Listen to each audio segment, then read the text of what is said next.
it different from the ambient pressure inside the eye. But the liquid mature lens behaves like a fluid and allows transmission of any forces behind it anteriorly.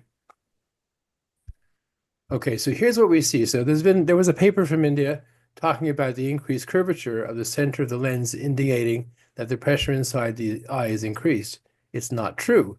There is slightly increased curvature in between from pupil in the pupil, and that's because when you have fluid inside a bag, it tends to assume a spherical surface. Like, for example, if you fill up a balloon with water or air. So the central capsule, when you have a truly necrotic fluid cortex, will be slightly more convex. That is not indicative of increased pressure, but it's indicative of the fact that if you perforate it, like those arrows show you, the nearer to the center of that curvature you perforate it, because of the effect of the curvature being different, will make it tear out towards the perimeter because it's being retained by the zonules pulling it out. So it's the fact that the cortex is liquid that really is a problem, but the anterior pressure tends to be lower than the posterior pressure once you make an incision into the eye. So the problem is that we made the incision into the eye and decreased the pressure in front of the lens capsule, and so when we perforate it, it tends to tear out. So the way to solve that is by increasing the pressure in front of the capsule. If we take a viscous cohesive OVD, like Helon fiber, another very viscous cohesive one, and we fill the anterior chamber until it's cut tight, and we use only a needle to open the rhexis and not a forceps, because a forceps will open the incision and allow the OVD to leak out. Then we have pressure in front of the capsule that exceeds the pressure behind it, and the capsule now becomes concave. And then if we put a hole in the capsule, it will tear inward and not outward. So that's the way to deal it. So here I'll show you a case, and here I'm injecting Helon 5. And if you look carefully, you can see that the little bit of cortex that's there, it's fluid, is being pushed peripherally. When I go around here with the vision blue, you can see that the cortex is peripheral. When I do the capsulotomy, we only have a solid nucleus below where the capsule is being done. And that's because we've pushed the cortex peripherally, and we've increased the pressure in the front so that the lens becomes concave centrally. So fair enough, but not every case is like this. Now, if we're doing flax, you probably all know that the story of flax is that in the beginning, the biggest problem were capsular tear-outs. And there was a paper by Donaldson et al. That reported up to 10% tears in the capsulotomy of flax cases. That later got better with better techniques, but still, even in 2015, it was reported to be 8.3 times higher incidence of capsular tears with flax than with regular cataract surgery. So how is that solved? Well, it was solved by Arbesser et al., who published this paper on the dimple down technique. And the dimple down technique makes the capsulotomy tear inward and posteriorly. Now, James Gills was the first one to tell us that if we took the capsulotomy and tore it posteriorly rather than anteriorly, making the capsule concave rather than convex, then it would tear inward and not outward. This is what this technique does, but it does it radially in all directions. But it doesn't always work. It doesn't always work because sometimes, like I'll show you in the video, we have an incomplete capsulotomy because of a scar in the cornea shielding it from the laser or some other reason. The capsule could be fibrotic or whatever.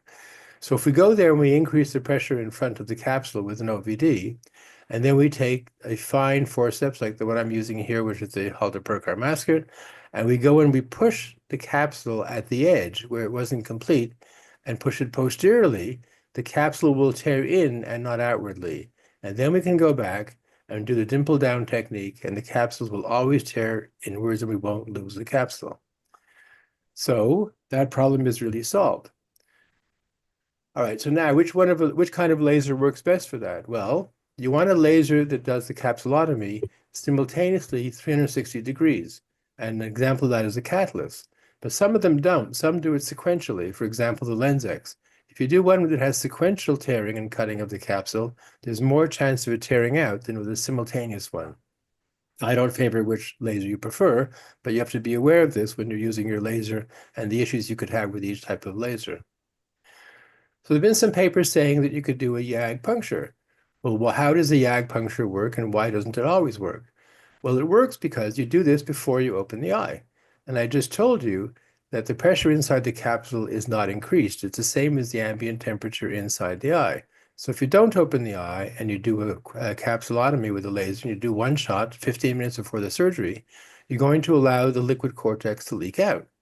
Well, some of it will, but if it's not that liquid, it may not all leak out. And the problem again occurs when you go and make the incision into the eye. Because as soon as you make the incision, you lower the pressure in front of the eye, in front of that capsular puncture, and you encourage it to tear out. So what you do in these cases is you make only the side port, and you go and you fill the eye with Helon GV or Helon 5, and you use preferably Helon GV because it's a smaller cannula, and you depress the center of the lens. If you depress the center and make it concave, where you made the capsulotomy will not tear out. And so that's the way to make this capsulotomy work, and it works well. And if you haven't got a laser, this is the next best technique. You basically do a small central hole with a YAG capsulotomy, and then you go and you fill it with Helon GV, so it's concave, and then when you actually open the eye and go with the forceps, you can tear it without it tearing out because it will tear inward. So in summary, you want to make sure that the concavity is like the blue line there, not like the red line, that it goes from iris to iris so that wherever you go and you put your forceps or your needle, you're not going to go over the edge and make it tear outward instead of inward. And then you want to make sure that when you inject the OVD, you depress the center and you make sure that the periphery as well as the center have been depressed, a nice posterior curve, so it's easy to do the capsulotomy. And that's really how the problem works. Thank you very much. Thank you, Dr. Ashanov. That was pretty enlightening, especially for young surgeons as us. So, any questions from the hall? Question, Dr. Ashanov? Yes. We've been, instances when people say that when they start the capsular rhexis at the periphery, whenever there's a hypermature cataract or intumescent cataract, in the success of making the CCC is more vis-a-vis if you start right at the center of the the anterior capsule. So what is your take on that? My take on that is every video of those that I've seen, when they start the rhexis, the cortex isn't liquid. And those cases aren't really hypermature cataracts. You can go online and look for these, and every single one that shows you a great success of one of these techniques, it wasn't really a hypermature cataract. Right. And there's dozens and dozens of those videos, and they all try to tell you how great their technique is, but when you see the video, it's not a really hypermature cataract. It's a white cataract. So what? Who cares if it's white or green or blue? If it's not liquid, it doesn't have the same problem. It's simply a problem whether you're working on liquid or solid. Like the kids on the carpet, when you stand on a liquid, it's very different than standing on a solid. Thank you. Thank you so much. It's actually simple physics. And it's interesting in ophthalmology, many things that we do because someone taught us. And if you sit back and you look at that and you say, how does the physics work here? And sometimes you'll say, you know what? This is complete nonsense. And you go and figure out the physics and you find, oh, this works a lot better. And people then think that you're challenging paradigms. You're just telling people that's how physics works. Apples always fall down. These techniques will always work according to the physics because that's how the physics works. The paper that talked about the central convexity of the capsule was a good observation, but the interpretation was completely wrong.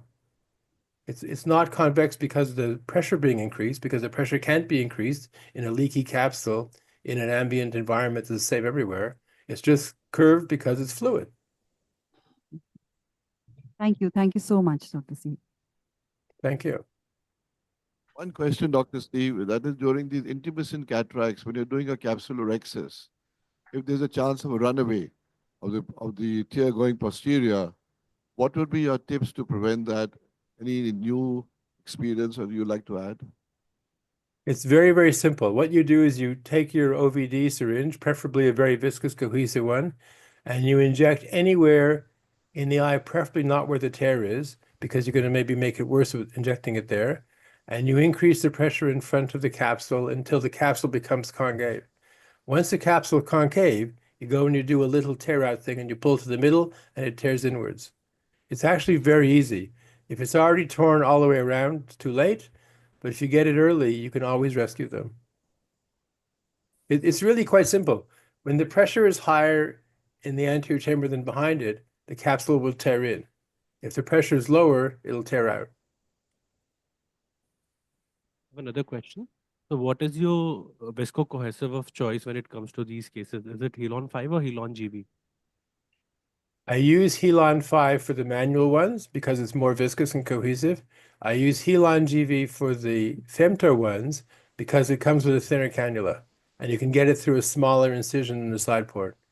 So the Helon GV and Helon come with a 27 gauge thin-walled cannula. So you can get it through a very, very tiny incision. Helon 5 comes with a bigger cannula, and so you have to make a bigger incision, which might leak. The real problem is you don't want to let the pressure drop in the front of the eye. And as soon as you make an incision, the pressure drops.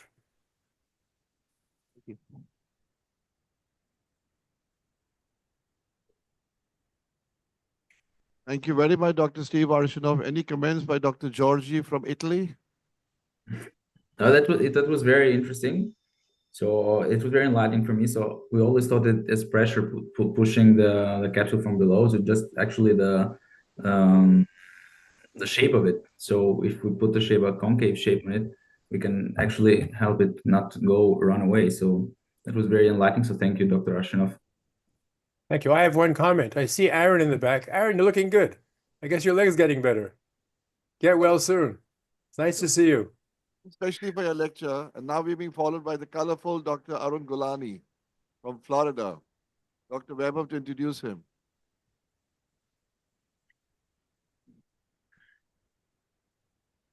Thank you, Dr. Steve. Thank you, Dr. Ashinov. And, we all are going to use these useful tips for our capsulorhexis from now onwards. And we have been using it following your soft shell technique as well. Thank you very much. And now we have Dr. Gulani from Jacksonville, and he's a very prominent surgeon. We keep following him constantly on social media. He's an icon and is a celebrity cataract surgeon and a refractive surgeon. So he'll be taking us through a journey of cataract surgery, the finesse and the art. Over to you, Dr. Gulani. Hi, everybody. Great to see you all. Thank you so much for the invite. Great to see you too, Steve, Arun, everybody. Bob, I see that, right? Well, it's about 11 p.m. at night. I have a very early flight to catch, but I'll go through all this that I prepared for you. Should I share my screen right now? Yes, please. Can you see that? Yes, Yeah, this is fine. Okay, perfect. So I wasn't sure what to talk about when I was suggested this topic. And I said, okay, I'll just share with you how I run my practice and how I would love every eye surgeon to be extremely empowered, never feel pressure, enjoy the privilege of being an eye surgeon, and have an absolute gratified patient population who should fly to you from all over the planet because you're that good. So, because I believe everybody is a phenomenal surgeon, I'll go through my thought process more than anything. And of course, just interrupt me anywhere. So the whole concept here is how to be an artistic surgeon, and a concept that I've defined as lensoplasty, because I never believe cataract surgery is a correct name. People don't do arthritis surgery, they do knee surgery, shoulder surgery, right? Cataract surgery is a wrong concept. So I'll start with some videos. These are very common everyday patients in my practice from all over the world. I'm going to show you all most of RK cases just because among all the complex cases I do, these cases have tremendous complications from the cornea, decreased measurability, fluctuations, scars, irregularity. So complete zero as far as that is concerned. Visibility also poor. Cataracts have various complexities from PSCs to subluxated to traumatic from them. On top of that, associated pseudoexfoliations, poor pupil dilations, and very type A patients. So let's begin with this and let's continue. Just watch these videos a few minutes and then I'll start talking. Can you hear? 38 carotid keratotomy incisions, Yeah, that is multiple fine. pupillary flaps, dense cataract, the pseudoexfoliation of lens capsule, corneal ectasia, scarring, and fuchs dystrophy, along with over 16 diopters of irregular astigmatism. Under topical anesthesia, my modified scleral incision, right there, followed by trypan blue for future visibility. My slip and grip technique of capsulorhexis, where I feel more than the visibility and perform a complete circle, followed by hydrodissection to elevate the cataract for my lateral phacoplasty, where my phacoprobe stays in one position while my Genie instrument, the second instrument, feeds the cataract for posterior cracking and directly into the phacoprobe with minimal distortion. Visibility being poor, I peel off the scars from the real keratotomy, de-roofing carefully, and then Follow this by viscoelastic placement on the cornea for good visibility. And now with confident visibility, I go in with my turbulence technique of lateral irrigation aspiration with full completion of cortical removal, checking to make sure the bag is clean, incision is excellent, entering with my IC8 Apthera lens. While it gently unfolds, I'm again checking the anatomy around, making sure everything is fine with this better visibility that I have, zooming up to see, followed by making sure the lens is placed well inside the bag. And I'm now also watching the centration of the lens, followed by irrigation aspiration for excess viscoelastic coming out, again making sure the incision holds itself. Lens centration again checked, followed by hydration for extra measure and digital check. Patient, always listen to the patient. Accountability of every surgery is the patient reaction immediately. I feel fantastic. I feel, even my eyes, I feel like I can see. Yes, I really? know that the doctor that just worked on me, I don't think there's anyone else out there that can do what you just did. Thank everybody who prayed for all this. Again, very important. If you've seen all my work for 30 years, I keep showing patients because I believe everything else is BS. You can fool around with statistics, papers, whatever. You can't fool around with patients who fly from all over the world with intense IQ, skeptical, demanding, with so many surgical failures. So patient is what should addict us to become better surgeons. And I'll talk about that in a minute. Let's go to the next video. This is the man from Germany. How do you feel? Good. How was the experience? Okay. Yeah.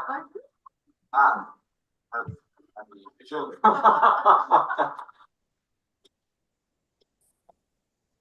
So very important, these are all topical cases, all extremely demanding patients who are watching their own surgery intensely for any mistake, and yet you're in control. That's the part I want to keep talking about. That's what will indirectly make us amazing surgeons. The rest is backwards. You can't do 100 surgeries and become good. Every surgery should be artistry, and the patient should be thrilled. That's very, very important. Here's a quick video of patients as they come and go from all over the world, first eye, second eye, how it happens. And I'm involved in everything. I'm involved in everything from walking them in to walking them out. I don't try to impress anyone. That's just my love for them. It's completely unwarranted. Watch the colors of the ORs. Everything is because I like it. It's not to impress anybody. I like colors. It's military patient, green. I'm wearing green scrubs. The instruments will be green. Everything is because the doctor should be very much enjoying what they are doing, while the patient is blown away with the experience and outcomes. And I'm talking constantly for doctors who are there visiting, all surgeries topical, they walk out, no stretchers, very important things I'm going to talk about. Yeah, how do you feel? We just finished. Yeah? How was it? Yes? Did it feel like a spa? Yeah? Practically. Dr. Gilsall is a very complex case of renal keratotomy, corneal scar, very irregular cornea, very dense cataract, and yet we've gone through lensoplasty-based technique, no stitches at all. And then how they come back for their second eye. Very, very important. Your consistency. Nothing changes from your compassion to your performance. Come on, kids. For the second eye, careful. Look at the change in color this time. Another reason I did that. Let's travel back for the second eye. Really keratotomy, the dense cataract, high regular. Resist doing things that doctors do in the speed of things. Surgery takes 4.5 minutes, but I give them 25 to 30 minutes because I just love to sit down, talk, chat, and still go through a day completely comfortable. All these things are important because they indirectly make you an amazing surgeon, not backwards, forwards. Backwards, like the CDRT, the puke, the anterior membrane dystrophy, high regular. These are patients with intense issues, researched a lot, met many surgeons. They are very, very, very knowledgeable. They are not just walking across the street. They actually are watching everything that's going on.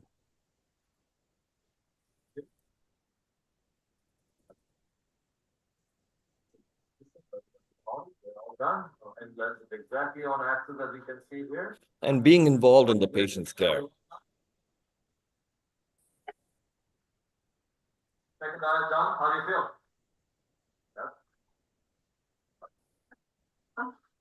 Thank you. Doctor, you'll have seen complex patient, radial keratotomy, fused cataracts, all these high regular astigmatism, lensoplasty. 9 diopter astigmatism. I'm not even discussing how I get there. That's a whole different discussion. All I'm teaching is attitude, attitude, attitude. How's the first eye doing?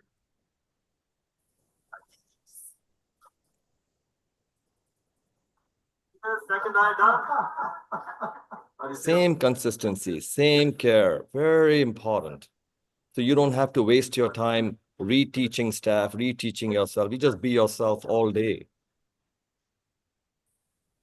I want it. Second eye people on both fronts. Yeah. She was more concerned this time than she was the first time. Yeah, Because she grew- most people always when they come back for second eye, they understand more. Yeah.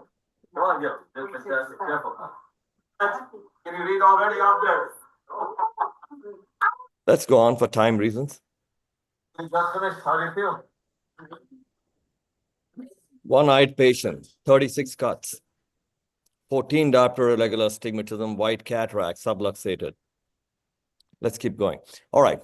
So I came up with this concept over 20 plus years ago, lensoplastique, because I never believed cataract surgery is the correct name for what we do. So its basis of neuro-optical malleability is what I call plastique concept, which is surgical artistry and optical manipulation.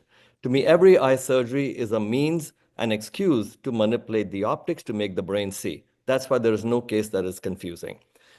Please stop talking about blue, black, brown, white cataracts. Stop wasting your energy. It's all the same. Enter the eye, do it in 4 minutes. It's very easy. Don't scare yourself and the patient and lower expectation and performance, please. Just don't go into these discussions. Despite irregular corneal status, despite the number of surgeries they must have had, don't worry who did the surgery, which country, what state they came from. Perform. Find their potential. Make every case truly premium. So lensoplastic not only involves removal of the dysfunctional natural lens in exchange for a full spectrum of optically neutralizing lens implant technology, also optimizes the eye, raises the bar on visually focused, bespoke surgical applications and patient experience. Additionally, these principles can be applied in complex and staged cases. So individually custom designed lens-based surgery, least interventional surgical artistry, I hate it when I see people with stitches, vitreous, and blood in the eye. It's failure. There are ways of thinking across and finishing in minutes and taking patients to vision. Patient doesn't care about surgery. They want vision and experience. So what are the goals? Let's go back a little. Why and how of this artistry in cataract, and why should we do it? Because there is zero advertising required, zero discounting, zero smoothing. I don't want any eye surgeon to ever fall at that level. Stay on the pedestal. Eye surgeons, very high level of privilege to help people. 100% premium practice. All this nonsense about being premium and how to sell things. Be 100%. If you have premium, it automatically means you have a garbage level. Let that thing digest in. When you're giving someone premium, it means you have a lower level. Why have a low level? Just be you. If you like to be in a certain way, that's you. Stop playing around and wasting energy all day trying to sell. 100% premium practice. Zero patient pressure. Patient cannot tell you what lens they need. How can they when all surgeons are confused? So never give the option. You take charge of the patient, deliver, stand responsible. 100% referral from 100% patients from across the planet. Zero retreatments, touch-ups, excuses. 100% happy patient and a happy doctor. Very important. It's backwards how y'all are being taught. Try to chase the patient, try to sell things to them, try to be pressured. Just be you. You're the doctor. They're waiting for you to take charge and perform. So focus is the patient. No injection, no sedation, no cattle calls, no surgery mills, no stretchers, no gowns, tubes, alien staff. Same staff comes into surgery, everything is like home, and yet you're performing in 4.5 minutes, no matter how complex the case is. I call this a waltz, right? Most surgical places are discotheques, nothing wrong with it, but it's just chaos going on, though things happen. Why not a waltz where your patient and your heartbeat is tied together? You're so in focus. You feel their breath. You cannot make a mistake. It's not eyeball number 20, it's so-and-so person who's come to you with hope. So do the waltz, not the discotheque. Avoid surgical acrobatics. I hate it when doctors give up or drop the nucleus. Cannot. If it does happen, feel very bad about it. Stop.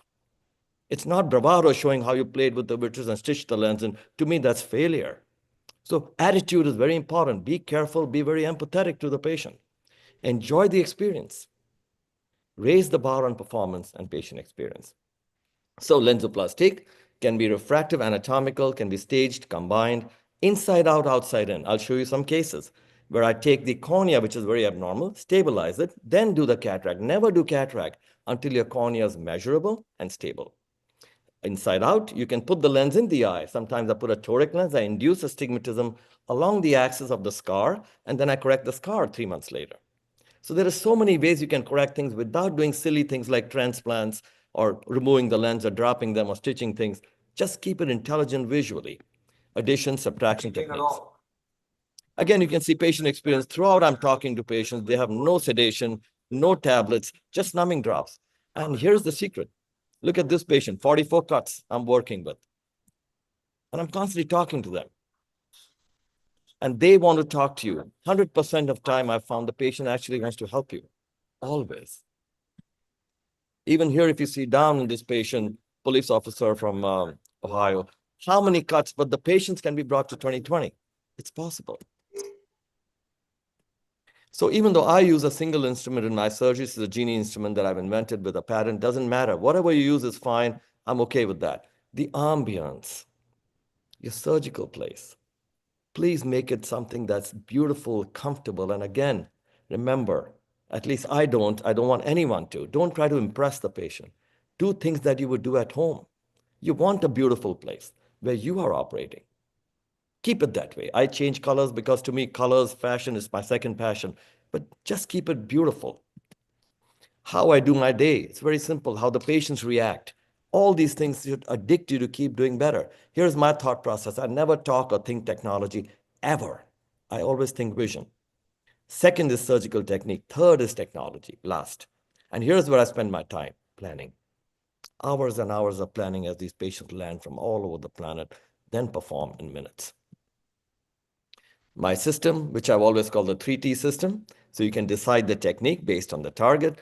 Of course, whereas lens options, I don't even give options to patients. Of course, whereas technologies like intracameral injectables, you can use medicated plugs, you can use rissue sealants, whatever. Keep using all that. The artistry is not that. The artistry is how you perform, deliver, and how the patient behaves, like you can see here. Talking to patients, they're enjoying it. Patients coming out, whether they bring gifts or how they enter or come out. Artistry is what your patients are confirming. You don't need to say on stage how good you are. They should be talking about you. So again, to me, the circle of the patient care, if you see here, whether it's visiting surgeons there all the time in my institute, nothing bothers me. I am focused on the patient. So, and then how they leave. There too, I'm present. I don't hand them to assistants. Everything is done by me. So I'm constantly teaching. Artistry is not about do 1,000 cases, you'll become good. I tell everybody who learns from me, your first case is your mother and that's her only eye. I want perfection. So as long as we aim for that, yes, we are human, no guarantees, blah, blah, all that stuff. Important that in our mind we have said it, we're going to perform. Cases I can show you, many where patients were told by very good colleagues, they go do this, they'll do vitrectomies, they'll suture. Never. Yes, if we have to, but be resistant to what I call surgical acrobatics. Be an artist. Here's a patient with absorbed capsules, all the lens, traumatic, all the kind of stuff going on. And in the pack, vitrectomy, retina surgery done, but good potential, brought to 2020. Very important. Here's a patient with ICL entrapment syndrome, under intact with an anterior cataract in a high myopic eye. You can do it. Remove the ICL, clean up the pupil, do the cataract. Here are patients, never get scared of topography. That's the other thing. A lot of people keep showing topography. I call them rainbows. Yes, you must understand that, but that's not to paralyze you. Look over here. Patient is keratoconus, but stable, over 50. Astigmatism stable, pre and post-op. You can go in with toric lens, even with toric X-wave technology. These are pilots that I do. Here's a patient with over 8 diopter astigmatism, pre and post-op. We manipulated the optic from inside the eye, cataract technique, right? Here's a patient with cataract with my modified DSEC. I call it RefTech because to me, everything is refractive surgery. So I've done the surgery again in an RK cornea, done the cataract, put in my modified DSEC with an air bubble, no stitch. So even my drainage incisions that you do in DSEC, many of you do DSEC, those incisions are also astigmatically arranged. To me, every step is towards vision. Here you can see again, how we do the surgery and how we can even peel off scars mathematically, not anatomically, mathematically plan to a zero stigmatism. No matter how the cornea looks, no matter how the cataract looks, my mindset is, I want 20/20. I don't want to stitch. I don't want anything else to come in my way, and I want the patient to be comfortable. So I'm repeating this many times because the way I'm teaching is not just surgical skills, it's the attitude. That attitude cannot change, and then will the surgeon become an artist. You can see any levels of complication that are flown to me by suggestions too. Very good colleagues. Here's a patient with LASIK complication, dense epithelial ingrowth, unmeasurable astigmatism, cataract. What did I do? My logic was, why don't I use our own LASIK flap and tack it down like a lamellar keratoplasty after removing her epithelial ingrowth? And put the sutures against the hinge so I don't induce more astigmatism, then do an accurate cataract surgery. Here's a patient, herpetic scar, over 13 diopter irregular astigmatism. I did my laser plastic, corrected the cornea to measurability, toric lens in the eye, straight to vision. Patient's a pilot. Here's a patient with extensive pterygium, aggressive pterygium. I did my amniotic techniques, like I've written a textbook on this. But do it in a way that your visual surgery that you will follow up with is completely accurate. And that's what leads to vision. Here are patients who had scars with RK. I first work on the scar. Always make the cornea measurable and stable. Then can we perform accurate cataract surgery. I'll show you another quick video just to show you there is no level of intensity you cannot go to, but don't do. I'm saying this despite being a corneal surgeon too. Do not do penetrating transplant. Be resistant to that. Only when you resist will you become amazing. So here's the patient. He's an oral surgeon. Both his eyes have this kind of cornea, flat down to 30, 15 diopter astigmatism, over 35 cuts with astigmatic cuts in the so nearly 40 cuts, cataract, and he's an oral surgeon running his life on a hard contact lens, a very miserable style. And here's what we did for him. I want to make my cornea measurable. This is not amenable to laser plastic, so I did my hand lamella technique. This is a patient who's a surgeon with dense central blinding scar. All I'm showing is you can do surgeries in minutes. With high irregular astigmatism of over 15 diopters. Don't get scared of anything. Stay minimal, stay artistic, stay least interventional. Judging the RK incisions that are open and very fragile, cornea less than 300 microns. See the incisions here in high magnification, open as if done yesterday. Penetrating would be easy surgery. No need. Be very careful. Rarely do I use a blade in the cornea. These are cases of hypotonic cornea where I do sharp blades. Posterior, where I can literally go inside the eye. The cuts are open like done yesterday, obviously. Wrong pressure or being in the wrong plane. So you're now taking off the scars also from the RK, de-roofing. And using my corneal resistance guided technique. I'm now using remember, my goal is 20/20 with cataract surgery, so I cannot make even one mistake here. I cannot play it easy. I'm still doing my anti-torque suture with the arrogance that I wanted. Even though I'm going through cuts and cuts and cuts, and I want my anti-torque suture. Usually I love for it to look like a star, but this is asymmetric because of the way we had. Now that it became measurable and accurate, 3 months later, Pre and post, I went in and did his toric lens cataract. Again, sutureless, done. And here he is, straight after surgery. This is an oral surgeon. Look at him behaving like that. Why? That should be addicting. And then he came back. Second eye, again, we had to do the same struggle. That's the sequence. This case is already published. You'll be seeing that shortly. Patient with hexagonal keratotomy with over 23 diopter astigmatism, 90 diopter keratometry. We put in Intacs, stabilized the island of cornea, brought it down to 1.4 astigmatism, did a toric lens straight to 20/25 vision. Here's a patient who's had surgery elsewhere, multifocal lens, and the doctor did multiple PRKs for hyperopic surprise, scarred down to 2200, lawsuit. What we did is we cleared up the scar, put a piggyback lens, made her myopic, did the laser, and cleared off everything to 20/20.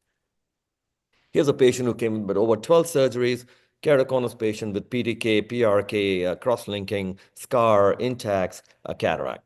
So always give credit to the previous patient. I leave the Intacs for at least, even though it's wrongly put, it's stable and measurable. So I went in, removed the ICL, removed the cataract, staged it out straight to 20/20, the aphakic technique, where 1 week later I refract them, aphakic, and put in a 1.5 diopter lens in these cases. And again, you can see the sequence of vision. Now take this case and see my thinking here. Here's a patient, he was a pilot, premium cataract surgery in a keratoconus. I'm thinking time is up. The next session will be starting soon, so please. We are done. Done. Next session can start. I'm done. You can finish quickly. It's not quick, doctor. Understand this concept because no one will teach you this.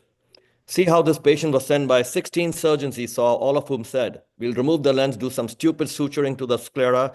How there are 6 ways of suturing, we'll do vitrectomy. Remember the fact I'm trying to teach here. He's a pilot and I want 20/20 vision. So let me repeat.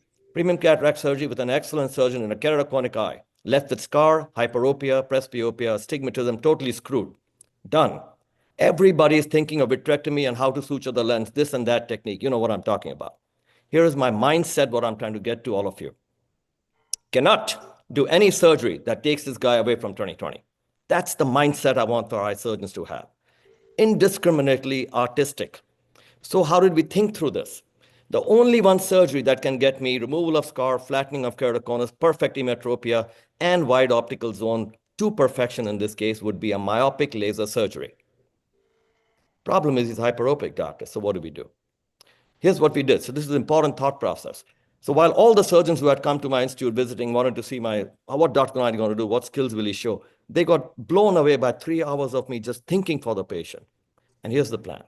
So I put in a piggyback lens, made him worse. But you have to have confidence. Because by doing that, I made him myopic. Now I had myopic astigmatism, which the laser, when I do on the cornea, gets me all the 5 problems in 3 minutes and bring the patient to better than 20/20 vision. 2015 vision, and gave him his pilot's license back. So these are very important concepts that I'm talking, teaching all the time, explaining to doctors. Do not think surgery, think vision, think artistry, think patient experience. That should addict us to become artistic surgeons. And cataract surgery, I hate the word routine. Can never call it routine because if it was you, you would want perfection. It changes your life. So that's my take on this, please. Thank you for your time. Any questions? I'll still be around. Thank you, Dr. Gulani, for your time, especially reminding us young ophthalmologists that it's not only about the case, it's about the patient, because there's a person there in the OT with you. Any question from the hall? Yes, thank you very much, Dr. Gulani. It was very interesting, and you took a lot of time and effort to teach us your thought process. The vision comes first. Dr. Steve Ashnoff, so any comments from you about the presentation and your approach to the patients?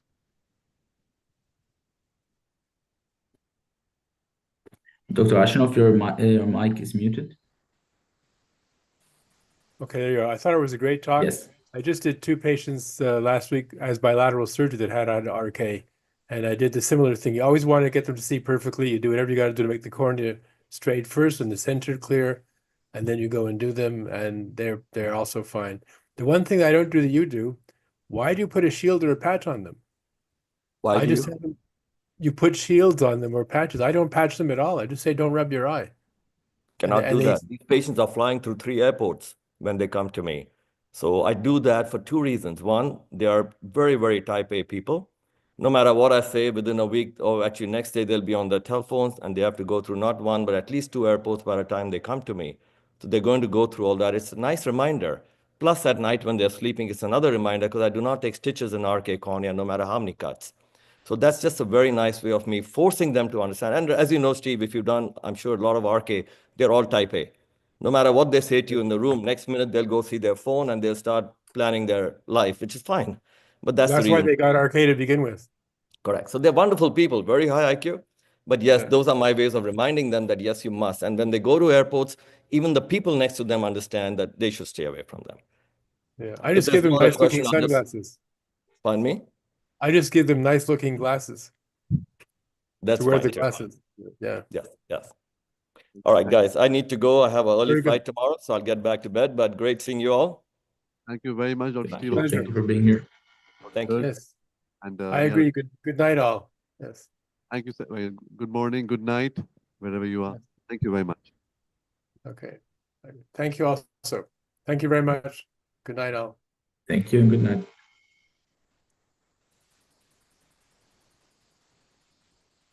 Yes, we can start on the next session, please. So I guess the next session will be starting.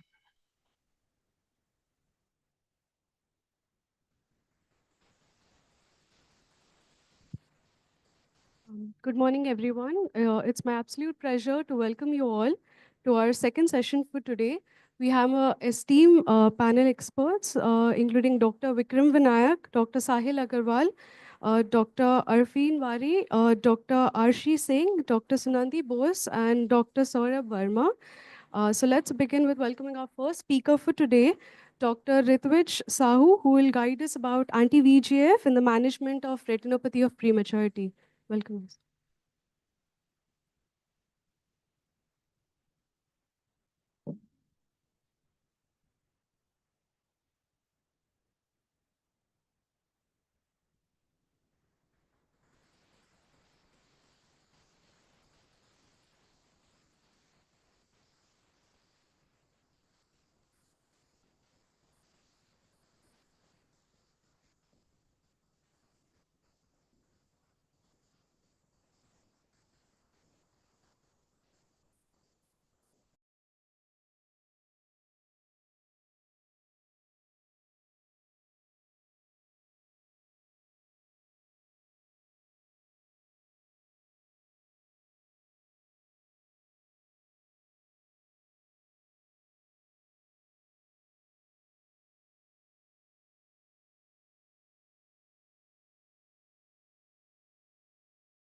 In Dr. RP Center for Ophthalmic Sciences.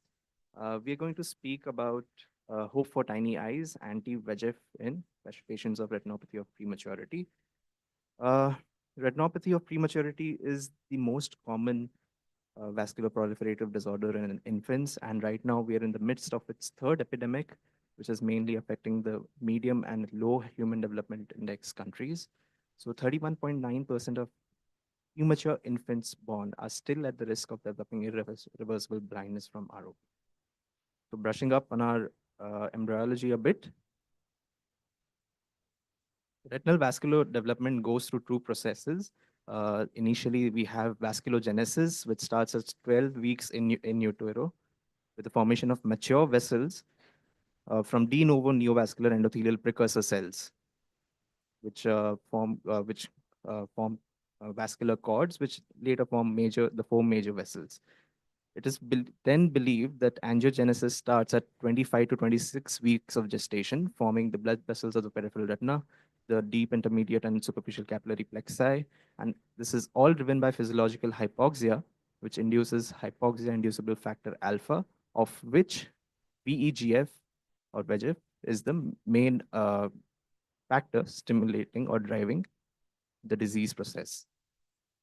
With the retinal vascular development, we have to understand that retinogenesis is still underway simultaneously and independently.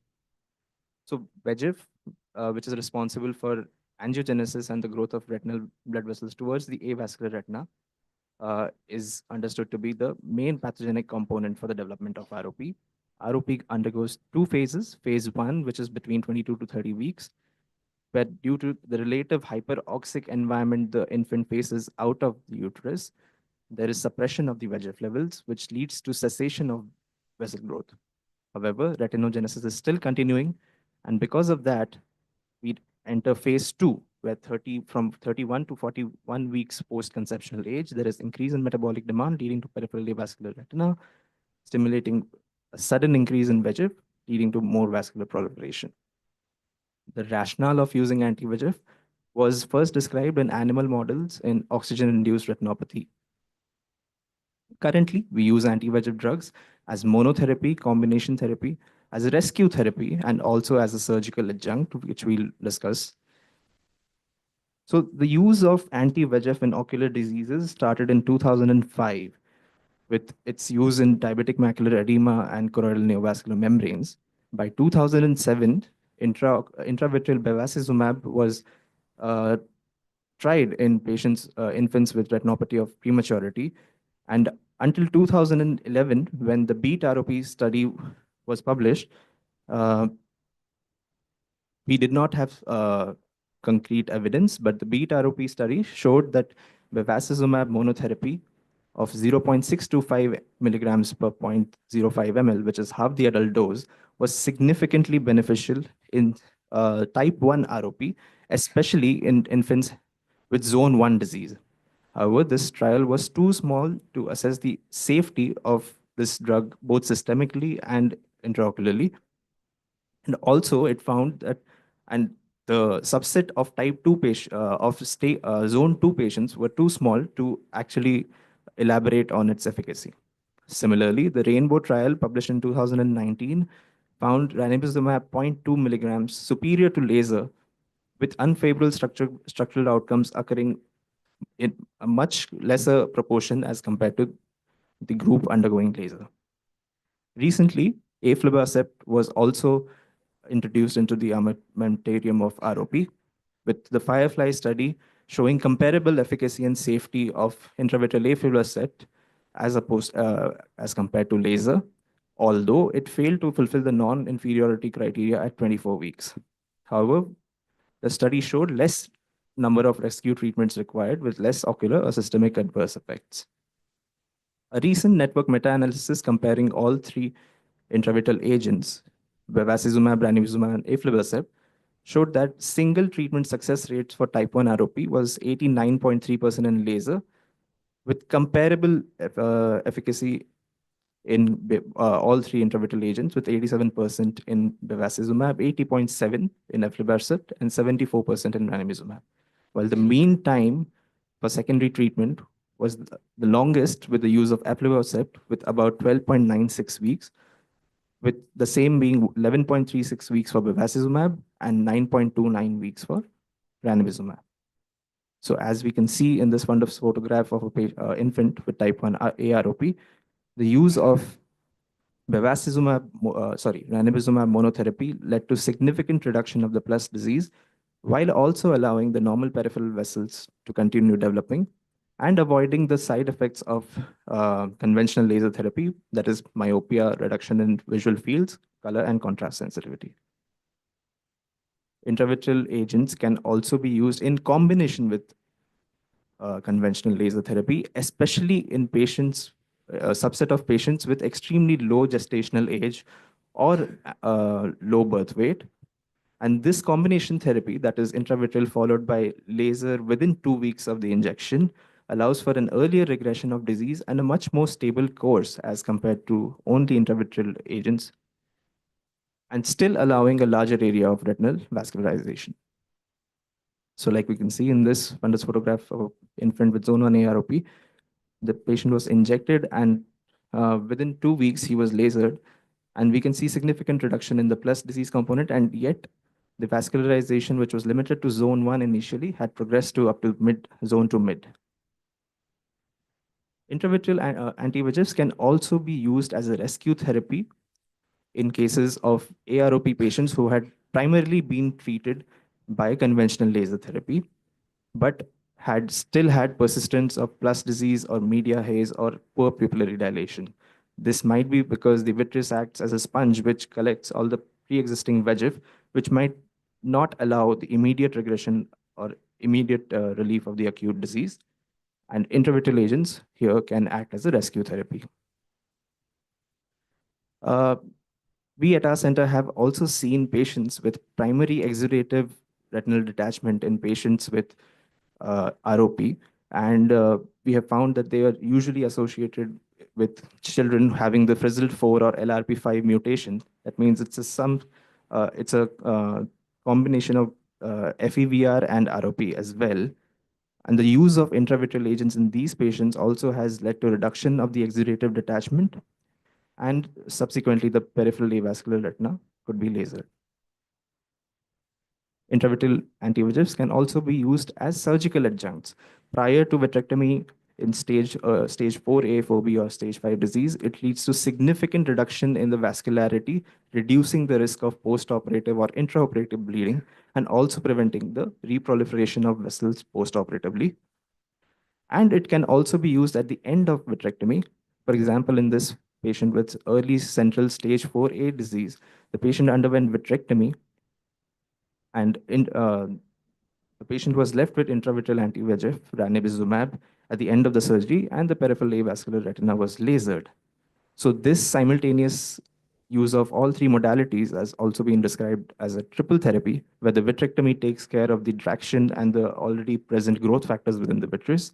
The anti-VEGFs helps in the initial regression of the disease and prevents reproliferation in the early postoperative period, while laser takes care of the long-term VEGF suppression. So we can see the postoperative image where the initial fibrovascular proliferation, which was present in the central in zone 1, we can see that it has regressed completely, which is interesting because why should a fibrous proliferation regress as well? We can understand that VEGF suppresses the vascular component of the FVP. So it is prevents the anti-VEGFs prevent the conversion of M1 macrophages into M2 macrophages. Now these M1 macrophages are in fact pro-inflammatory and anti-fibrotic, and they eat away the remaining pre-retinal fibrosis, which might have led to the complete regression of the fibrovascular proliferation as compared to the initial preoperative picture. So so in infants, we have the injection of intravitreal agents, anti-VEGFs, has a lot of systemic implications as well. The half-life of systemic anti-VEGFs, the systemic half-life of anti-VEGF after intravitreal injection has known to be up to 40 days in bevacizumab and up to 20 days in ranibizumab.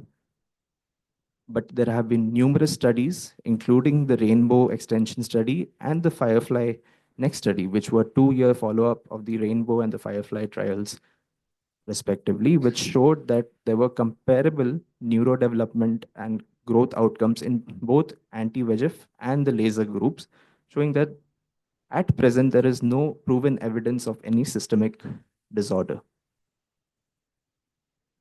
The anti-VEGF monotherapy obviously puts the infant at risk, higher risk of having a recurrence. So nearly 20% of patients with intravitreal anti-VEGF monotherapy have recurrence.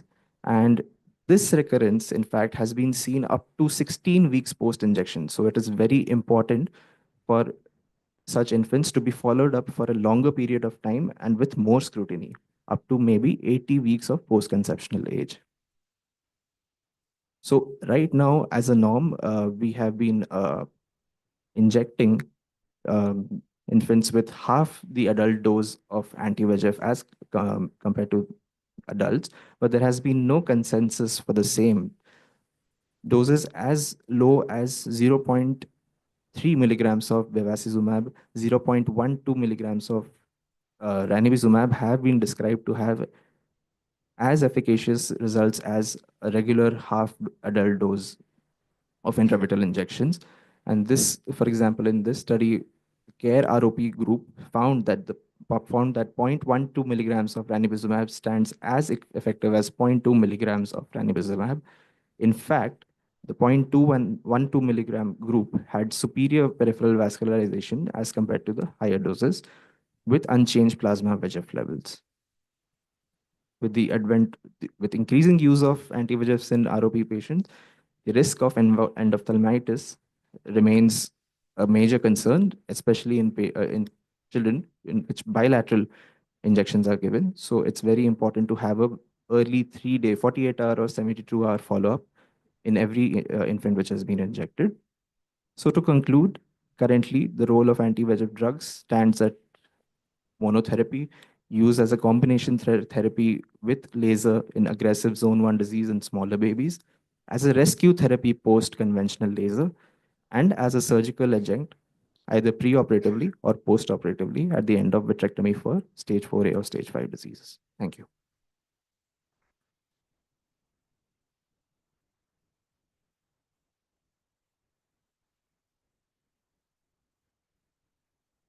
Thank you so much, Dr. Ritwis. Do we have any questions?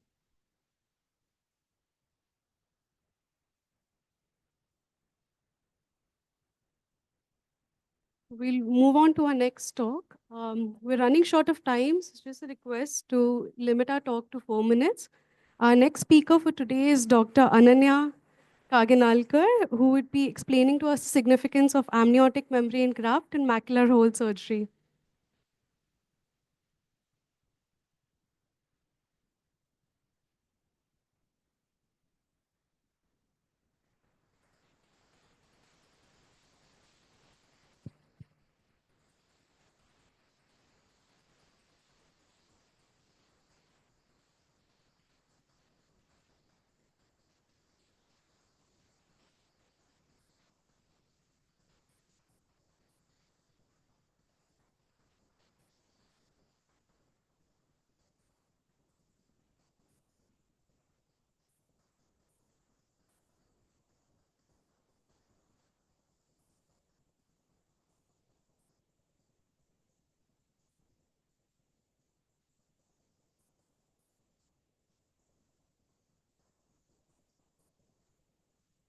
Good morning. I'm Dr. Ananya and from RP Center, AIMS, New Delhi, and I'll be presenting human amniotic membrane graft in large macular holes. I would like to thank Dr. Sethi for giving us this opportunity to present it here. So, as we know, International Vitro Macular Traction Study actually classified macular holes into small, medium, and large, large being greater than 400 microns of minimum linear dimension. But the Manchester Large Macular Hole Study actually disputed this and said that 650 should be used as a cutoff, saying that macular holes greater than 650 have different closure rates as compared to those ones which have a minimum linear dimension of 400 microns. So, the closed study classification, which has recently been proposed, is basically as a solution to this. They said that they would classify macular holes into 4 categories: the large macular hole, which is greater than 400 to 550 microns; X large macular holes, which is 550 to 800 microns; XX large macular holes, which is 800 to 1000 microns; and giant macular holes, which is greater than 1000 microns. They found that there were different closure rates with increased failed closure greater than 500 microns.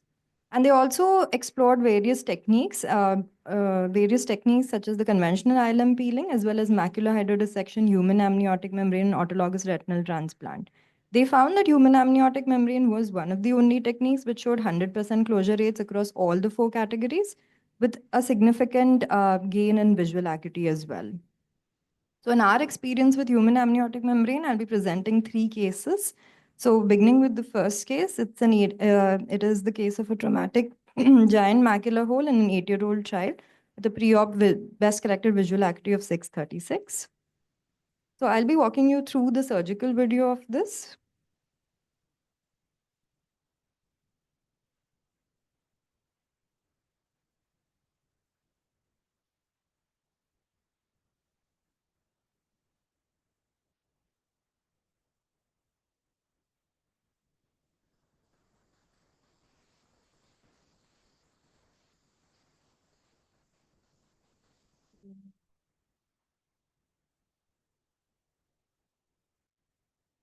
Yeah, okay, so volume.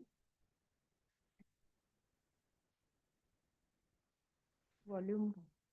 Record. Okay, I'll just walk you through. So this is where we're doing the core vitrectomy. A tricot is injected in order to look for the posterior vitreous detachment. PVD is already present in this post-traumatic case. I've done a careful peripheral shave vitrectomy and in 360-degree indentation. Here, a dialysis is noted in the supranasal quadrant, which is pathognomic for a post-trauma case. This dialysis is lasered and cryoed prior to the peeling. BBG dye is injected in order to stain the ILM.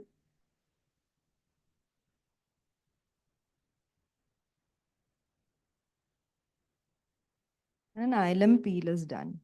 So here the ILM flaps are made to lie loosely over the macular hole.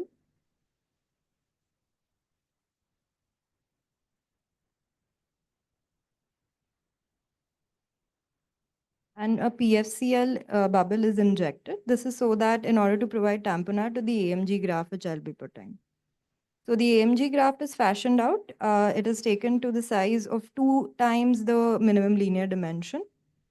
So in our case, the minimum linear dimension was of 1000 microns. So a 2000 micron size graft is used.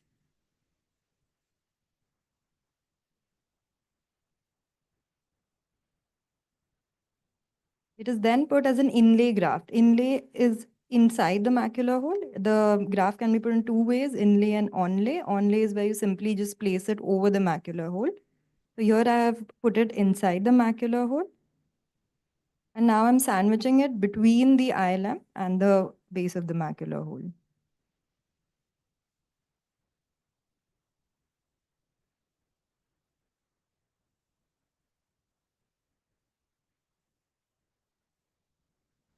Fluid air exchange is done.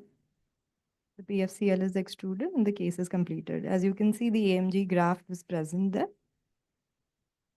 So this is post-op 2 weeks. You can see that the AMG is bridging the macular hole.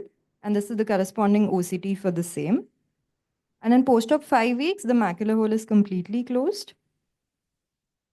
And the OCT is showing you a very good maintenance of the foveal contour. The amniotic graft is actually present as that heterogeneous tissue bridging the macular hole. So this is how it looked like. Pre-op, this was the giant macular hole, and post-op 2 weeks with the bridging membrane, post-op 5 weeks with the macular hole closed. And this was at post-op 5 weeks. The OCT, you can see between pre-op and post-op how well it is closed.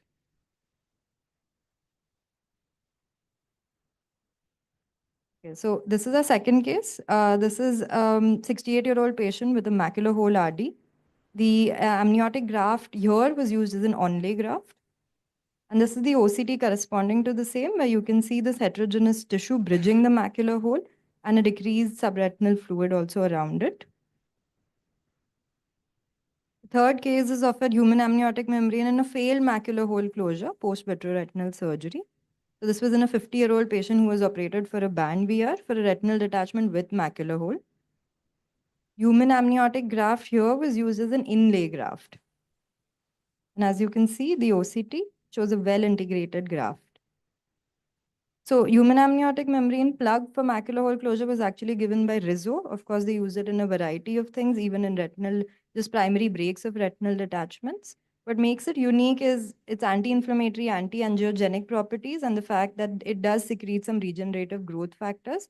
And these growth factors help to actually induce retinal growth and differentiation in cases of these macular holes. This graft can act as a filler as well as a scaffold for tissue reconstruction.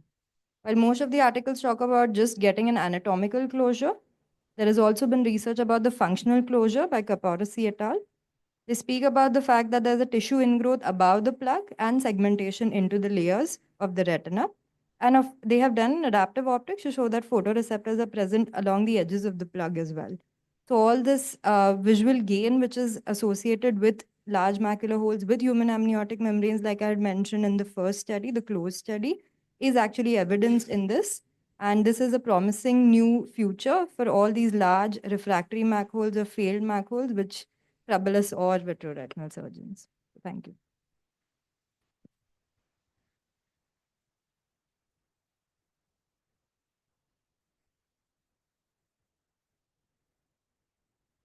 Thank you so much, Dr. Ananya. Do we have any questions?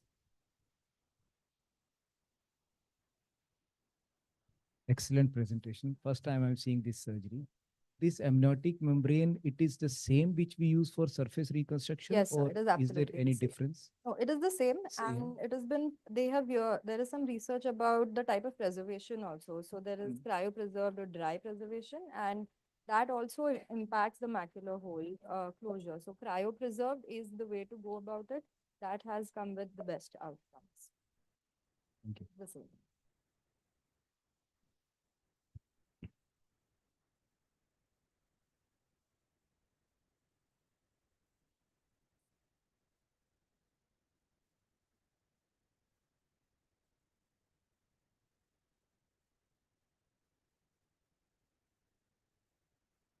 Next speaker for today would be Dr. Angu Haig, who will be talking about aesthetics and beyond, redefining ophthalmic care with the autologous fat grafting. Good morning, everyone. I'm Hage Anku from AIMS Delhi. So today I'll be talking on aesthetics and beyond, redefining ophthalmic care with autologous fat grafting. As we all know, autologous fat grafting has been widely used for soft tissue augmentation and replacement in reconstructive and aesthetic surgery. mainly because of its biocompatible nature. It also helps with the scar remodeling, and it also provides the filler effect by volumization. In autologous fat graft, along with the adipocytes, there is presence of adipose tissues derived stem cells, which are pluripotent and multipotent in nature. Based on the size of the graft and its component, fat graft can be divided into milli, micro, and nano fat. So these are the various fat grafts. The millifat, the parcel size in the millifat, it is around 2.4 mm, while in a microfat it is 1.2 mm, and in nanofat it's around 500 to 800 micron. This millifat is usually used in the deep fat compartments injection, while the microfat is injected mainly in the superficial fat compartments, and nanofats are usually used in the intradermal needling, micro needling techniques. So these are the superficial fat compartments and the deep fat compartments of the face, which are separated from the SMAS layer, that is the superficial muscular aponeurotic system. Now we are showing a procedure of fat harvesting. So here we have selected the abdominal area. Now the donor area, we are first infiltrating with the intumescent anesthesia. It is the plane of anesthesia is in the subcutaneous layer. It is done in a fan-like distribution using a 20 cc Luer-Lock syringe.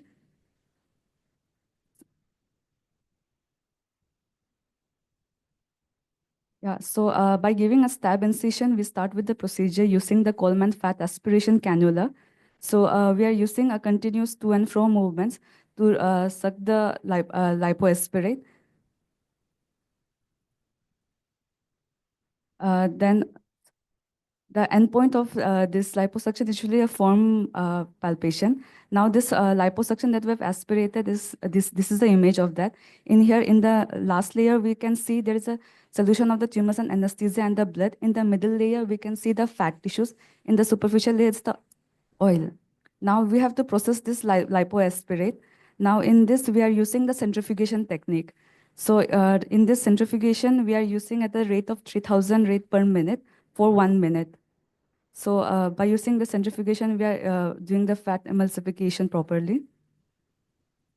Now this is the next procedure. So here we are now taking from the thigh, inner aspect of the thigh. Before it was the abdomen, and from the inner aspect of the thigh. So similar liposuction is done, and this is the lipoaspirate decanting. So now this is a lipocube. It is a mechanical device which helps in preparation of the microfat and the nanofat. Now the liposuction that lipoaspirate that we have aspirated, we are transferring it from port 1 to port 2, which helps in the formation of the microfat. Now when we are injecting from port 2 to port 3, we'll be flushing it around 10 times back and forth, which helps in the emulsification of the microfat that we have obtained in the first place. Now, okay, this is the lipocube that I have shown. Post-emulsification of the microfat. Now, for the preparation of the nanofat, we are using the same device. Now, we're injecting it from the port 3 to port 4, just via a normal flush. The result will be the nanofat. In the absence of the lipocube, we can also mechanically prepare the nanofat. We can use two 10 cc syringe of the microfat with the 2.4 mm tulip transfer in, this is the connecting area. So in between that, when we flush back and forth at 10 times, it will lead to the emulsification of the microfat. Now to process it into a nanofat, we'll pass through it with a 0.5 mm nylon cloth, and the resultant of that will be a nanofat. So the applications of all this autologous fat graft is that we can use it in the treatment of the cicatricial ectropion because it helps provides volume to the depressed scars, the microfat, and it also helps in stretching the scarred skin, leading to the remodeling and lengthening. That's a tissue expander effect. So by using all this fat grafting, we can elude the skin grafting surgeries in such cases. So I'll be showing how we are doing the surgery. The fat that we have already prepared, now we are giving a single vertical incision near the lateral canthus. Now using this 20 mm liposuction cannula, so we are breaking all the attachments that are there in the scar. So after breaking all this, the prepared solution that we have made, we're injecting it slowly in small aliquots. It's necessary to pass it in the small aliquots to ensure a uniform distribution.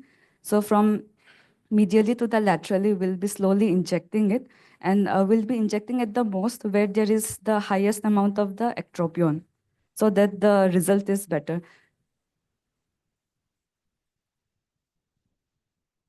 So post this. Now this is the image showing the results of a pre-injection and the post-injection. We can see a significant correction of the ectropion, the lid retraction, and almost complete resolution of the lag ophthalmos at the 6 months follow-up. These are also some of the images where we can see that there is complete resolution of the lag ophthalmos. So in this study, what we have measured was the lid position, the grade of the ectropion, the lag ophthalmos, the vertical palpebral aperture, the dry eye status, and the appearance of the scar, and the patient overall satisfaction score. So we have published this study. So in this, all the patients, there was significant improvement in the grade of the ectropion, as well as in the vertical palpebral aperture, as well as the lid retraction, and also the lag ophthalmos. There was no donor site complication noted in our study. Now, the second, we can use the autologous fat graft for a orbital volume augmentation in cases of atrophic bulbar shrinkage in a non-sync sunken eye. This is alternative to the evisceration procedure for patients who deny the evisceration because of the traumatic experience, psychological experience. So this is the image showing the results of the pre-injection and the post-injection. Here we can see that there is improvement in the pseudotosis as well as the pseudoanophthalmos post-surgery at a 6 months follow-up. This has also been published. So we had a significant improvement in the anophthalmos from 14 mm to the 16 mm we had seen, and also the vertical palpebral aperture had improved significantly, and there was also improvement in the socket volume. It had reduced from 1.2 ml, 1.2 ml to around 0.3 ml. Then here is how we have injected the autologous fat graft in the retrobulbar area using a 20 gauge cannula. We slowly inject it because first we give the patient the local anesthesia, post which we give the autologous fat graft. And how do we assess for the volume that we have to assess is preoperatively we inject the saline previously and then determine how much we have to inject. So post that the amount that we have already calculated, around 40% more than that we usually inject here. Other than this, we also use the nano fat that we had described, because in nano fat, it is used for the periocular and facial scars. In nano fat, the main point is that it has the highest amount of the stem cells, so which helps in the tissue regeneration and remodeling. So these nano fats can be intradermally injected at multiple points. Dr. Ankur, Sorry. just a request to finish the last one. Yeah, sure. It's over only. So we'll be putting the nanofat intradermally at multiple points, so which helps in the nanofat, the redistribution of the stem cells. So the main takeaway points of this is the autologous fat graft, it helps in the restoration of the eyelid function in the cicatricial ectropion. It revolumizes the orbit in the anophthalmos cases, and also it enhances the facial aesthetics with minimal downtime. And it is safe, natural, and has a long-lasting effects. Thank you for your kind attention. Thank you so much, Dr. Anku, for your wonderful talk. Our next speaker for today would be Dr. Chandra Devi, who would be enlightening us about compression sutures and acute eye drops. Now comes to a great rescue to us. I mean, it's been used since ages by plastic surgeons and dermatologists, but as far as the oculoplasty armamentarium was concerned, it's been recently introduced to our tool of surgeries. Autologous fat graft, especially in patients with cicatricial ectropion, comes to a savior because, besides just providing a replacement for these ectropions, mild to moderate grade, it also helps in rejuvenating the local skin there. So the skin changes that otherwise a graft would have a difference of color that would not be there in such cases. Also in patients with anophthalmos, besides the trauma, psychological trauma that all these patients have with evisceration and then probably placing in a prosthetic eye, what is also there with an ophthalmic globe wherein we put an autologous fat graft is the motility of the globe. So the globe stays motile enough as far as as compared to the prosthetic eyes that we provide post evisceration. So in both such cases, autologous fat grafts are very useful. Any comment from you, sir? Do you need to repeat the injections? After how much time? In both the studies, we had followed up till a year's period without any resorption of fat that was observed. At But 6 months. At 1 year. At 1 year. At 1 year. However, so yes, fat is known to resorb, especially in the subdermal areas. In the orbits, I believe it will stay for a longer period, maybe 3 or 4 years or still further. However, we will not have very long follow-ups yet. And literature says around 18 months. Yes, sir.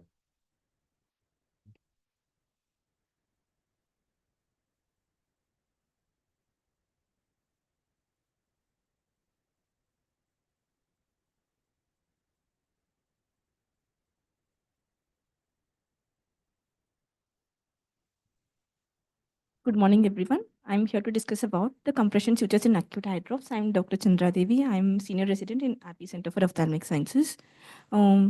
First, a little brush up about the eye drops. So, eye drops is development of marked corneal edema due to tear in the decimus membrane, followed by leakage of aqueous into the stroma. Initially, it has been reported in cases of keratoconus. Later, it has been reported in corneal ectasias like PMD, TMD, and keratoglobus, and post-LASIK ectasias and ectasias associated with post-RK, DALK, or PKP. So the management initially followed is a conservative treatment, which will provide symptomatic relief to the patient. We use topical lubricants, antibiotics to prevent secondary infections, cycloplegics to reduce pain and photophobia, hypertonic saline eye drops, which will help to draw fluid from the stroma, anti-glaucoma medications, and topical steroids and renicides to decrease the inflammation. And we also can supplement the patient with BCL, which will provide pain relief. So why surgical intervention is required? If we can proceed on with only the conservative treatment, the recovery will take few months without any intervention. The patient will be in non-prolonged pain, and surgical intervention can reduce photosensitivity and reduce the stromal vascularization, and inflammation leads to corneal scarring, and worse visual outcomes can be reduced if you do surgical intervention. So what are the surgical interventions available?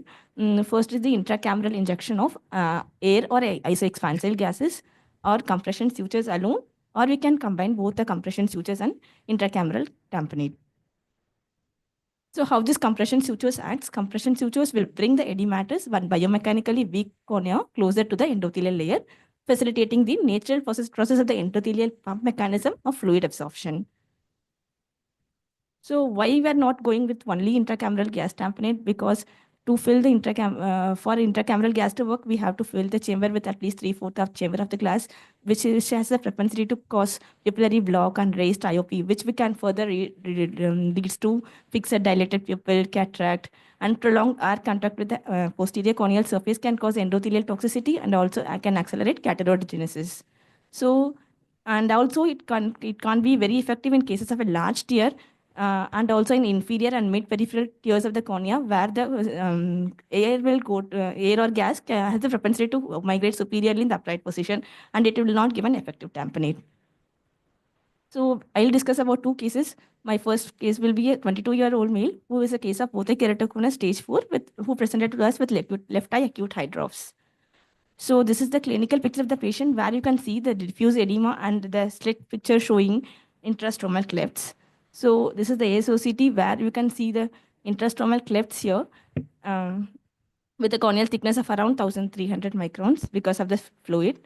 And we have proceeded with intracameral gas injection along with compression sutures. This is the 2 weeks post-op where you can see the edema is almost reduced and the sutures also has become loose with the expansile gas is reducing. And this is the ASOCT picture where the corneal edema is almost reduced and the thickness is around 446 micron. And this is my second patient who is a 38-year-old female who is a case of both eye pellucid marginal degeneration and presented with left eye acute eye drops. She actually presented 2 weeks later of the episode of acute eye drops. So this is the clinical picture. You can see almost the edema started resolving, but still the central cleft is left out. And it also has started scarring. So this is the ASOCT picture where the thickness is unmeasurable and we can see still a large fluid cleft in the stroma. We also have proceeded here with compression sutures and C3F8 gas injection. This is the 1 week post-op where you can see the edema started reducing. And this is the 1 week post-op ASOCT picture where the intrastromal fluid cleft is reduced. And this is 1 month post-op where the scarring is present, but the fluid is almost reduced. If she would have presented earlier, within a week, we have prevented the scar formation. And this is the 1 month ASOCT picture of the patient. So I will just go through the surgical video of the patient.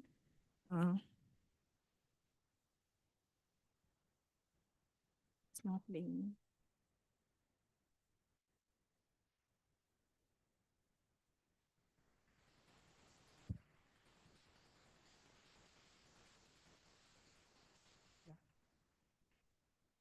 So this is the intraoperative OCT showing fluid clefts into the stroma. First, we are going ahead with a 1 ml syringe with 30 gauge needle. We are injecting an isoexpansile gas.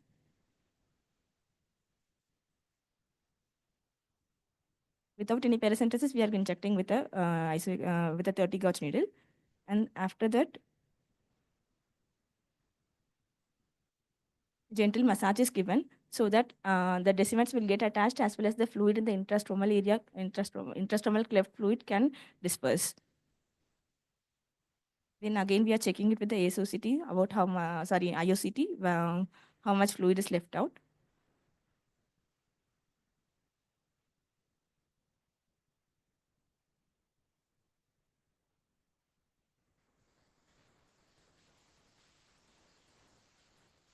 Then with the help of 10-0 monofilament nylon suture, we are at the area of the tear and the fluid clips, we are taking full thickness sutures.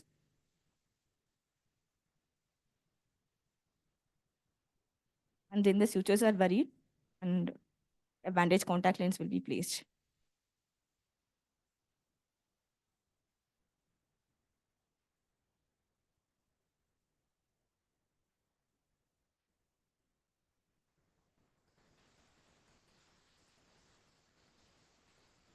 So why do we need the compression sutures? Earlier, the school of thought is in the earlier 2000s, we used to give only isoexpansile gases. But the thing is, if you look into the earlier studies, there were need of repeated injections.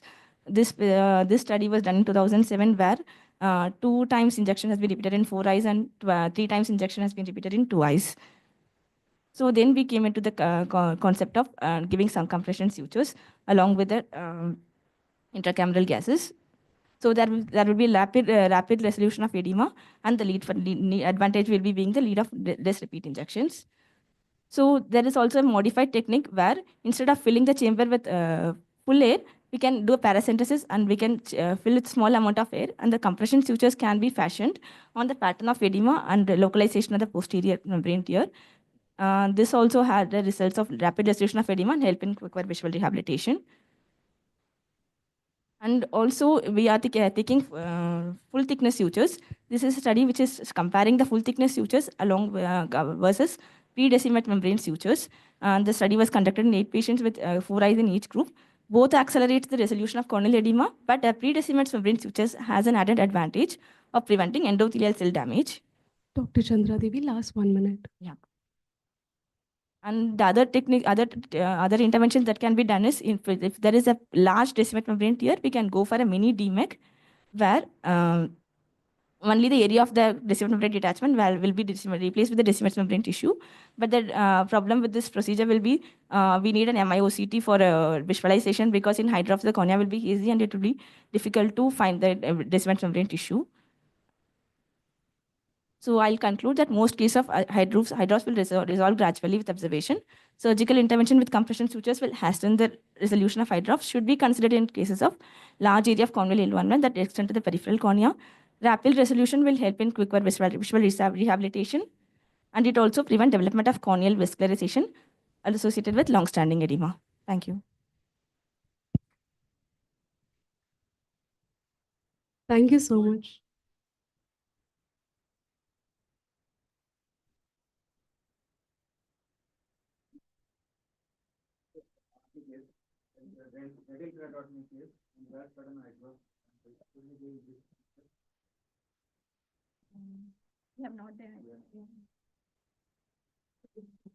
Thank you, sir. Do we have any more questions?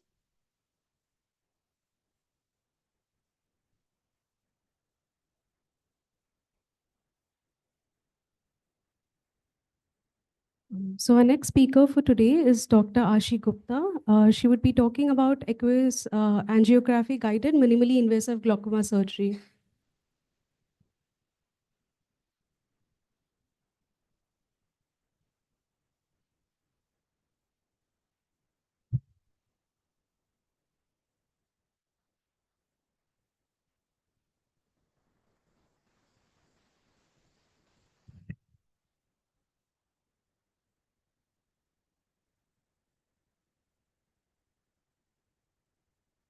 Good morning, everyone. I'm Dr. Ashi, and I'm going to be discussing aqueous angiography guided minimally invasive glaucoma surgery.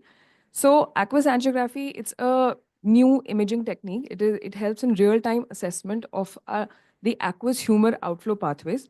Now, BANG, bent tab internal needle goniectomy, it is a low-cost, minimally invasive glaucoma surgery that helps to increase the aqueous outflow by stripping the trabecular meshwork using a hypodermic 26-gauge needle. So the machine that we use to capture these aqueous angiography images is the Flex Module Spectralis HRA OCT machine. And I would like to show you a video.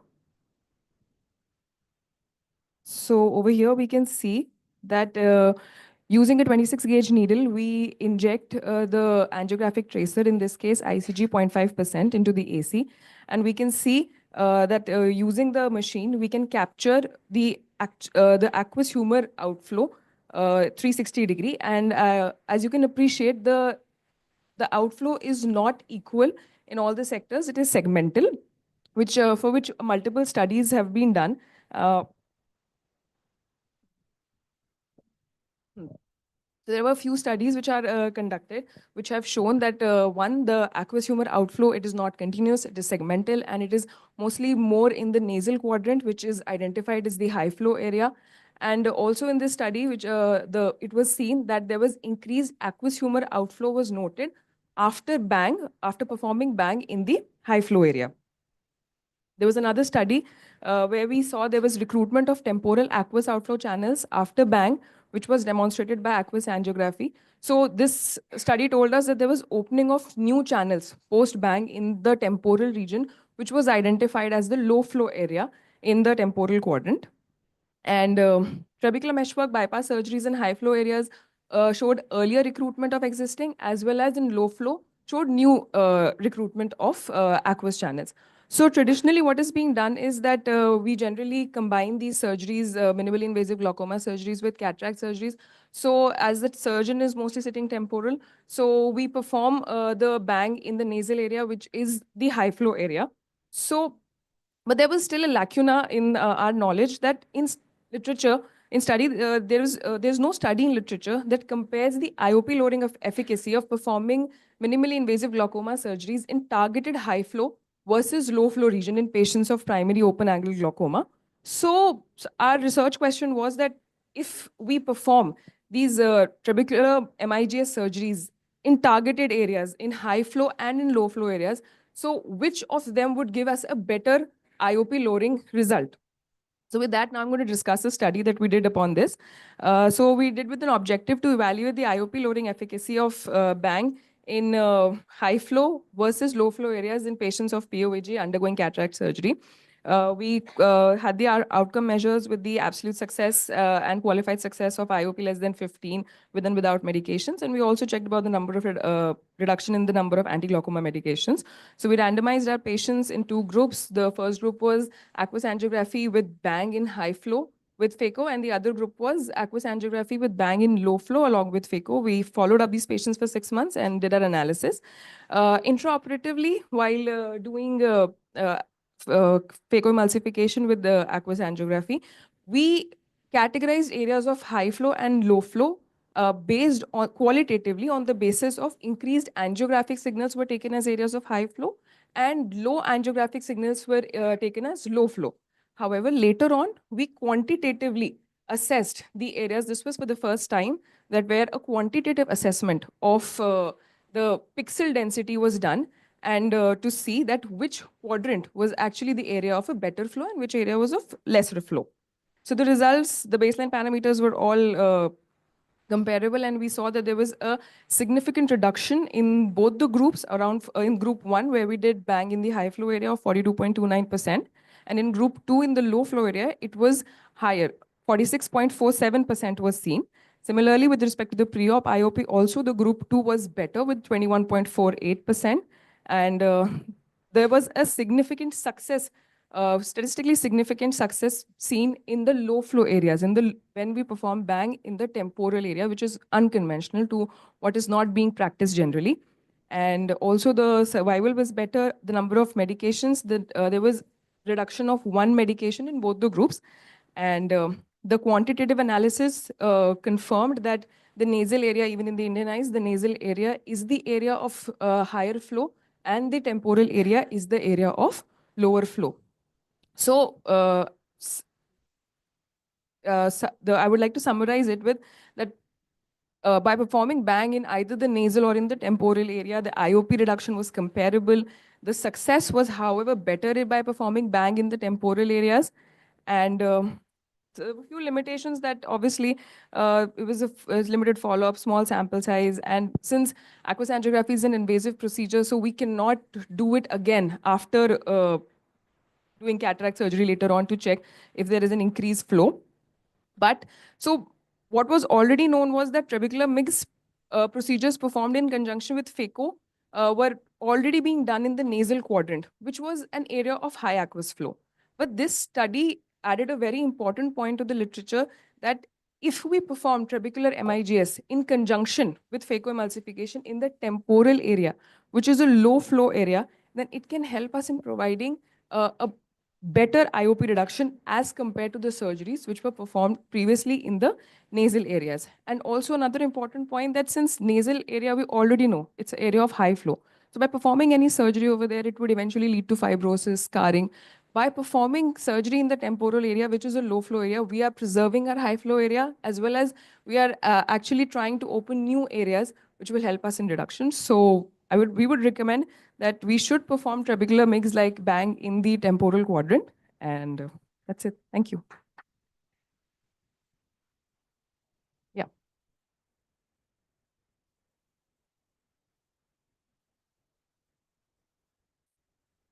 I'm sorry, ma'am. With respect to the, ma'am, initially, since traditionally the surgeon used to sit temporal to perform bang nasally, but over here in our study, we actually shifted the surgeon to the opposite side so that we can target the temporal area. The surgeon was sitting nasally. No. Thank you so much.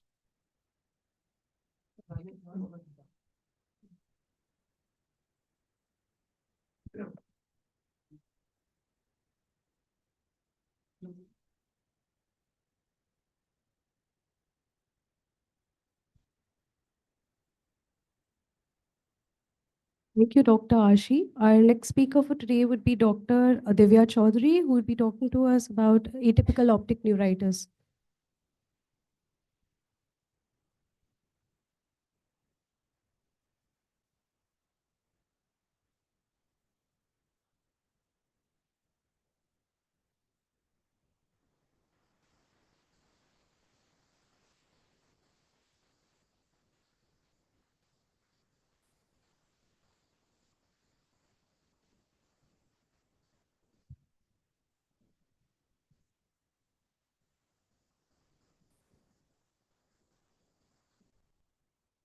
Good morning, everyone. Thank you, Arunodaya Eye Hospital, for giving me the opportunity. I'm Dr. Divya from the Dr. Shroff Charity Eye Hospital.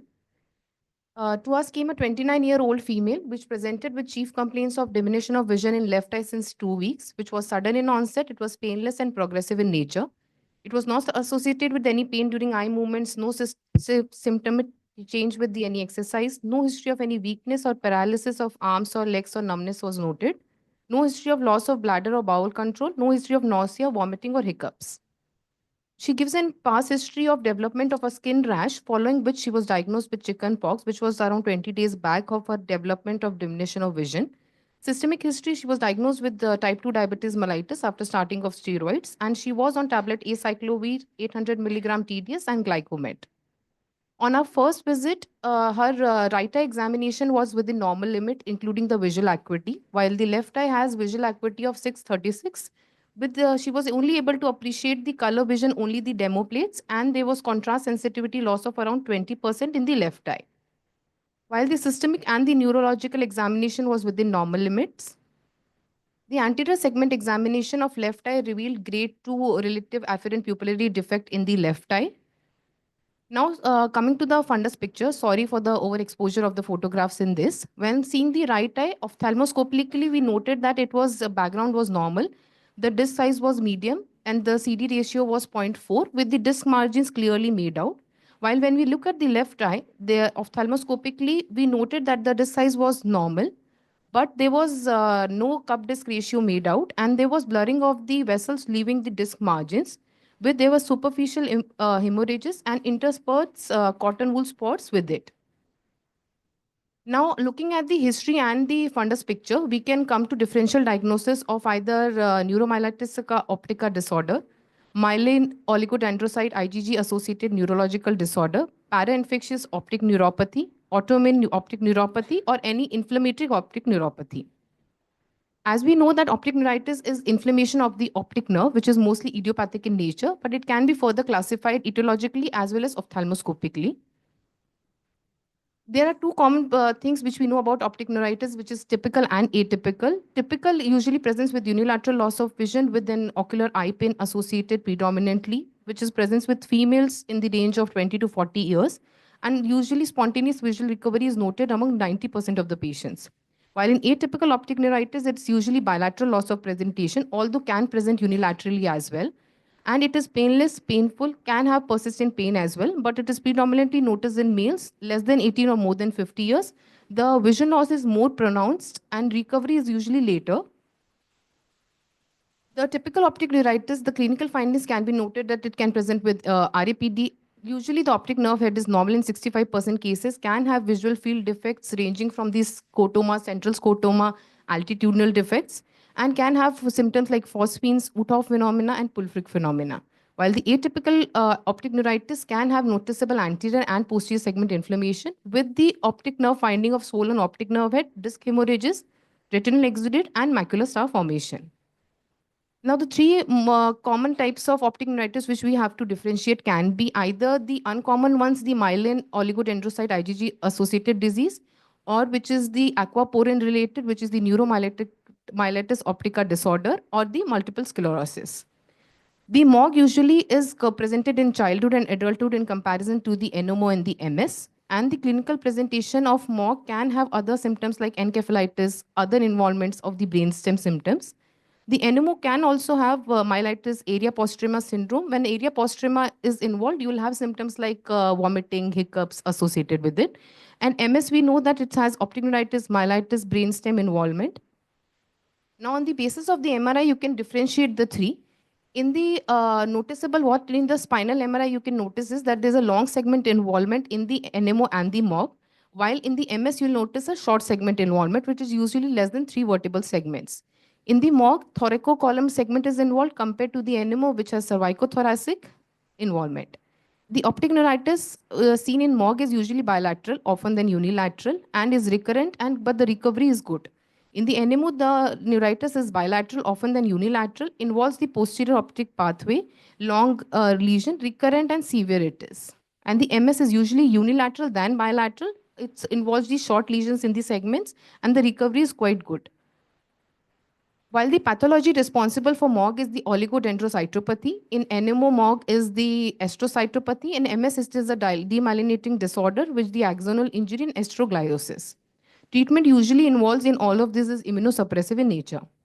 Other responsible causes of the optic neuritis can be autoimmune diseases with like SLE, Sjogren's syndrome, Behçet's. Infectious causes like herpes zoster, Lyme, syphilis, TB being the common ones, and the varicella.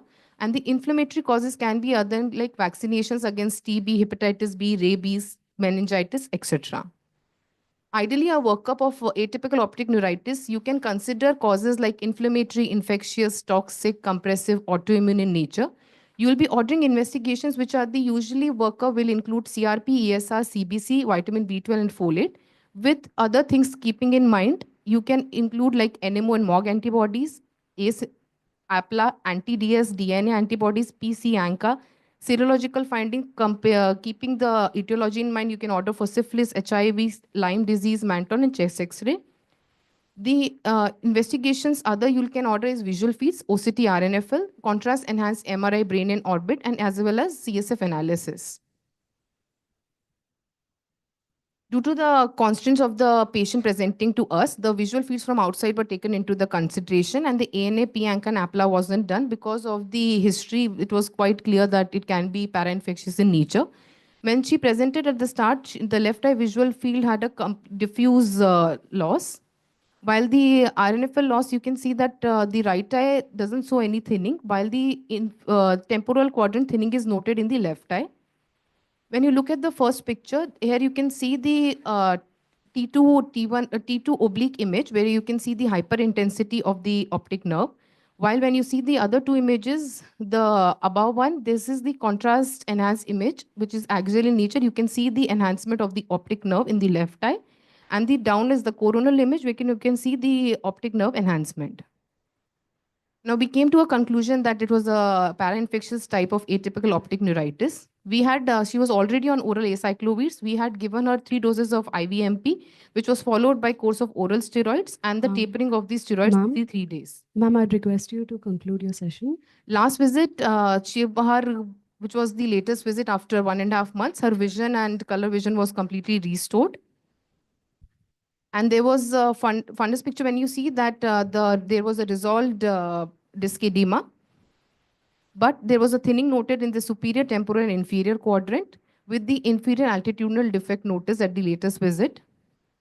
There had been case reports where the patients have presented with optic neuritis, but in immunocompetent patients like ours, and which has been given the steroids and has solved with the viral anticyclovirs also. Neurological complications can be caused, but they are various. What we need to keep in mind is that one should be aware that optic neuritis, although rare, can be a complication of chickenpox even in an immunocompetent patient. An early diagnosis of optic neuritis intervention is important in halting its progression and preventing its sequelae. Thank you. Thank you. So for our next session, I invite Dr. Narendra Taneja to talk on prevention of congenital rubella and varicella syndrome.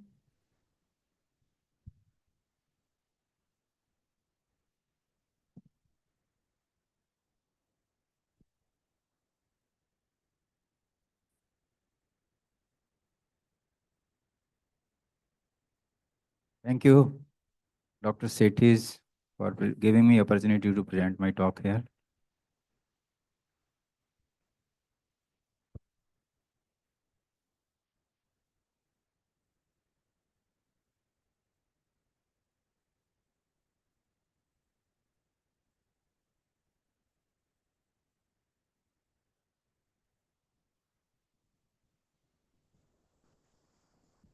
Hello.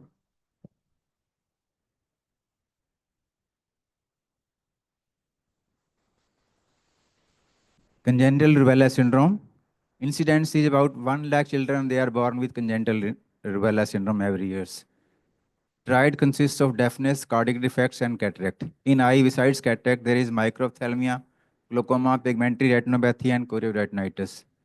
Sensory neural deafness is there, and cardiac defects include VSD, PDA, and pulmonary artery stenosis. Brain microcephaly, meningoencephalitis, hepatitis, hepatosplenomegaly, developmental defects like autism, visual and hearing impairments.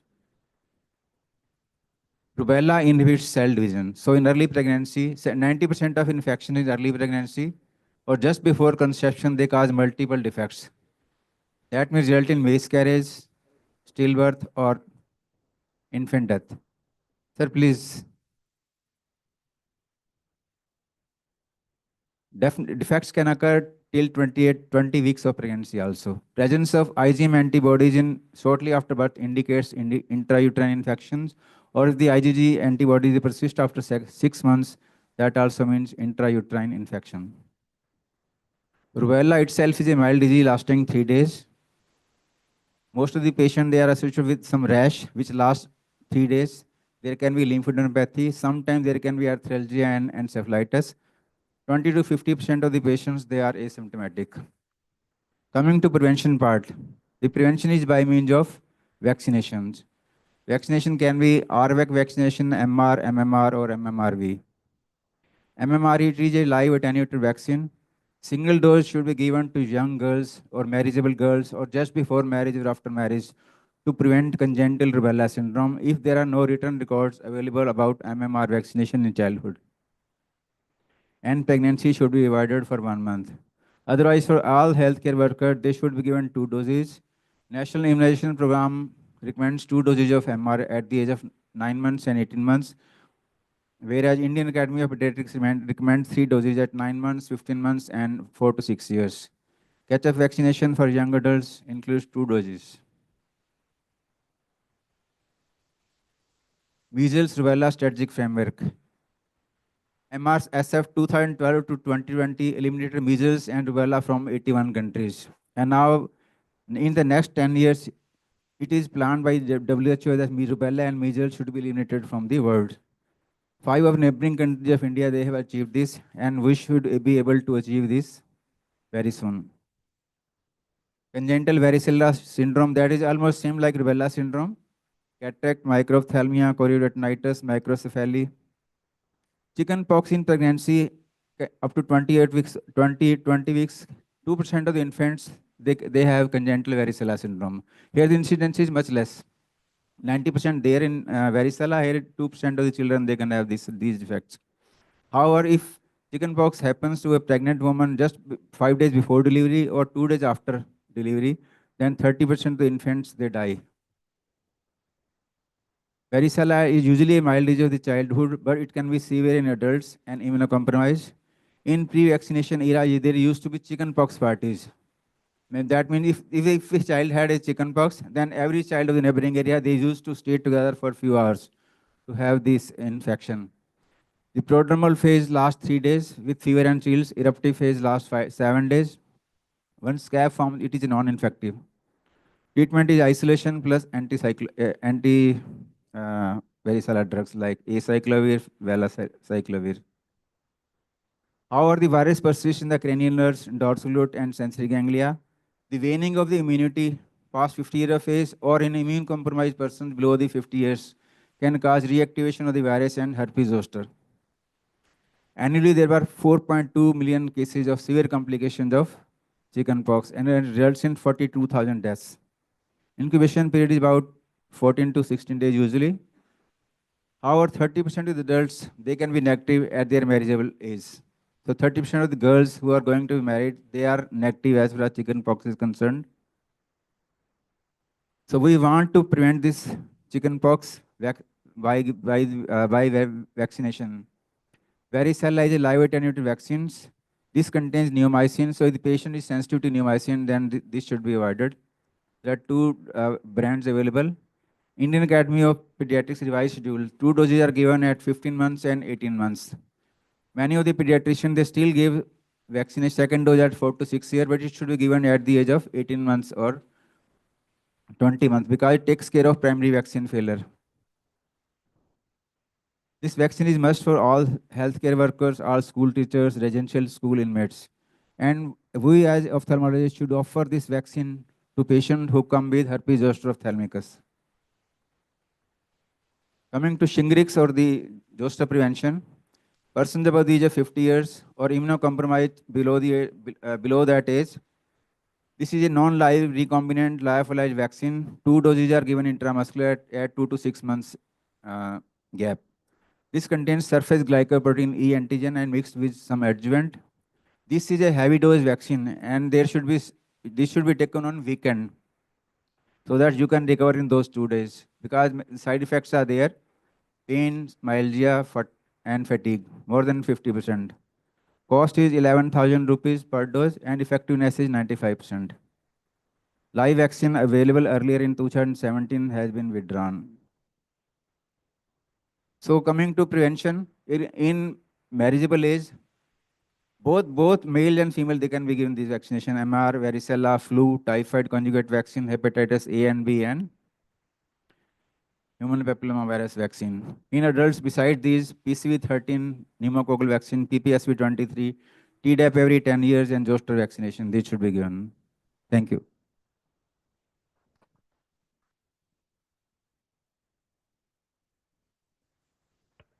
Thank you so much, sir. I would like to invite our next speaker for today, Dr. Parveen Mongre, who would be talking to us about therapeutic uses of botulinum toxin in ophthalmology.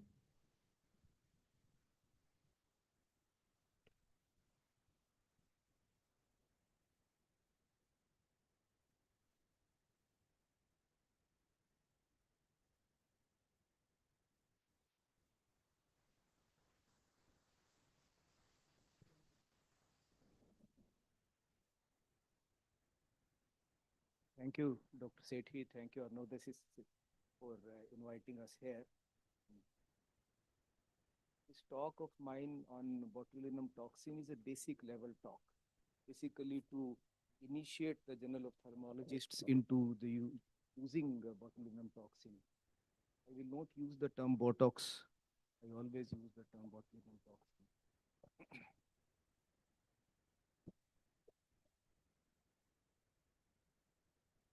Dr. Mongre, I am a freelance ophthalmic plastic surgeon based in Gurgaon. I have no financial disclosures and there are no proprietary or commercial interest associated with this particular material which I am discussing. All consents patients available with me. Botulinum toxin, it is a neurotoxin which causes the disease botulism produced by the spore-forming anaerobic bacteria Clostridium botulinum.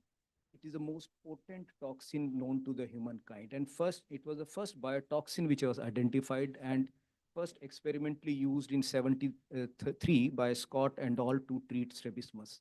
Seeing the encouraging results of this on the strabismus, FDA approved it for the treatment of strabismus, blepharospasm, and hemifacial spasms in 1989.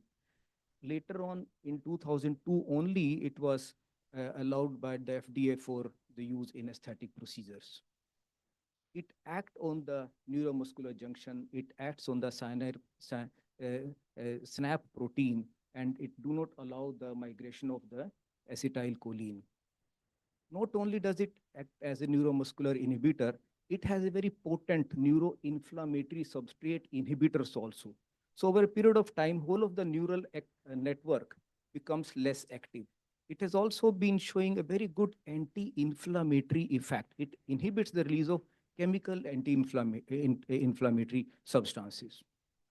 Many commercial preparations are available and some have a protein wrapper around it and some do not have. The Botox and Dysport, they have a protein wrapper around it, so they need to be maintained at a particular temperature, whereas Xeomin preparation available which do not have this wrapper protein is not subjected to the temperature control. For aesthetics, various uses are there like facial wrinkles, forehead wrinkles, eyebrow repositioning, crow fit, but I'm concerned more with the therapeutic uses of it. Epiphora, strabismus, benign essential blepharospasm, hemifacial spasm, ocular surface, or a lot of, and these conditions are increasing. We are increasingly using in many more conditions. Epiphora. Majority of our patients in our OPDs are having, the main complaint is watering of the eye. And epiphora is the overflow of tears onto the face, other than the cause which is by the normal crying. It can be lacrimal gland hyperlacrimal secretion, gustatory functional tearing, or outflow obstruction. If patient has to wipe his face more than 5 to 10 times in a day, his life is miserable. We need to help them out. Even in the outflow obstruction, we do not subject all patients to surgery. There are a lot of cases where, when there is only epiphora, but if patients are having vision problem, skin excoriation, social embarrassments, etc., we need to treat them by some way, and that treatment can be either surgery, which is DCR with intubation, or conjunctival DCR. But sometimes we get so many of patients where even the surgery is not possible for us, and we need to treat them off. So what we do, we give a botulinum toxin in the lacrimal gland. And it decreases the secretion of the lacrimal system. It blocks the neuromuscular transmission at the eccrine gland level. It is very simple procedure. Just we reconstitute appropriately under the topical anesthesia, we retract the lid up, we make the patient look down and in, and the palpebral lobe is seen, and directly it is injected with 30 gauge needle. Effect do lasts for almost 6 months. Since there are no skeletal muscles here, in the skeletal muscles, the effect do last for 3 months only, but here, in my experience, the effect lasts for 6 months or more.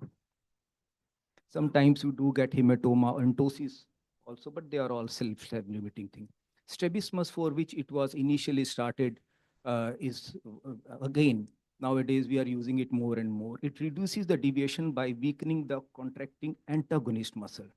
So in paralytic strabismus and post-operative consecutive strabismus less than 40 diopters, active thyroid orbitopathy, cyclic esotropias, and patients those who have undergone multiple squint surgery, this is a very good thing. All studies, right from 1973, have been showing adequate results, whether it is in infantile esotropias, exotropias, in acute unilateral sixth nerve palsy, even in the chronic sixth nerve palsy, in the residual deviations, or in cases where there has been overcorrection, or vertical deviation, or thyroid disease-related strabismus. This is a very good treatment, which is safe and effective. Direct visualization is the technique which we use. Of course, if you have a facility of EMG, you can visualize the muscle, targeted muscle, and give, but directly giving it over the muscle is the same thing. Units are 1 to 3 units per muscle. Benign essential blepharospasm, this is the treatment of choice. Hemifacial spasm, this is the treatment of choice. Now coming to different other conditions. In dry eye syndrome, especially in the severe dry eye syndrome, where there is a forceful closure of the eye which causes a secondary blepharospasm. Now this forceful closure of the blink, forceful closure continues to cause the corneal abrasions, continue to increase the patient's symptoms. So what we do, we just weaken the orbicularis muscle. It is just given in the orbicularis muscle, the blink is just weakened and patient is much better. In tarsorrhaphies, find many conditions where we have to induce do a tarsorrhaphy. Yes, tarsorrhaphy is good, but for a temporary tarsorrhaphy, we just give it in the LPS, induce a tarsorrhaphy, and help the cornea to heal. Like in this patient who has this young girl who had a non-healing corneal ulcer, we gave botulinum toxin, ptosis was induced, and by the end of 3 weeks, by the time ptosis reverted back, the cornea was well healed. In severe dry eyes patient, we can use it as a medical punctum plug. We just give it in the lower lid middle part. We block the action of the orbicularis fibers, and it decreases the active pumping mechanism is decreased. Upper lid retraction is the presenting sign of thyroid eye disease, and it demands the treatment, and effective treatment is giving botulinum toxin. All patients are very happy. Entropions, especially in the debilitated patients or where we need to temporarily use this procedure, even in the congenital entropions or spastic entropions, it is given subcutaneously across the inferior orbicularis at 3 points, 3 to 4 millimeter below the lid margin. It reduces the tone in the pretarsal orbicularis muscle, and it is a good procedure.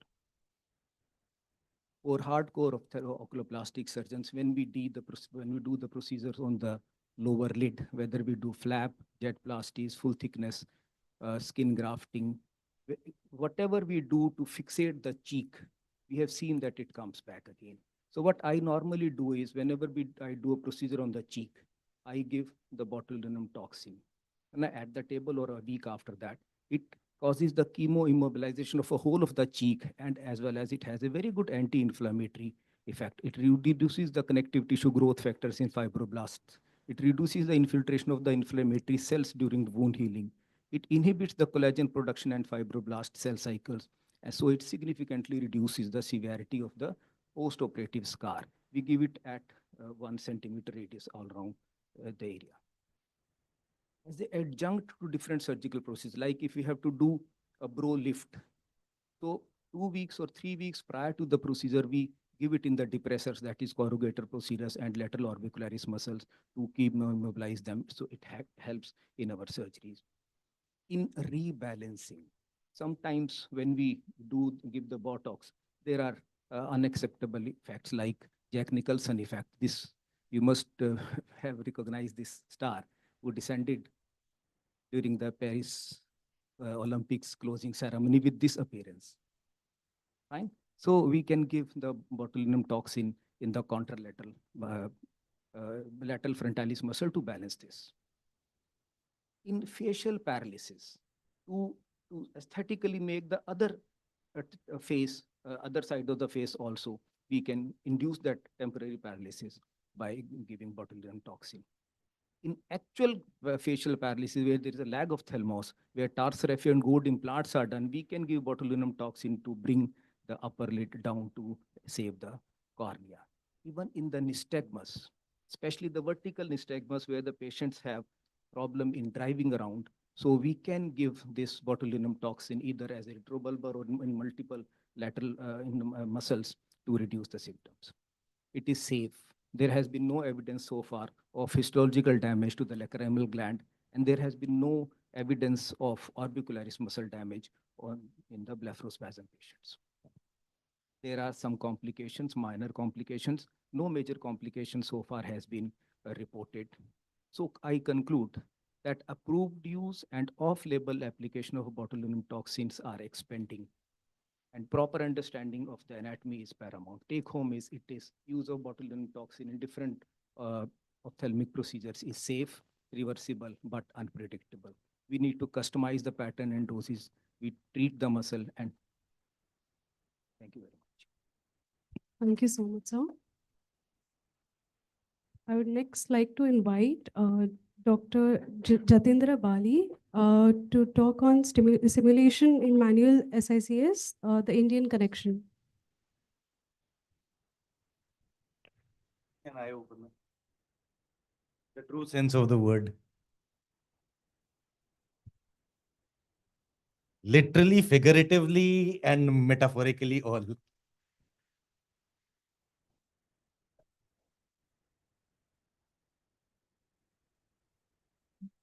Sir आंख तो खोल सकते, कोई देखने को तैयार ना हो तो उसका क्या करेंगे?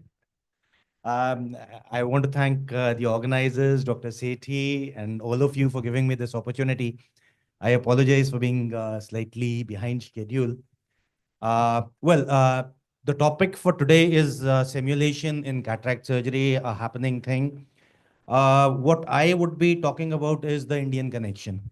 Now, across the world, this is a very interesting story that I'm going to relate to you. And it is the story of one of the pioneers in aviation industry getting involved with the ophthalmologists. And then we got involved. Across the world, there is only one simulator which does manual small incision cataract surgery simulation, and that is the Help Me See. And that is also the simulator with which the pioneer of simulators was involved. So to cut the long story short, I do not have any financial disclosures to make for this presentation. Today, we're talking about a lot of companies which are making simulators for training purposes. The importance, of course, is it improves it reduces that learning curve that we have. And it allows you to build the skill, at the same time evaluate the skill across different nations, across different people within the same institution, and across different institutions within the same country. Now, where did we get the idea for using this was from the aviation industry. The gentleman here is Albert Lee Yulchi. He is the pioneer of aviation simulation. He started off in a very small way, and then he dreamed big and he made it big. He said, I'm a common man with an uncommon story, but I believe he was an uncommon man with an even more uncommon story. He established Flight Safety International, which was, he was a pioneer in the flight simulation training. He started off as the personal pilot of Juin trip in 1941, the Pan American Airways had employed him, and then subsequently he realized he became a flight instructor. But his story started at the age of 16 when he started a little hamburger stand. From there, he purchased a Waco 10 aircraft from the Profits. Then he got involved with developing simulators. After that, he founded a company called Flight Safety International, which is now the pioneering regulatory authority. And what he did was he identified that there were gaps in training the pilots. So he developed realistic flight simulators.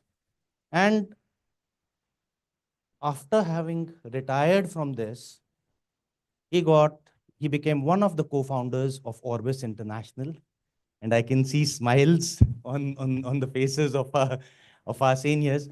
So Orbis was a flying hospital, and it was conducting surgeries across the third world countries. And a lot of our seniors have been associated with this. Albert Yulchi was one of the brainchilds of this particular organization. And when he started interacting with ophthalmologists, he suddenly realized that there was a need for training the surgeons, and he got involved with developing simulators. So he founded something called Help Me See. They started developing some simulators, and then then the Indian connection comes in. Then the Indians got involved, and there are very few countries where manual small incision cataract surgery is big, and India is one of those countries. And some of our very senior and old people got involved with them. They developed the first training module, then they subsequently developed the complications module. Initially, it was the idea was make the simulator and just license it so that multiple institutions come together. But what we realized later was that there were other simulators which got commercialized. So now there is a change in approach, and they are now Help Me See is also going commercial. As yet, it is not commercial. The others are commercially available. Now, let's not go into what the advantages or disadvantages are. It is just that we have a lot of Indians who have worked in this, and the next big thing that is happening is the virtual reality, the augmented reality, and the layered extended reality. So those are things that people are working on. And fortunately, we have, among all the branches, ophthalmology is the branch which has been associated with this the longest. And Albert Yulchi is no longer with us, but his legacy lives on. Help Me See, the International Society for Manual Small Incision Cataract Surgeons, and our juniors here and across the world are ensuring that the future of cataract surgery training is now going to be technology driven. Thank you so much. Thank you so much, sir. I would next like to invite Dr. Arvind Kumar to give a talk on OmniFlow Supra, a new and novel glaucoma drainage device and management of most refractory open-angle glaucoma.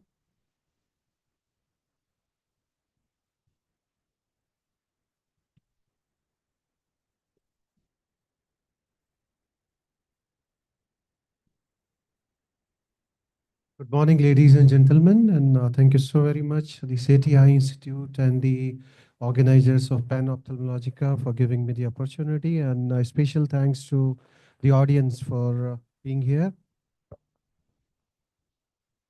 So my talk is on OmniFlow, that is a make in India A to B from anterior chamber to the retrobulbar space. So it is a glaucoma drainage device. Its voice is fluctuating. Can you fix it? Yeah. The PPT, it was I gave you in a PPT format.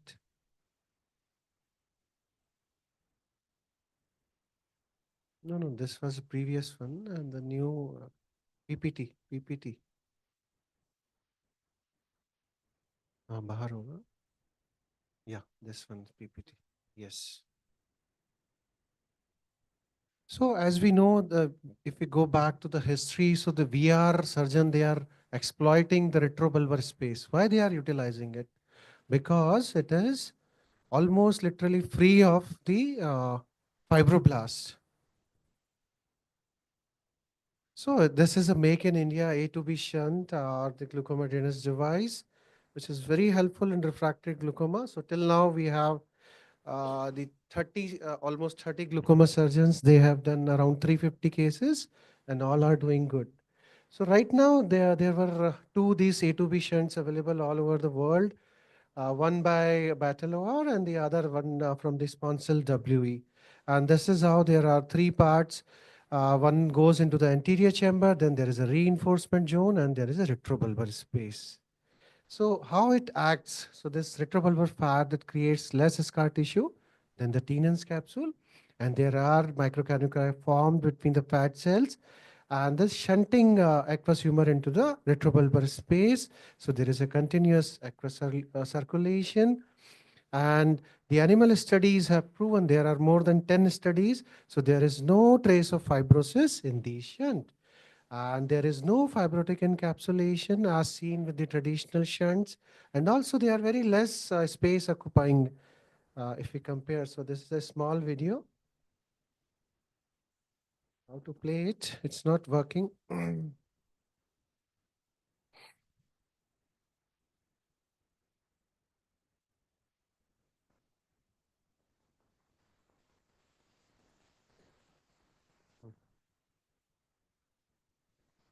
Greetings everyone.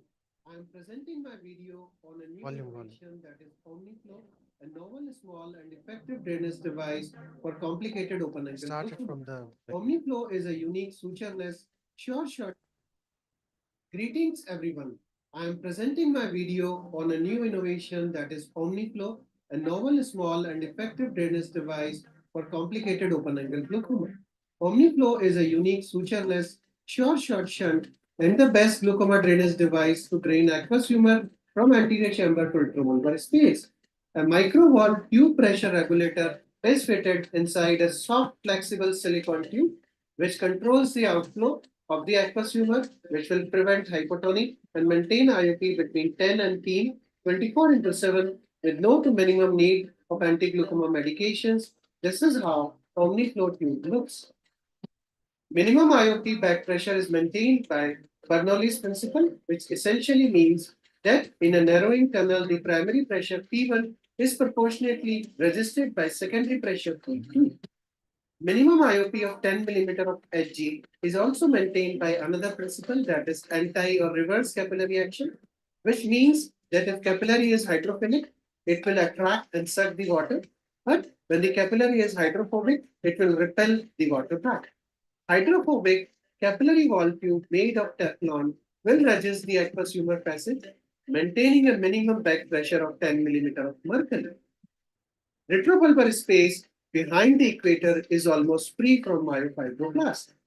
Therefore, it is virtually free from fibrosis even without mitomycin C. Retrobulbar space can easily drain up to 500 microliters per minute without any engorgement, proptosis, or chemosis. Aqueous humor production and outflow discharge rate is only 3 microliter per minute.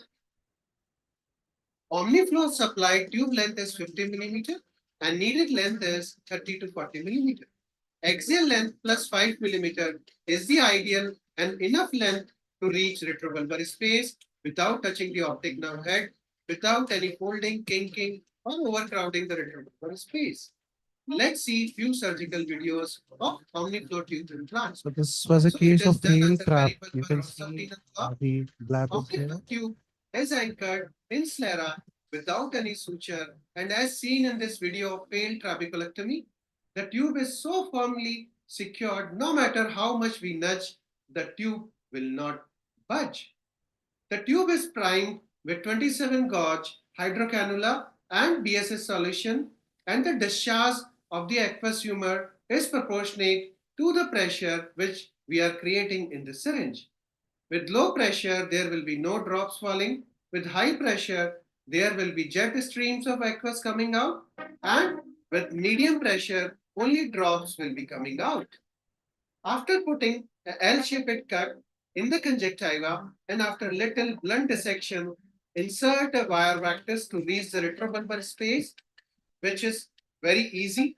And up to 40 millimeter of wire vectors can be inserted with ease, and it creates a smooth tract. Minimum and gentle bipolar cautery is done. After this, at 45 degrees and 5 to 7 millimeter away from the limbus, a scleral tunnel is made with 23 gauge angled MVR blade. This tunnel is properly lubricated with 2% HPMC OVD solution. The beveled end of Omniflow is now inserted in and passed through the scleral tunnel.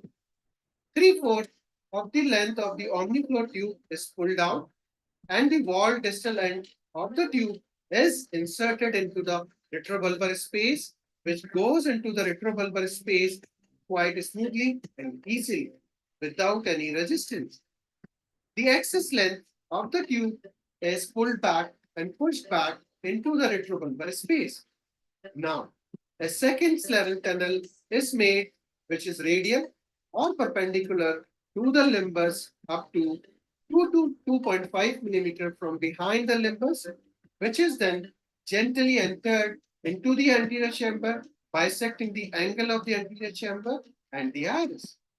Now, the beveled end of the Omniflow tube is inserted into the anterior chamber via the second scleral tunnel. Care must be taken that only the beveled 1.5 to 2 millimeter end goes inside. Then the excess band of tube is pulled back and slowly pushed back into the retrobulbar space. After this, the firm anchoring of the tube is confirmed by vigorous pull, push, and side movements. In the end, fibrin glue is put over the sclera and conjunctival flap is reposited and sealed. Entire surgery is of 10 minutes with no sutures. There is no induced astigmatism, so it can be implanted along with toric and multifocal IOLs. In this video, you can notice the decent anterior chamber depth. When the tube is in focus, IOL is out of focus, and when IOL is in focus, the tube is out of focus. So there is no hypotonic choroidal effusions or any hypotonic maculopathy. This is an interesting case of traumatic subluxation of crystalline lens with angle recession glaucoma and dilated pupil. The tube gets blocked by incarceration of prolapse with risk strands. Vitrectomy relieved the pupil blockage. The intraocular pressure came down, and so the midriatic pupil also became smaller.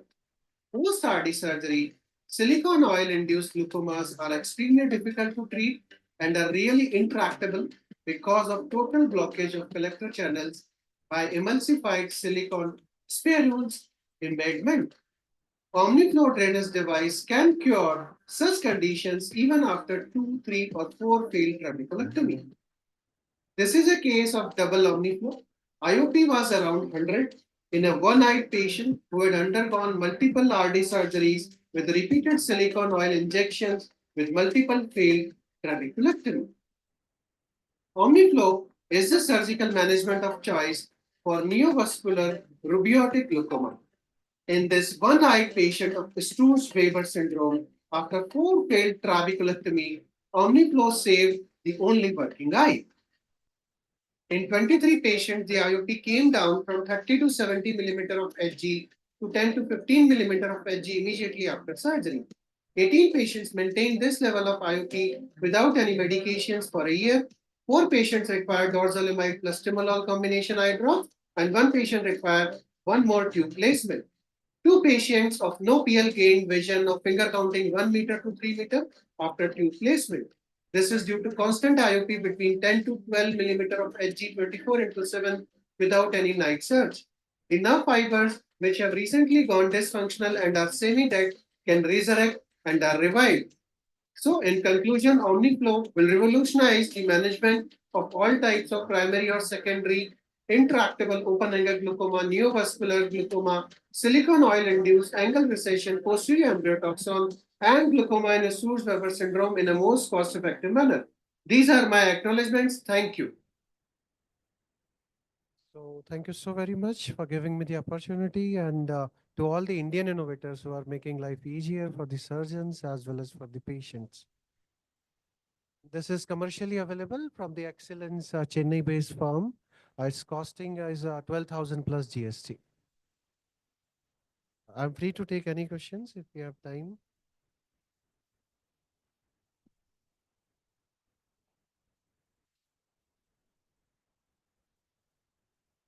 Yeah, thank you so very much, sir. Yeah. Although it was up to 3 meters only, but the patient was able to do his daily routine work without any help from the other family members.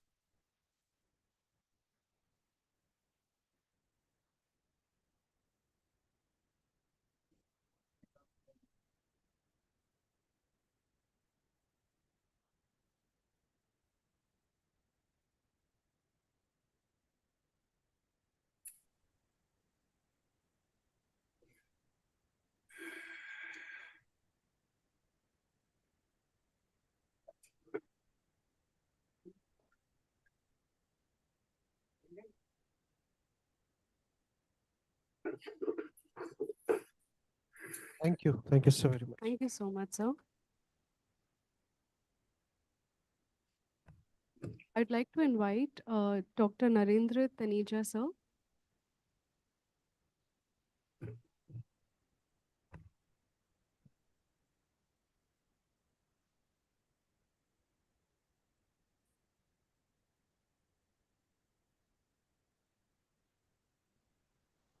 I request Dr. Parveen Mongre stage.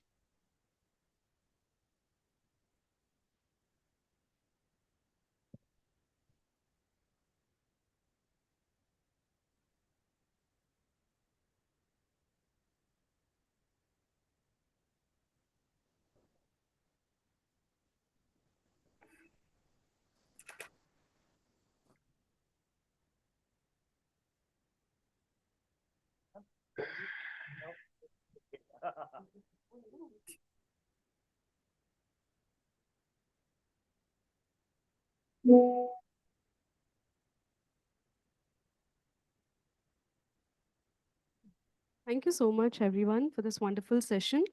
We'd next like to go on to the fourth session. Over to Dr. Okay, we're ready.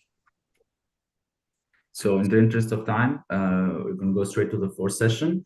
I'm Dr. Gheorghe Puciari. I'm a resident doctor in Sapienza University in Rome. I'll be your host. I'll make sure things go smoothly. Our next speaker is going to be Dr. Maria Chavez Samaniego from Spain. She's a distinguished ophthalmologist specializing in glaucoma and cataract surgery. She has extensive expertise in complex glaucoma procedures, minimally invasive glaucoma surgery, and was the first in Spain to perform the iWatch glaucoma surgery. Today, she will be sharing her insights on choroidal detachment after glaucoma surgery. Please, Dr. Samaniego, whenever you're ready. Thank you very much, Dr. Gheorghe, and thank you to Dr. Aaron Sethi for his kind invitation.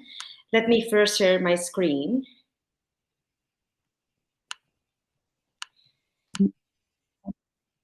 All right. So today I'm going to talk about choroidal detachment after glaucoma surgery, which is one of the complications that we sometimes have to face after glaucoma surgery. Basically, we know that the choroidal space is a virtual space. It's a space that doesn't exist unless there's some liquid or some fluid contained there, okay? We basically can distinguish between two types of choroidal detachments. One is the serous choroidal detachment, which is the most frequent, fortunately, and the hemorrhagic choroidal detachment. The serous choroidal detachment basically happens due to transudation. After surgery, the transmural capillaris pressure is higher than the IOP, and this leads to the transudation of fluid to the choroidal space.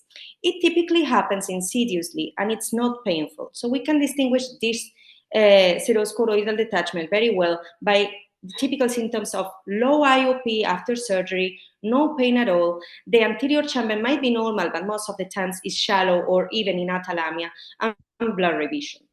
What is the main difference with hemorrhagic choroidal detachment? This one happens because of the posterior ciliary arteries disruption after an acute IOP drop after surgery, which leads to a suprachoroidal hemorrhage. It can happen also after serous choroidal detachments due to the break of the posterior ciliary arteries. And it typically happens suddenly, sometimes even during surgery, and it happens with intense pain. So the typical symptoms for these patients will be intense pain, shallow anterior chamber, high IOP, and blurry or most likely loss of vision.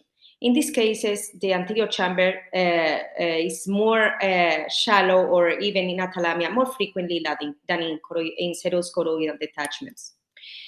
We have to look at the differences also in the B scan. We can see in the images that typically serous choroidal detachments looks like whitish when we look at the fundus exam, and the images in the B scan looks translucent. Okay, the content of the serous choroidal detachment is transparent. What happens when we are facing a hemorrhagic choroidal detachment? As you can see, the images in the fundus exam are darker because the space is full of blood. And in the B scan also, we can see that the content in these bags is dense, it's blood, it's not just fluid, it's not transparent fluid. If this happens during a surgery, we have to take it into account, because if we see that during the cataract surgery, or most likely during glaucoma surgery, we have a sudden increase in the IOP with loss of the retinal reflex, we have to think about a suprachoroidal hemorrhage, and automatically we should stop the surgery or secure our incisions, because this can lead to an expulsive hemorrhage. We will go in depth through the treatment that goes basically from more conservative treatment for the serous detachment to more aggressive treatment in the case of a hemorrhagic choroidal detachment. What are the main surgeries that can lead to this complication? Well, the number one in a scale is the trabeculectomy. Trabeculectomy has the first place in producing choroidal detachments, but mainly serous choroidal detachments. And something that caught my attention from these studies is that the frequency was a little bit higher in the group that was treated with 5-fluorouracil than with mitomycin C. The second place will be for top shunts. They have typically higher incidence of hemorrhagic choroidal detachments versus trabeculectomy. AMAT glaucoma drainage device leads typically to serous choroidal detachments, and barbell glaucoma drainage device can lead to both, but the rate of hemorrhagic choroidal detachment is a little bit higher in this group. Why? Well, basically due to the technique that we create to make the valve open gradually. Usually the drop in the IOP used to be more acute, more sudden in the barbell glaucoma drainage devices, but it will always depend on the mechanism that we are using to limit the outflow of the aqueous humor, if it's a ripcord or if it's a bicrural suture around the tube. And the third place will be for deep sclerectomy. Well, as we can see here, the rate of choroidal effusion is very less. So basically, it's even something that we shouldn't take into account. It might happen, but they typically resolve without any treatment, just with observation. It has been also observed after a combination of minimally invasive glaucoma surgery. There is a paper that showed that a combination of a trabecular mixed surgery combined with endocyclophotocoagulation. So basically, the increase in the outflow of aqueous humor, along with the diminution of the production of aqueous humor in the eye, can lead also to choroidal effusions. But typically, they are benign and they don't require any aggressive treatments. What are the risk factors that we should think when we are planning a surgery, glaucoma surgery? The things that we should take into account before the surgery is if we are facing a patient with non-ophthalmos, short axial lengths should be addressed. Sometimes we should do prophylactic sclerectomies to avoid this issue. Sturge-Weber have more risk, carotid cavernous fistula as well. Pay attention always in all patients with blood thinner, antiplatelets, coagulation disorders. High myopes also have more risk, and of course, advanced age and comorbidity. During the surgery, we can control the blood pressure and try to avoid any kind of hypertension or tachycardia. Also, try to avoid profuse bleeding during the surgery. Always make sure that your sutures are correct. We don't like to do surgeries with profuse bleeding because it's uncomfortable for us, but it also can lead to complications for the patient. So make sure that we cauterize the vessels very well, and we have a good scleral and conjunctival closure. The use of phenylephrine during surgery has been described also with the higher frequency of choroidal detachments. Also, we should avoid acute drops in the IOP. So for this purpose, depending on the surgery that we are performing, we can use viscoelastic or even do a paracentesis. And the rate of choroidal detachments has been declared to be higher in general anesthesia. The next will be retrovulvar anesthesia due to the increase in the retrovulvar, the increase of the pressure in the retrovulvar space, followed by perivulvar anesthesia, subtenon, and topical anesthesia. And what about after surgery? We have to be careful with traumatisms, tell all patients to take rest, avoid weightlifting, avoid Valsalva efforts, talk to them open about constipation, vomiting, sneezing, because it increases the pressure in the episcleral space, in the episcleral vessels. And also pay attention to the reintroduction of the blood thinners. Try to do it, of course, following the instructions from the anesthesia doctor, but try to do it tapered and as later as possible. What is the management of a serous choroidal detachment? Well, first of all, we have to find the cause, okay? Because it can happen spontaneously, but sometimes it happens due to hyperfiltration, for example. So in the first days, we should observe the patient and use conservative treatment with cyclopentolate or atropine drops. We can also use corticosteroids, but only if we are sure that we don't have an hyperfiltration, because if there is a hyperfiltration, it will make it worse. Is there a saddle? Place a suture or place a contact lens if it's something that we can control only with this. Do we have a big bleb or peritubular filtration? We can use the technique of reforming the anterior chamber with some viscoelastic described by Monteiro, the Pan-Bear compression sutures, or the technique of dry leg with the cell to attach the conjunctiva and make our bleb a little bit more limited. When should we do surgeries for these patients? Basically, when we are facing a kissing choroidal, when we see contact between the lens and the cornea, we have prolonged corneal edema, or the progression is not favorable. And what should we do with hemorrhagic choroidal detachments? Well, once again, observation and management will be based on the severity of the case. Cyclopentolate can help to relieve the pain, cortisone also. Most of the times we have to use maximum hypotensive medication, even topical and oral, and use painkillers, but of course avoiding NSAIDs and aspirin. We should never reform the anterior chamber with viscoelastic, because if we have high pressure in the posterior part of the eye and we increase the pressure in the anterior chamber, we'll make the patient's pain worse.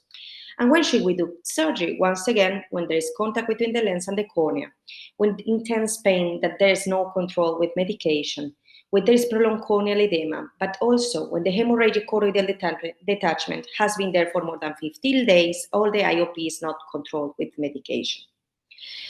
For the serous choroidal detachment, we can reform the anterior chamber, but we can also perform sclerectomies at 4 or 8 millimeters from the limbus to drain the liquid in the suprachoroidal space. And after this, just cauterize our incisions, or if they are big, place a suture. For hemorrhagic choroidal detachment, typically we should wait, if possible, 7 to 14 days to lead to the clot lysis, because if not, sometimes we have to go into the OT twice.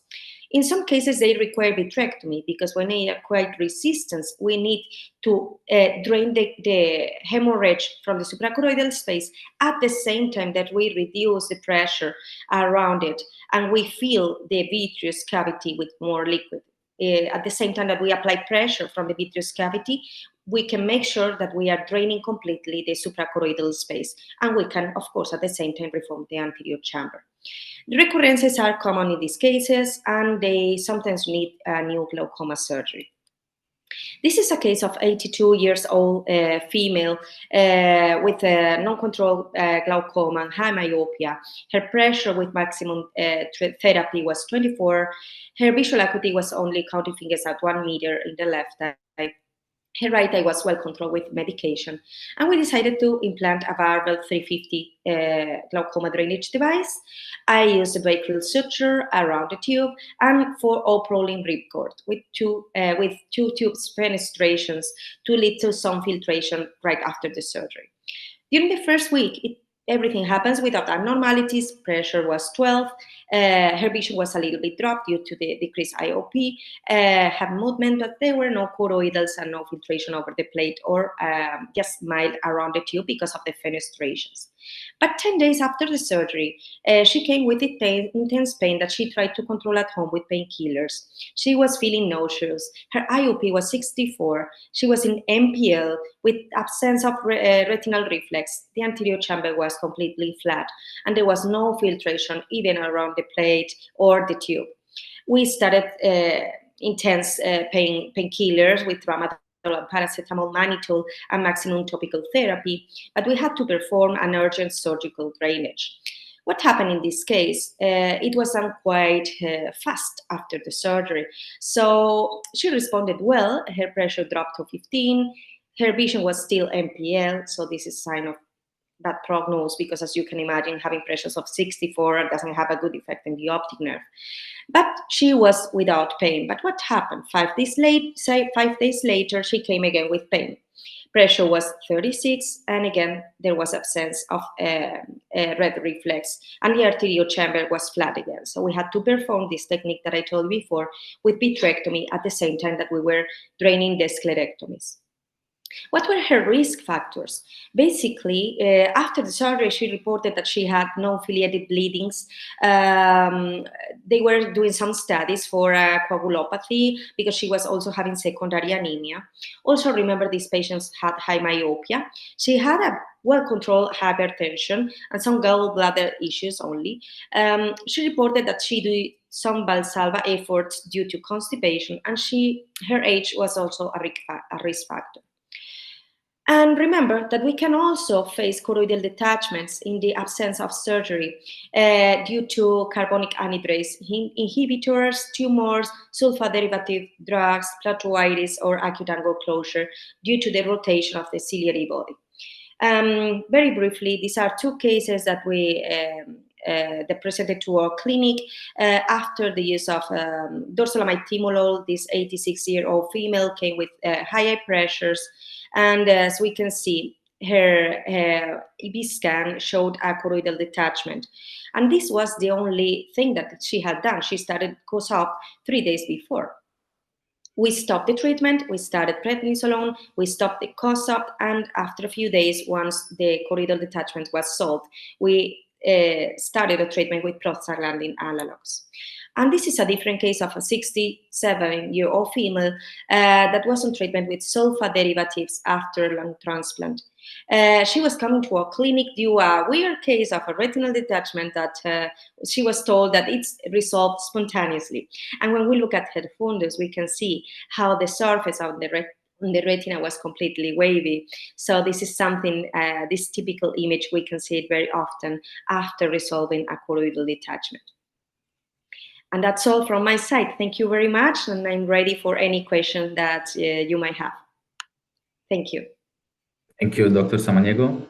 I had a question actually. During my time in India, we had a case, I'm pretty sure Dr. Saiba knows which one I'm talking about, with kissing choroids and actually no obvious hypotony and formed chamber. And we couldn't identify a cause. So one of the hypotheses was maybe a ciliary body shock after surgery. What is your thoughts on that? Is that something that could actually be the cause in a necrotic detachment with no other obvious? The primary surgery was a trap or a tube? Dr. I think it was a trap. Okay, because I after can a hear trap, Dr. Saiba. I don't know if they are Hear here. you. Well, so She basically remembers the case after, pretty well. I think it was a trap, but I wanted her to confirm. The valveless device I was placed, the Emmet clear path. Oh, okay.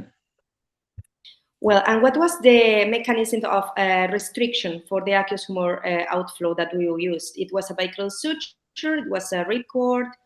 It was so the ACP comes with a pre-placed ripcord suture. So this patient already was a case of a dropped lens with a vitrectomy, following which he developed a secondary glaucoma, and we had to do this tube surgery. And the very, I think, second day, the post-operative day 2, he developed kissing choroidals. And we were able to luckily manage it conservatively. We waited for about I think close to 13 14 days for it to start seeing some improvement, and once the kissing choroidal started regressing, we were sure that the trajectory is towards improvement, so we let it settle down conservatively. We didn't have to really intervene, but I'm writing a case report. Maybe you can put in some more insights into this, that in a vitrectomized eye, we believe that if the eye is not closed, it can probably never be closed watertight after a implant, and maybe an injection of say BSS or visco should be injected into the vitreous cavity at the end of the surgery to just make the eye tight. That itself may just not cause the choroidals or any other flaccidity in the posterior chamber. In this case, if there was a ripcord that was placed already, we shouldn't have any problem of acute hypertension. But sometimes we face this with pole glaucoma drainage devices. When the tube comes from the fabric, from the manufacturer, sometimes there are some mild variations in the diameter of the tube that are not perceptible for our eyes. But when we are creating the scleral tunnel, we are ready for a perfect diameter. So if there's any mild variation, there's going to be an filtration around the tube, even if it's something that we cannot see because there's no bleb around the sclerectomy, around the scleral tunnel. If there is a very slight filtration over there, this can lead to kissing, because there must be something, because patients don't develop a kissing choroidal from out of nowhere. And patients that underwent vitrectomy previously, they are more sensitive to hypertension. Typically, the most severe cases that this patient that I showed, they happen after vitrectomy, because the drop in the IOP is more sudden. So I think it could be due to unknown notice during the surgery, filtration peritubular around the scleral tunnel probably, or due to non-perfect diameter of the tube.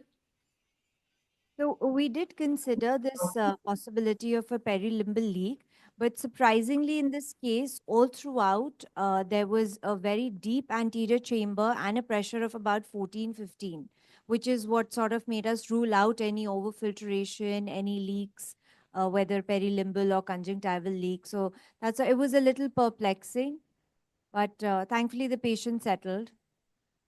It would have been nice to actually know and pinpoint to why this happened to avoid this in the future, but we couldn't Yeah, really. in these cases are where we typically would like to explant the valve just to see what happened. Now, from our mind of scientists, we would like to see what happened there. But of course, we can't do it. We are treating patients, no. But it's these cases that we would like to go again to OT just to open and see what's going on there. Yeah, of course. There's no obvious cause of this, so it's an interesting case. Thank you so much. Okay, thank you. Thank you, everyone. So we're already running late, so let's go straight to the next speaker. Dr. Zain Khatib is a skilled ophthalmologist and faculty surgeon based in Mumbai, currently serving as consultant ophthalmologist at Khatib Eye Clinic and visiting surgeon at Kalsikar Al Sadiq Hospitals in Mumbai. Today, he will be discussing unpremium IOLs. So please, Dr. Khatib, tell us what you mean with this provocatory title. You are muted at the moment. Okay. Thank you.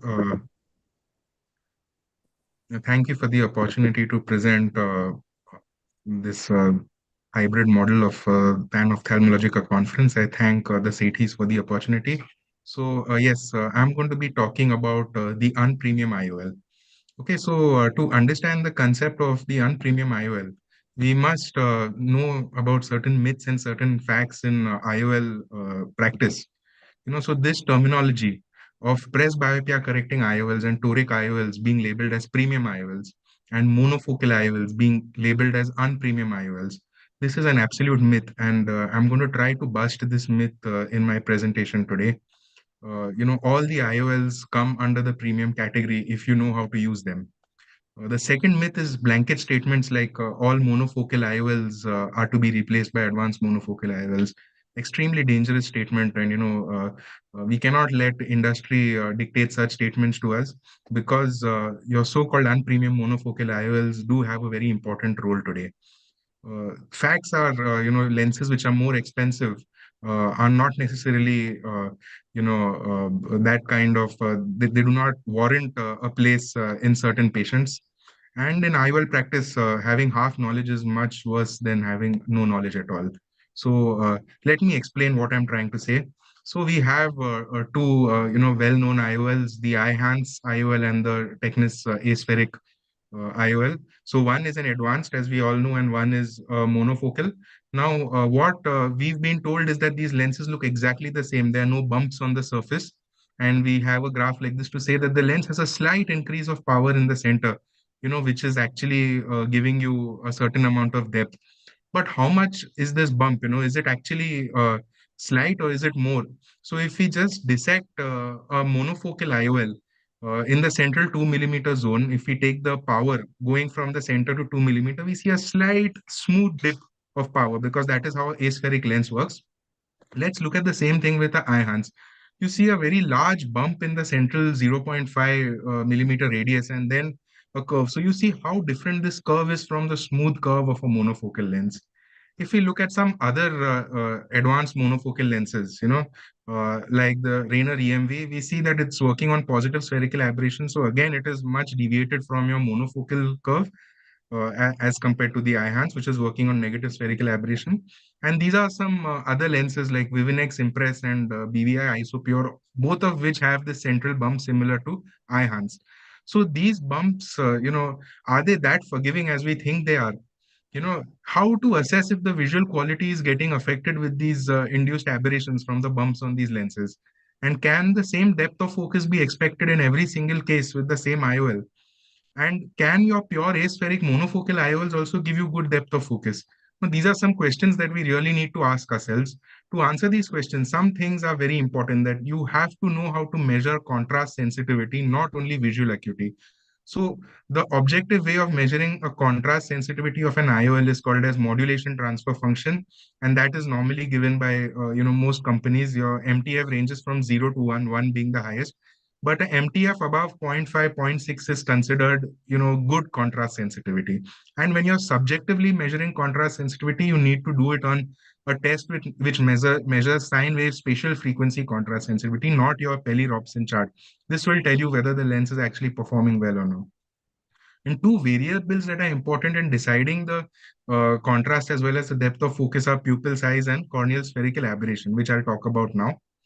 So when we talk about a three-dimensional graph, okay, which is measuring your IOL MTF versus the corneal spherical aberration and pupil size for an aspheric monofocal lens, I have a graph here. So on the y-axis, you can see your corneal spherical aberration in this black zone from 0 to 0.5, which is the normal human range, and the pupil size on the x-axis from 2 to 5 millimeters. And the color coding is for the MTF. So the blue is actually showing a MTF of 0.8, 0.9, which is very high. So what you can see, as the spherical aberration is increasing and as the pupil size is increasing, your MTF is going on reducing. But still, we are only going up to the yellow zone if you've got a very large pupil and a very high corneal spherical aberration. Yellow is around 0.5, 0.6, as can be seen here. So if you put a aspheric monofocal lens, one thing you can be sure, whatever is the corneal spherical aberration and the pupil size, you are going to have a good contrast sensitivity, because your modulation transfer function is never going below 0.5 in normal human corneas. Now let's look at these same parameters in slightly different graphs with extended monofocal lenses. Also, if you look at the depth of focus in an aspheric monofocal, you can see that about 1.5 to 2 diopter of depth of focus you are getting depending on your pupil size. So smaller pupil with a larger spherical aberration of the cornea is giving you a good depth of focus as well. Now, if you look at the eye hands, this is the modulation transfer function graph for a 2 millimeter pupil for different spherical aberrations. So you can see black is 0 spherical aberration and red is 0.4 spherical aberration. In a 2 millimeter pupil, irrespective of the spherical aberration, you've got a graph where the MTF is only going up to 0.6, not more than that, but you're getting a good depth of focus. Now, what happens if you increase the pupil size? If you go to a 3 millimeter pupil, we are seeing that based on the spherical aberration now, there is some refractive inaccuracy which is coming. So a lens with a higher eye with a higher spherical aberration is going slightly myopic. When we go to 4 millimeter pupil, now we are seeing a very wide zone of refractive instability. A higher spherical aberrated cornea is giving you a much more myopic result as compared to a lower spherical aberration. And if we go to a 5 millimeter pupil, which is, a mesopic pupil size in a lot of patients, we are seeing the MTF is drastically going down up to 0.4 millimeters. And the depth of focus, although may be there, but there is a lot of refractive unpredictability here. If we now move to a pure EDOF lens like Vivity, we are seeing that the MTF is starting from 0.4. So in a monofocal, we were getting MTFs. The worst MTF is 0.5. Here, the MTFs are starting from 0.4. So we know for a fact that even though we are getting good depth of focus, contrast is low. And suppose the pupil size is little larger, as you see in the 4 and 5 millimeter zones. If the patient has a slightly higher spherical aberration, you see the MTF is really low. So in a mesopic pupil, in a patient with slightly higher normal spherical aberration, the performance of this lens is really bad. So we need to really ask ourselves, are we measuring all these things before implanting these lenses? Just to give you a very simple case example from my practice, this was a 61-year-old male. He went in for a right eye Vivinex Impress lens, and after a few weeks, left eye Vivinex lens, which is a normal monofocal. Both eyes were targeted emetropia for distance. If we look at the right eye, which was the advanced monofocal, distance uncorrected vision is 6/12. Near vision is N8 with good light. You see the auto refractometer readings are absolutely zero, but subjectively he is accepting minus 0.75 sphere. This is because of the bump these lenses cause in the center. And distance best corrected vision is improving to 6/6 partial with your minus 0.75 sphere. If we look at the left eye, which was a plain monofocal, you see the distance uncorrected vision is much better than the advanced monofocal. Surprisingly, near vision is same as the advanced monofocal. So we don't measure near vision enough, in monofocal lenses. We see the auto ref and the subjective is close to zero. So spherical equivalent of only minus 0.25 versus the 0.75 in the advanced monofocal, and the best corrected vision going to 6/5. If we look at the contrast sensitivity of both the eyes, we see that the pure monofocal is giving a better contrast. So just to explain to you, this patient actually did not require an advanced monofocal. Monofocal would have also given him the same thing, same reading, but at a better distance vision. All this depends on these multiple parameters, the corneal, spherical aberration, and the pupil size. So just to conclude, what lessons we have learned is that a monofocal can work as an extended monofocal or even as a EDOF under the right eye conditions, which we need to measure pre-op. We cannot apply blanket rules for all IOLs. Same IOL may have different effect in different eyes. Your extended monofocals and EDOFs, their visual performance, depth of focus, contrast, refractive accuracy, all are highly variable. So you have to be very, very careful when we are putting these lenses. And lastly, just to sum up, premium IOL practice does not mean putting presbyopia correcting and toric IOLs only. You can put in monofocal lenses and have a premium IOL practice just by understanding these concepts. So with that, I acknowledge Dr. Gatinel for using his slides from ESCRS to explain these concepts. Thank you. Okay, thank you, Dr. Khatib. So in the interest of time, we're going to go straight to the next presentation. Keep any questions for the end. Okay, please don't leave immediately. Next one should be Dr. Anand Parthasarathi. Dr. Parthasarathi is a highly accomplished ophthalmologist specializing in cornea, cataract, and refractive surgery. He's medical director and chief surgeon at the Center for Eye Vision and Eye Surgery in Chennai. So today he'll be presenting on intraoperative OCT and state of art in keratoplasty. Please, Dr. Anand, when you're ready. Thank you, everyone, and Arun and Dr. Sethi, Arun, to allowing me to be a part of this amazing presentation on a Sunday morning. I'll discuss our experience with the intraoperative OCT in lamellar corneal surgery and how we've been able to improve the outcomes based on this itself. So, IOCT for corneal surgery is a fairly new concept, and it is basically provides real-time image and provides both the horizontal and a cross-sectional view in the raster pattern. Now, the advantage is it's almost like an additional, it's an additional tool, and what it provides is it helps us demarcate important points in terms of the lamellar corneal surgery. We've been able to use this technique for the last almost about 3 years now. And what we found is the results are actually quite spectacular in terms of our ability to do DMEC, SLET, Descemet's detachments, and even dark dissections. And here I'm doing a femtodalk dissection where we match the donor and the recipient. And this is a mushroom cut with the femtosecond laser in a patient with keratoconus. And you can make out the mushroom cut on the anterior OCT. And on the right side, in this patient, once we have done the manual dissection, we are almost down to the last 10-20 microns of the cornea. And on the OCT with pictures on the right, you can make out this dissection can then be extended across and expose the Descemet's membrane, which is important in terms of giving good quality of vision. Here I'm using an iris repositor, and of course you can continuous dissection right across the cornea to expose the Descemet's. And then after publications in BJO and NAJO, we found that exposure of the Descemet's gives better visual results. Now, when we come and match this with a 0.2 millimeter dissection on the recipient, we can actually get very, very good, almost like a lock and key fit. This is the donor, which has been cut on an artificial anterior chamber, 0.2 millimeters, slightly longer. We remove the endothelium and the Descemet's membrane, and then put the sutures and apply the cornea. So the fit is actually very good. This is a post-op, immediate post-op pic showing flattening. And this is the pre-op showing the ectasia, fairly advanced keratoconus. So immediate pre and post. This is an anti-segment OCT pre-operative and post-operative showing very good apposition. We can use it for DSEC as well to perfect the depth. And in this patient, we're doing the donor dissection first. We use a guarded knife in a cornea mounted on an artificial anterior chamber. We then try and start the dissection, and you find with the anti-segment OCT view on the right, it's only about 50-60%. Normally for ultra-thin DSECs, you would like it to be about 70-80% for better vision. And we deepen it further. We then see how deep we are going. This is about 70%. So we can actually go deeper.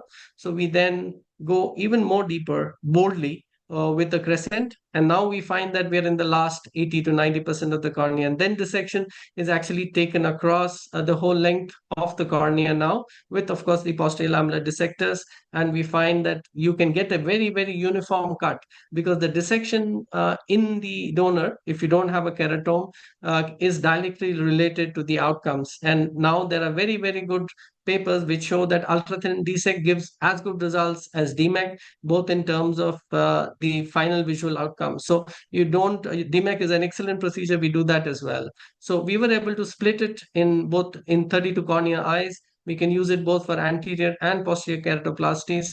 And for corneal scars, this is a DSEC patient post-surgery, in which we use the ultra-thin DSEC technique.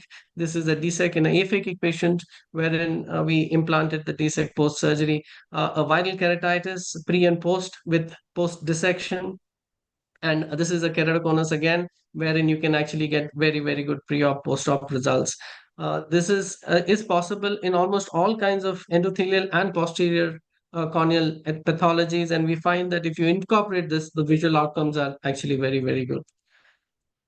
Thank you so much for your time, and I'm happy to take questions if there is any. Thank you so much. Thank you, Dr. Anand. We'll wait at the end for any question, but next one should be Dr. Shail Vasavada. I'm not sure if he's connected though.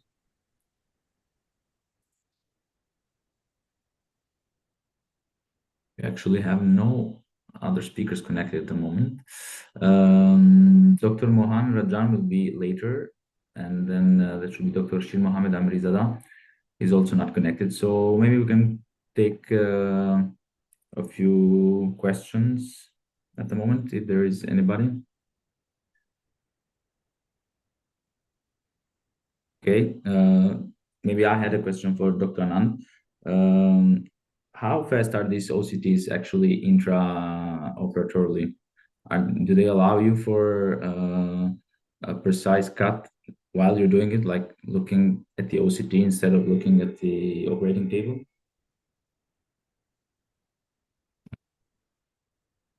Left for a bit. Okay.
Waiting a few minutes for Dr. Vasavada to try to join.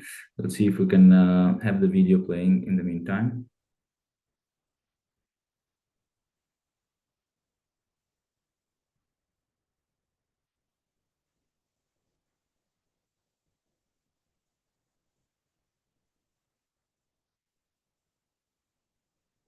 Meanwhile, doctors are not joining, so meanwhile we are taking Dr. Rina's presentation.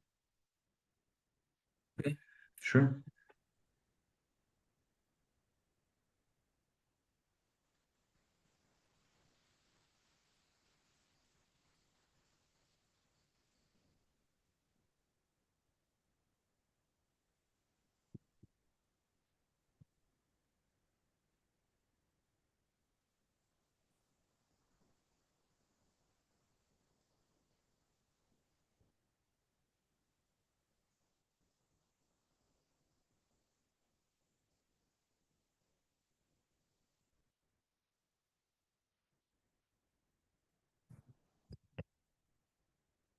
A very good afternoon to all. So we'll be taking the power of sustained eye drops. in the management of dry eyes.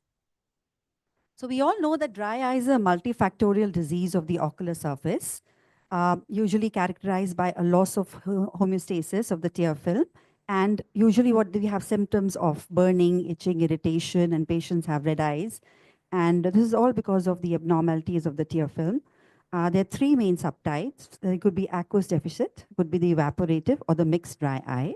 So we really need to treat according to these indications as to what is the cause of the dryness in these patients. There are a lot of risk factors which cause dry eyes. Could be just, Sjogren's syndrome, like symptoms because of Sjogren's syndrome, non-Sjogren's syndrome, and other disorders like pseudo-exfoliation, post-surgery, and systemic medication. So I think what really concerns us now these days is the post-surgery and the pre-op, how we need to manage them in case they have dry eyes. And also we need to just have a look at the lids. The MGD is a big important part which causes dryness in these patients. And accordingly, we need to treat that. A blink rate related MGD deficiency is also very important because of high use of computers and increase in the screen time for these patients. So the iatrogenic risk factors for cataract surgery and the dry eye disease. The cataract surgery can both induce dry eye symptoms because of the surgery, the medication which you put in for the patients, or there could be a pre-existing dry eye in these patients. And the post-operative exacerbation of dry eye disease is usually seen. And we've seen this now in a lot of patients, especially when we're giving them these higher IOLs, and the quality of life of these patients, they always keep complaining. We see that there's 6x6 vision, but the quality of life is not that great. So we really need to know what exactly is the issue in these patients who've been operated for cataracts. So we need to revisit the diagnostic tests. These are all these important tests. We shall just go through them in a minute. The dry eye questionnaire is important to know what exactly are the symptoms that the patients are having. The tear film stability by the fluorescein breakup time, the ocular surface staining by again fluorescein or rose Bengal test to tell us about the level of dryness in the cornea. The tear volume can be done by the fluorescein strips. And the tear osmolarity is a very important part as well, because we need to know in cases of inflammation, there is a alteration of this osmolarity. And the tear lab osmometer tells us about the importance of this osmolarity. The MMP9 test for, a tear sample is collected from the palpebral conjunctiva. And then this coding is done with the buffer. And we need to know that whether the color code results are all okay after 10 minutes. Lactoferrin test is also important. It tells you about the inflammation in the eye, the mebography, which we see for the dry film, and we need to see exactly how many of the glands are patent, whether there's any shortening or there is any coiling of these glands, which is easy to explain to the patient also that there is a MGD. So the diagnostic tests after they're done, this is a very important little wheel that has been intervened by the World Council of Optometry. The outer one is when they have mild dry eyes, which is we call it the outer bronze ring. And simple treatment helps the patient. The middle silver ring is the moderate treatment requirement. And the inner gold ring, which is tells us how the complex the disease is and what are the other additional management issues that can happen and the requirement for those. Basically, the low and incompatible, the smaller blinks that we have cause evaporative dry eyes. And the diagnosis is important because we need to know what kind of a medication, what kind of drop that has to be given to these patients according to depending on how it is, whether it is a simple or the moderate or a severe dry eye. So basically, these are the categories. It could be simple artificial tears, or they could be tears which are just wetting, lubricating agents, or multiple action tear substitutes, and also ocular surface modulators. So depending on the severity and the signs and symptoms that we get from the patient, we need to treat them. So we have medicines which have oily agents. We have medication which has viscosity enhancing agents, viscosity osmoprotectants, We have antioxidants, which are required in certain cases where the ocular surface cell apoptosis is there. And then there are agents which are promoting wound healing and ocular inflammation, where the agents reducing the inflammation is there. So we have a big levels of the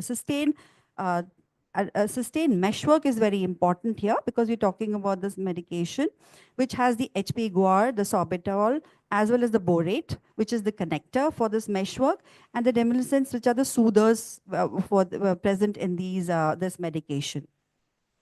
So what are the key features that the sustained adaptive meshwork with the HP guar has?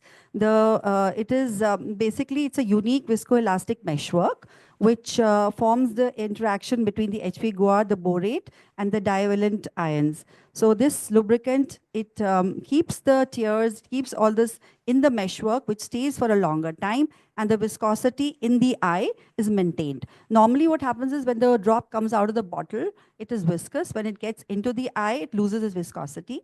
So here in this, because of the meshwork, it comes out of the bottle, but it increases in viscosity when it comes in contact with the borate and the tear film. So that is what is important in this meshwork. And these are the other eye drops with the same meshwork, which are called the Sustained Ultra, Sustained Gel drops, the hydration, the Sustained Complete, and the preservative hydration, which is now there.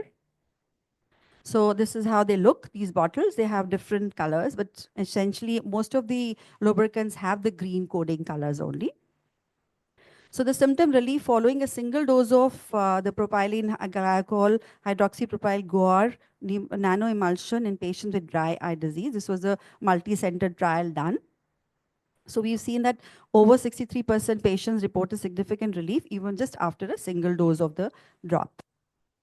So it didn't depend, it really didn't make a difference whether what type it was, but the relief was there for most of the patients. So the management is of the dry eye is a combination of polymers, the HP guar, as well as the sustained hydration. So there is another study where we need to just compare between the pre-operative as well as the post-operative. So if we see that the patients have dry eyes, so if 4 weeks before we start with the pre-operative sustained hydration, like a medication, and then afterwards it continues, patients give you less and less complaints of dryness and irritation and dissatisfaction after the cataract surgery.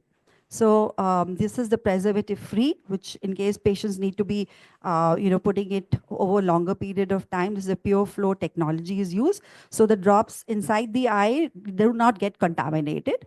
And this is the technique of valve opening, which is important. And in conclusion, we have the take-home message that Sustain is designed differently. So hence, it keeps the eye moistened, as well as the anti-inflammatory part is also taken into consideration. 4 out of 5 patients have some kind of a dry eye disease, which is lipid-based artificial tears offer a solution in evaporative dry eyes. Dry eye can impair the visual outcomes and patient satisfaction after cataract refractive surgery. Thank you very much. Thank you. So let me just invite Dr. Saiba also.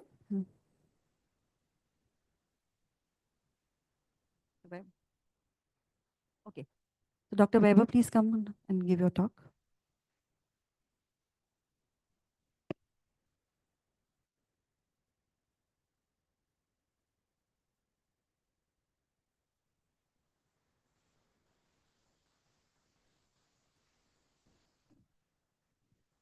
We welcome Dr. Tityal.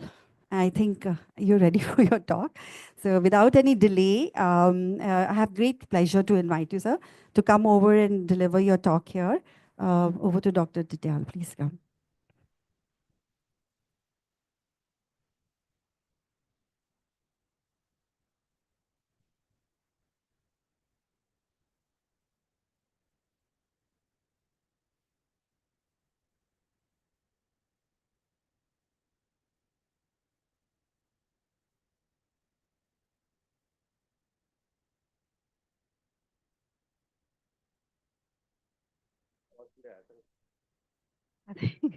हम wait करते हैं book launch के लिए ठीक है sir Vaibhav please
Yes, thank you very much. And I'll just be taking a short time of yours to just go through an interesting drug in the market. Basically, the reason for this talk would be to use 0.3% NSAID, and the reason is NSAID is a very important prophylaxis for management of post-op inflammation, along with intraoperative meiosis that you need to prevent during surgery. So NSAID has its action, which we know, and we need to use medication, especially because they inhibit the PG formation, and which is the major cause of CME post-operatively, which is because of the inflammation. So the quality of vision becomes better, and by reducing the PG load in the aqueous and the vitreous, and reducing the breakdown of blood aqueous barrier, the CME gets controlled post-operatively, especially in the patients who have had an eventful surgery. Say you had a PCR or a zone dialysis or anything like that, and patient has post-op iritis, that needs to be controlled. So topical NSAIDs are currently available in different formulations, but the advantage is that if you use a once a day daily formulation along with other medications, the patient's compliance gets better. Say around 30% of the patients are non-compliant to eye drops because the conventional dosing of a 0.1% NSAID is 3 times a day, while 0.3% Nepafenac would be once a day, which will improve the patient's compliance because patient will remember to put it just once a day, as he also has other medications to use. So Relivion is one such medication which gives you that advantage. And along with that, there is no precipitation and stinging sensation because the particle size is smaller, and it has a pH almost similar to the conjunctival pH, around 6.7. And so these things increase the patient's compliance postoperatively, which has been studied very well in certain studies, especially the phase 3 study trial. As you can see here, the percentage of patients' ocular pain resolution is much better in 0.3% as compared to its counterparts, and it's also the inflammation clearing at the day 14. The study by Dr. Rishipi and everybody in the ophthalmology journal also demonstrated the efficacy and safety of once day. 0.3% is as safe as using 0.1% 3 times a day after cataract surgery, and maybe even pre-operatively you can start it to improve on your intraop meiosis and to stabilize the blood ocular barrier. So effective prevention, that both are good strategies, but the advantage of 0.3% would be, as I told you, it's convenient to put, the CME risks are controlled, and the patient's tolerability is better. Thank you very much. Thank you, Dr. Vaibhav. I think Dr. Vasavada has messaged us that he is unfortunately unable to connect because he's stuck in transit and doesn't have very good internet access. And hopefully from the hall they can find his presentation, which he has shared. And meanwhile, we can maybe ask a few questions to buy some time. I had one for Dr. Vaibhav. Yes. For how long after surgery are you prescribing Nepafenac? NSAIDs? Start on either a week before the surgery and continue around 6 weeks post-surgery, because the effect will, at least that is the time when you have the maximum chances of having a post-op CME with the inflammatory markers going up in the eye. Normally, that's what I prefer in my experience. Continue to around 6 weeks, and if there is any component of CME that does come by, then accordingly has to be tackled post 6 weeks. Otherwise, I normally stop at 6 weeks. Okay, because in our vitreoretina department, we're prescribing it for at least 2 to 3 months after surgery because there's been reported cases of CMEs even after that. So we've been doing that. Do you think that's exaggerated or? That's a fair point. No, I agree. That's also a fair point. In post-op, especially in VR surgery, I think I normally continue for 3 months. But on the cataract surgery cases, maybe 6 weeks or 8 weeks, depending on the patient, depending on how eventful the surgery was and how the post-operative outcome is. There is iridocyclitis post-operatively with pigment dispersion. I would prefer to use it slightly longer. Okay. So we have Dr. Shell's video available with us. Let's just play. Okay. Thank you, Dr. Vaibhav. Thank you.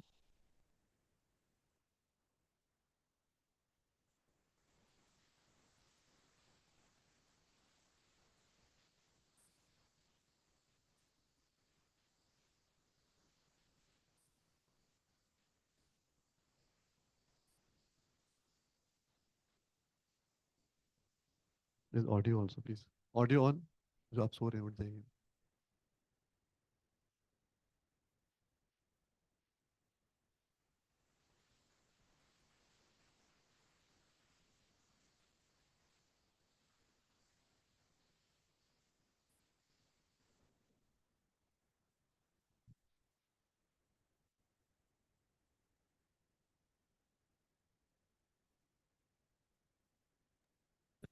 Hear the audio, Dr. Vaiva?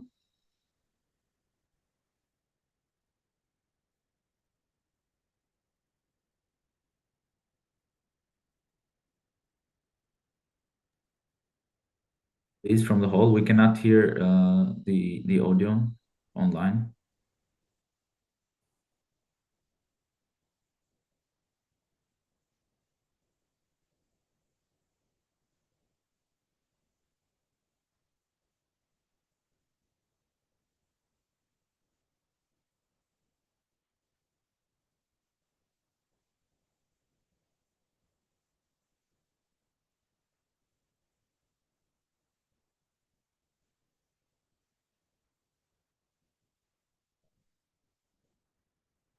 Has come. This was a T3 IOL of a 20 diopter.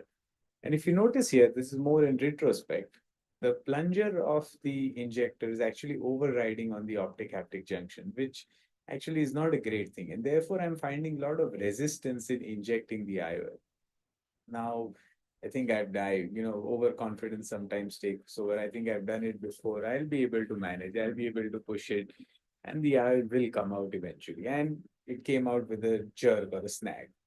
But still, I'm not very worried because, I've injected under cohesive viscoelastic, so things should be okay and nothing should be, going wrong.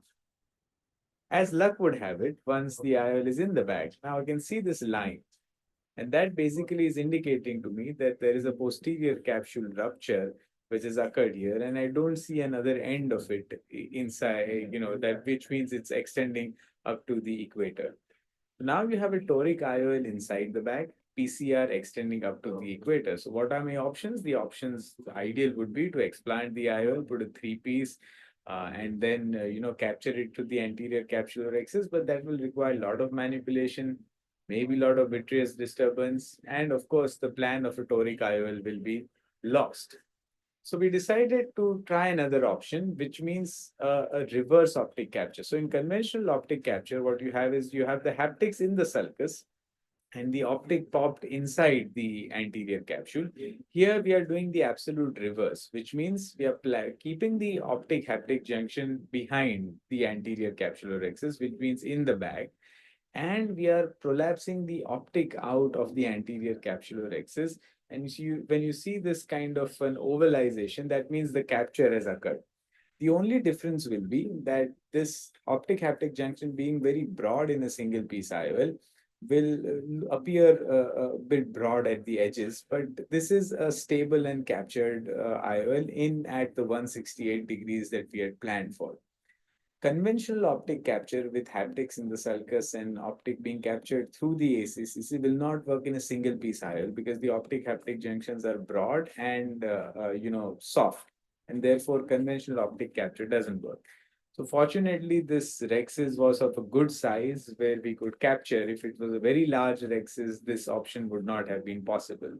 So that's one way where we found it very useful. And in the end, always inject diluted triamcinolone to make sure that there has been no vitreous disturbance that has occurred during the manipulations of reverse optic capture, which fortunately there wasn't. And this is the patient at the end, again with reverse optic capture nicely being done all over.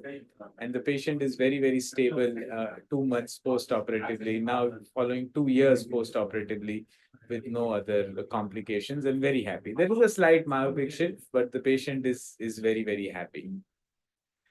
A second case of a 74-year-old male, diabetic, bypass done before 9 years, and a soft cataract planned for a phaco and toric IOL. And once again, the placement axis was around the area of the temporal incision. Soft cataracts are sometimes very tricky, and here, I've made a division, but it's not coming out. So then after a certain point of time, you tend to get a little desperate that why is this fragment not coming? And you end up eating up the superficial part. And here, if you notice, I'm going far too deep and I've created this large punch in the posterior capsule. I'm still oblivious of that fact that it has happened, but now I know that is. The first mistake here is I withdrew my instruments, which I should not. And as you can see, a nice little fragment has gone through the hole in the posterior capsule. So now I have 3/4 of the nucleus remaining. I'm now injecting dispersive viscoelastic and trying to manipulate this one or two large fragments into what is probably a little bit of a safe zone where I can at least make sure that the entire nucleus doesn't drop back. And then with a very low intraocular pressure and a very low flow rate with the dispersive viscoelastic coating the open area of the posterior capsule, I was able to at least get rid of these one or two large fragments that were there. And now, of course, the time has come that it's beyond my reach because the residual fragment is behind the anterior capsule, posterior capsule, I beg your pardon. And don't try to fish it because that's not something that's going to help in the long run. It's going to cause a lot of vitreoretinal traction. So it's time for the retinal surgeon to take over. Remember, this patient was under topical anesthesia. I'm not expecting any complications. So it was supplemented with subconjunctival and subtenon anesthesia. And a complete 3-port pars plana vitrectomy was done. First, the area of the PCR was, removed. Vitreous was removed, and then the fragment from the posterior segment was removed, and a complete PVD induced and total vitrectomy was done, which means now the chances of vitreoretinal traction are minimal. So now, since all the vitrectomy was done, we could go ahead and even use our bimanual irrigation aspiration to remove whatever the residual cortex that is left behind in the capsule. And this is definitely the area where I would find a bimanual irrigation aspiration of great role. You can see here, there is still probably a strand which is stuck at the posterior capsule, which is coming at the incision, which immediately as it is cut, it falls back. So now we have a good anterior capsulorhexis, as you can notice here. And remember, again, this patient was planned for a toric IOL, but the entire half of the posterior capsule is missing. So obviously, in the bag IOL implantation is not an option. Ideal would be to do a 3-piece IOL in the sulcus with optic capture. But having had some experience with reverse optic capture, we decided let's give it first a try. Then if it doesn't work out, we'll expand that and put a 3-piece IOL. So once again, a T4, a significant astigmatism was there. So we are going ahead and first I'm trying to implant the IOL first in the sulcus, making sure that is there. Then I'm pushing the optic haptic junctions behind. And now I'll constantly have one instrument behind the IOL because it's a relatively hypotonous eye with complete vitrectomy being already performed. So one hand stays behind the IOL, and with the other hand, I'm just trying to pop out the optic above the anterior capsulorhexis. I found one side has occurred, the other side has come off, and eventually, after a lot of attempts, I'm also doing the stress test, just keeping the irrigation inside to see if this capture is remaining, because sometimes the capture may come off if the rhexis is a little too large. Fortunately, the rhexis did stay, and now we are just removing the viscoelastic from front of the IOL, and you can notice here the anterior capsulorhexis being ovalized, which means the capture is there. The IOL is placed at 7 degrees, and this is the large PCR that is there. I've taken a suture at the main incision so that the chamber doesn't collapse, and this is how the patient looked at the end. This is at 2 weeks after suture removal has been done, perfectly centered round pupil. At 2 weeks, you can see some fibrosis in the rest of the part, but the visual axis is clear, and this is 2 months doing perfectly okay. And on internal aberrations, there's hardly any internal aberrations caused by the IOL. Unfortunately, the macula and retina is doing well, and the IOL is quite far away from the iris on anterior segment OCT. So I think handle each complication in a step-by-step manner. Reverse optic capture of a single piece toric IOL is possible in select scenarios. And I think with more and more toric IOLs that we keep doing, this is something that's important to keep in a surgeon's armamentarium. It'll help you in difficult situations. Thank you once again for the patient listening. Thank you, doctor. Even if you're not here with us, we probably are listening through the live stream. So the next speaker would have been Dr. Amrizada, but he's not available. So he's not joined. I hope he's doing well. So I guess if there isn't any questions from the hall, we shall conclude the session and go for the lunch break. Thank you. Thank you so much, Jerji, for moderating this session remarkably. Thank you to all the speakers. So we'll conclude this session and move on to the book launch. Okay.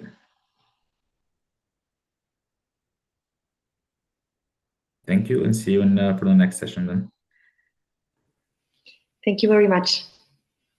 Thank you, Dr. Maria. Thank you for being with us.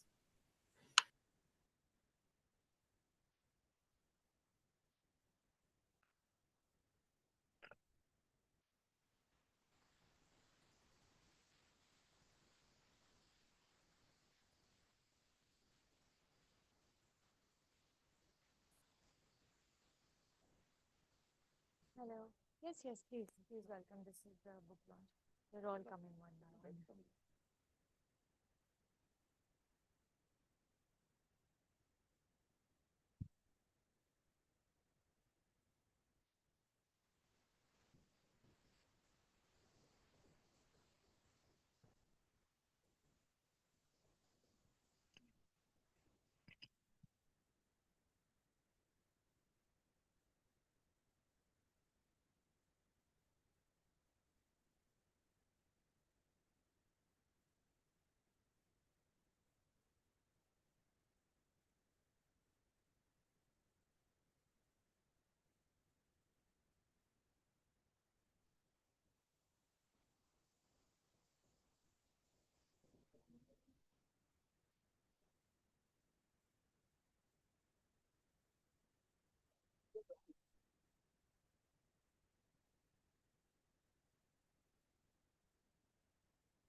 Good afternoon, everybody. This is the preliminary program. The main inauguration is in the hall upstairs. We'll all be going there. This is the book launch. So we are trying to blend academics, which is cutting-edge eye surgery, with the book launch. It's a matter of great pride that for the book launch today, we have some of the most renowned people in our city who have contributed in various fields. So I would like to inform you that Dr. Reena Sethi's mother, Mr. Prabha Anand, Dr. Reena, I request His Excellency to please sit next to ma'am. Yeah. Since the poems are in Hindi, we'll translate them into Swedish for you. So what I was saying is that please, everybody, please be seated. For security reasons, you can't stand. Andar aa jayega. Please, Aman, please come in the front. So Aman is the famous, he's got a recording studio, does for all the Bombay music that you hear today in the Bollywood. Part of it comes from his studio, and he also records for Reena. So basically, this is a little get-together we wanted, and Madhu's here, because this is Mummy's 6th volume that she's written. And she's a passionate writer. She writes 1 and sometimes 2 poems a day. So we wanted that they should be compiled, and the people should enjoy her thought process and all. And as many of you know, she did her MA in Hindi from Miranda House in 1960. And so with this, we are also very excited that all of you are here, and we're going to have eminent eyes. Hi, how are you? That's my friend. He's one of the best pianists today in the globe. And he's here with us in Delhi for a few months. So come on, Scotty, join us. So he's coming from, are you originally from Germany or Switzerland? German. Ich bin Berliner. He plays regularly at the piano bar and a lot of other programs, so does that. So we have a good combination here. We have a family. So I request Dr. Reena to take over now and tell about her mother's journey and the thing that we go. Thank you.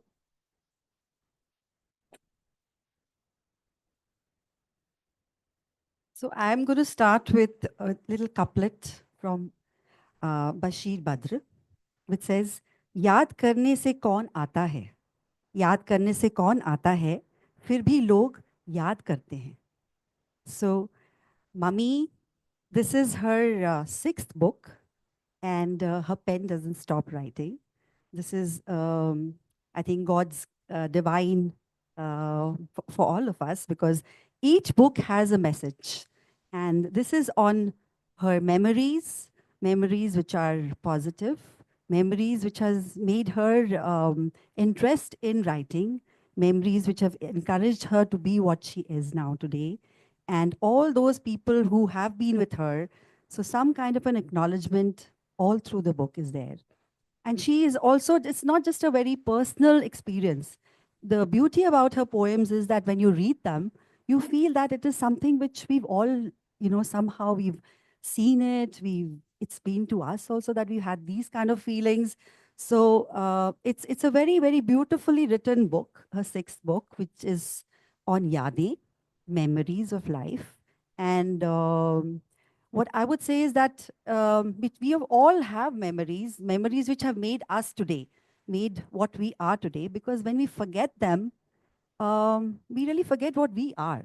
Because our basis has been the memories which have made us what we are today. So, not stopping, and I would like her to say something about her poem book. And before that, we need to open up the book, release the book. And what I would say is, again, by Bashir Badr, उजाले अपनी यादों के हमारे साथ रहने दो, उजाले अपनी यादों के हमारे साथ रहने दो, न जाने किस गली में जिंदगी की शाम हो जाए. So with that due, I would like to give the first few books, hand them over to our most important guests here, all of you. So please help, we release them out and launch her for the sixth book, the new edition, Yadi.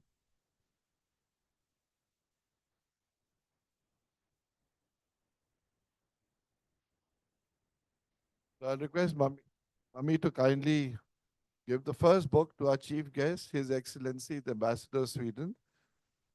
Everybody can. I would now request Mummy to actually open the cover and show the book to everybody. Next will be to Mr. Chandra Prakash, the Managing Director of the SBI Foundation. Then Mr. Narang. Then, of course, we have here, please come. Yes, the Professor Titial will be reading poetry because he still has time to open his clinic. And but I will give you one because it's in Hindi. You can have it translated to German. And I'm sure Google has a translation now with AI. And one from, we'd like to give a copy to Madhu.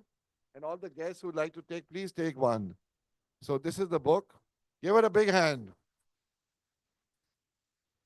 So I now request all our dignitaries to say a few words, starting with our chief guest, His Excellency, to be followed by Mr. Prakash on the book, and then Mr. Sunil Sethi and Mr. Koenig and others.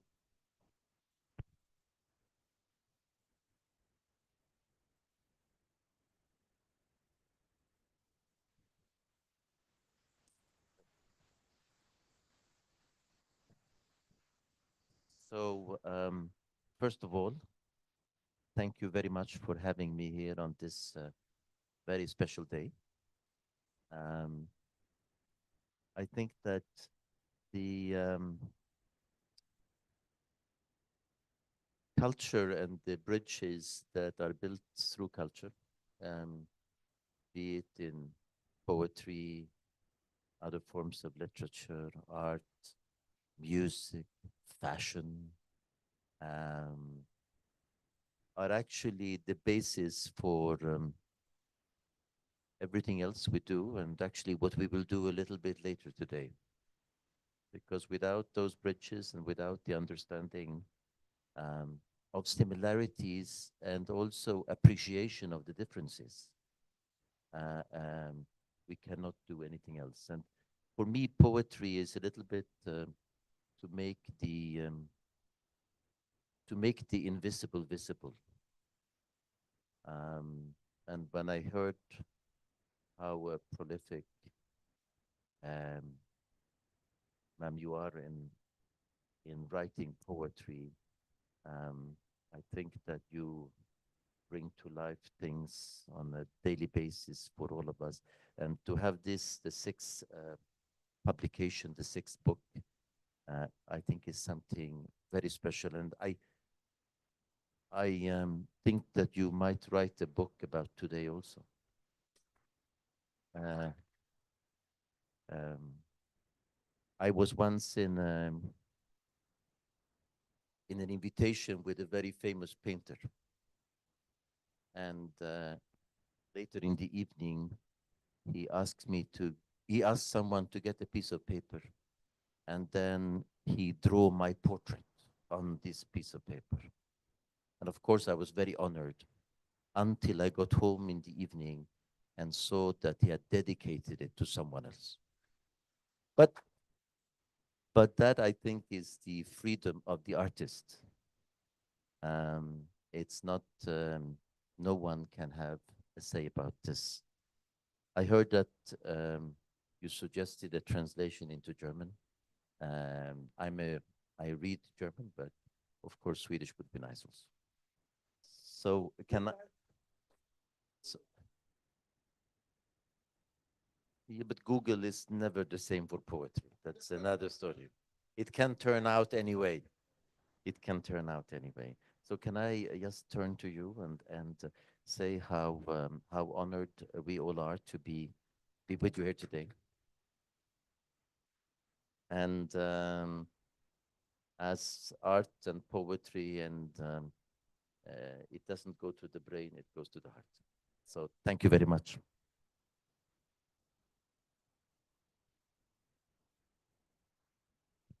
I would like Mami now to recite one of her poems from this book. And I'm sure she doesn't need to read it. She knows it by heart. Okay. Thank you, Your Highness, for sparing your valuable time for me and listening. And thank you, everyone, for coming and listening. आज हम सब यहाँ पे society के पढ़े लिखे लोग बैठे हैं, तो मैं सबसे ये कहना चाहती हूँ कि बिगड़ रहे हैं हालात दुनिया के, आओ कुछ सोचें, कुछ करें। क्यों बढ़ रहा है ज्वाला लोगों के दिलों में? क्यों नफरत से भरे हैं लोगों के दिलो दिमाग? आओ कुछ सोचें। भूल उल्लंघन कर मर्यादा को, इंसानियत की राह को भूलकर भटक रहे हैं लोग पाप की गलियों में। आओ कुछ सोचें, कुछ करें हम। धुआं उठ रहा है बारूदों का दुनिया भर के देशों में। खौफ की तलवार लटक रही है लोगों के सिर में। आओ सोचें, कुछ करें हम।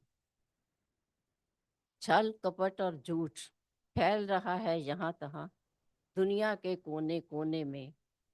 आओ कुछ सोचें हम। जज्बात, हम सब के जज्बात छिपे हैं सदियों से दिल में। जवान है खामोश, अंतर मन में जंग जारी है। आओ कुछ सोचें। शोर मचा है दुनिया में यहाँ तहाँ दुराचार और दंगों का। अंतरात्मा सहमी सहमी सी है। अब कर हिम्मत, कुछ तो करना होगा, कुछ तो कहना होगा। आओ सोचें, कुछ करें हम। हम सब भी हैं इस समाज के ही हिस्से के एक अंग। हम पे भी जिम्मेवारी है इस समाज की। आओ सोचें, करें विचार। आओ खोलें द्वार, घर के नहीं अपने दिलों के, जो सदियों से बंद है।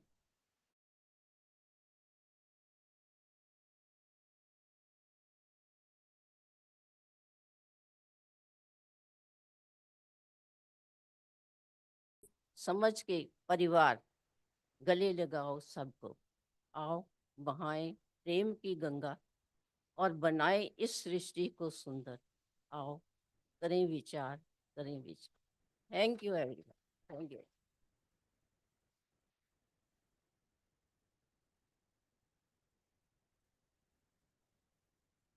For our foreign guests, the theme of the poem is that there is so much of turmoil in the world that if we move away from materialism and open the doors of our heart and bring in more love and peace and humanity, life and quality will be much better. I'll now request our eminent guest, starting with Mr. Sunil Sethi, to please say a few words.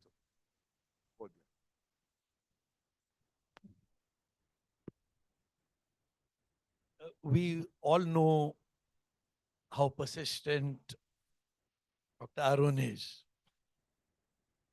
We know that if he invites you, then you have to be there. The reason I was, I wanted to be here today is because of the title of the book, which said Yadein.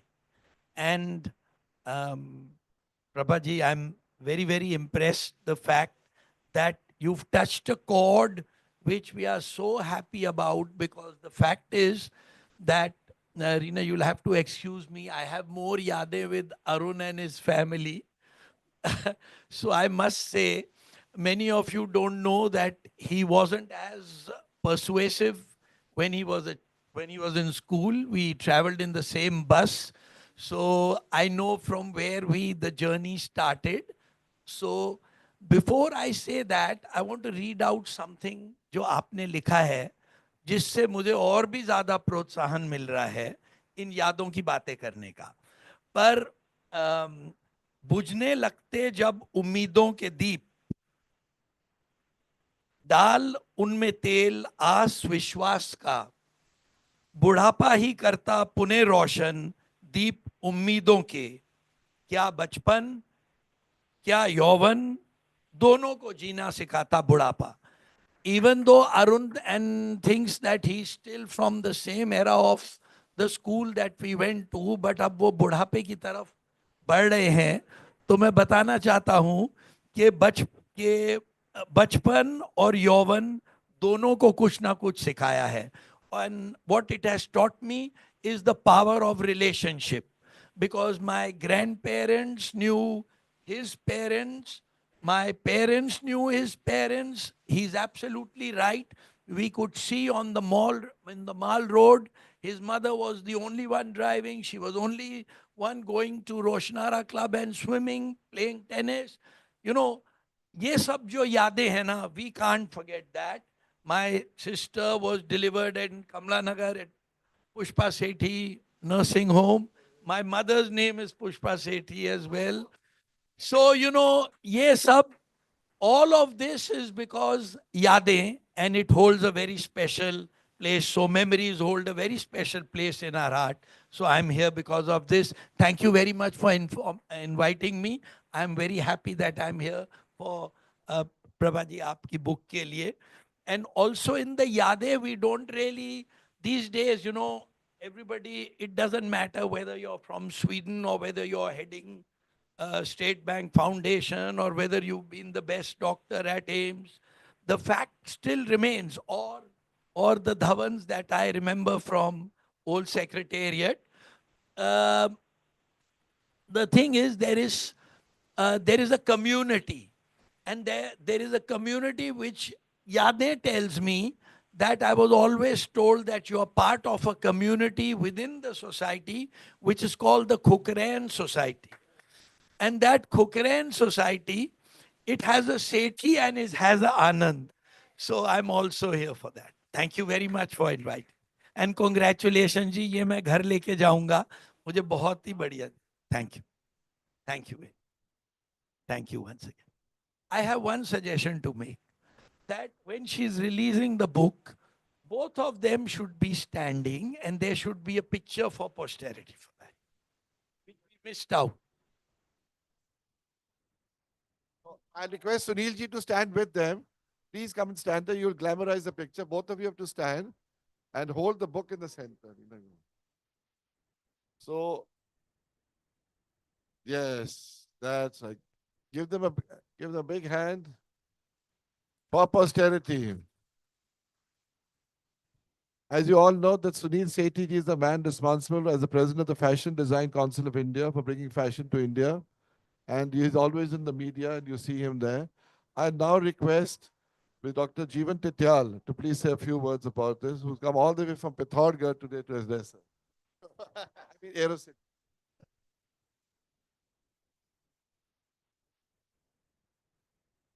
Good afternoon, friends. First of all, I'd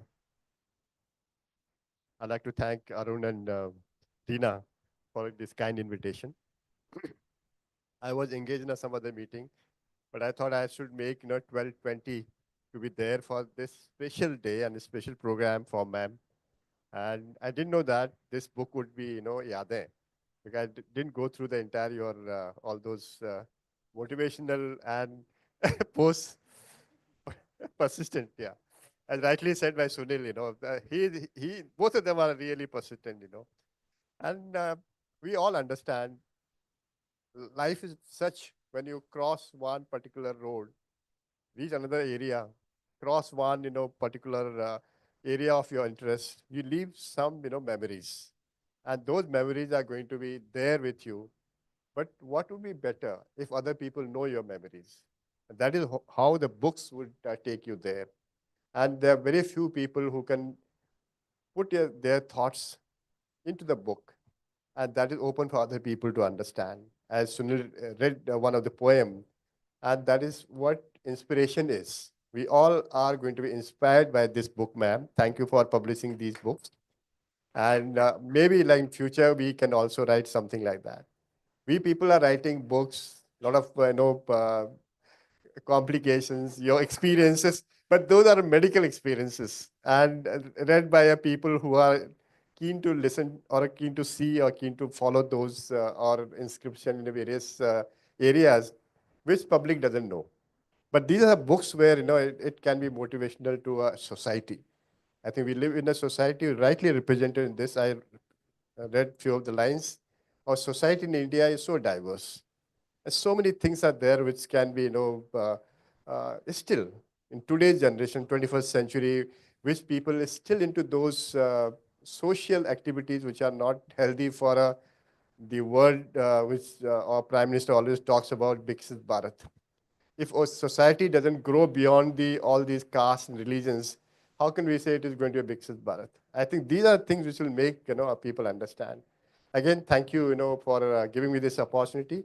Maybe we can also think and write some of the memories which can be good for society. For one a day is very tough for us, but maybe, but it requires a peaceful time to put your mind into a thought into a writing, and I'm pretty sure you need to have that peaceful areas. And Arun and Reena would have made sure the ma'am has a peaceful time. Thank you again. I wish you all the best. Please have to stand up. Photo please, Reena, with us. Yeah, yeah, sure. Yes. Sir, you have to come inside. You're on all the pictures. The Ministry of External Affairs has demanded this.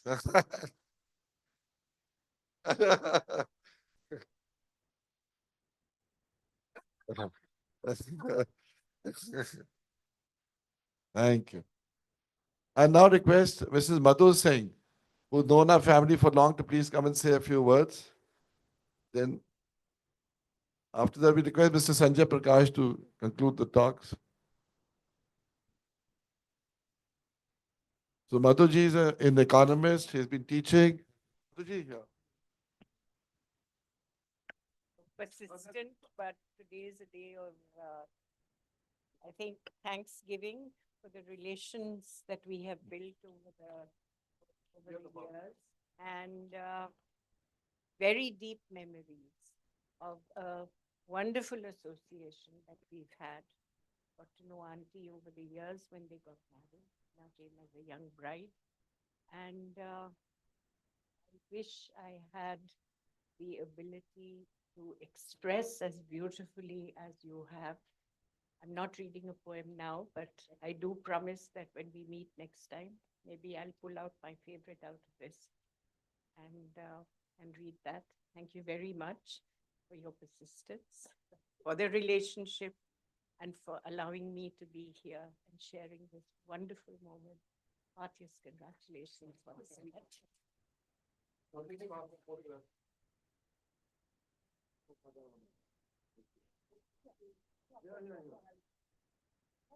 Oh. Not without it.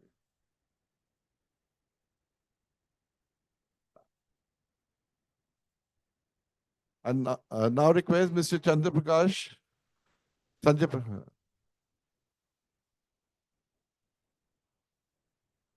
Oh, yeah.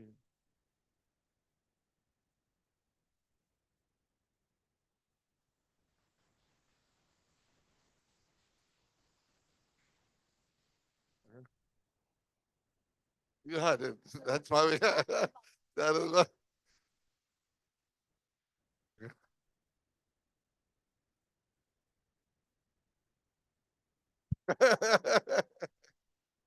And Sunil's sister born.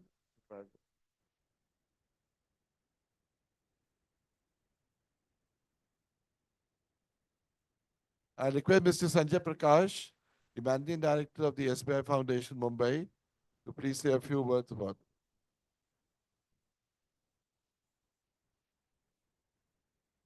Thank you, Dr. Arun. It's my proud privilege to be attending the second book launch. I remember I visited the Arunodaya Hospital. There, the previous volume was released by me. And let me share with you that I was very much impressed. I went through the points. I was very much impressed by the way ma'am had put her feelings and emotions, converted into a written document.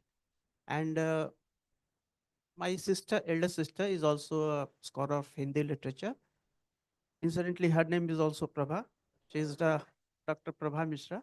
So I gave this book to her to go through, and she was also very much impressed. And she said that whenever you meet her next, you convey my deepest appreciation. So here, I'm conveying the appreciation from another Hindi scholar to you. Congratulations on the 6th volume of this book, and all the best. May you continue writing the same way that you have been doing so.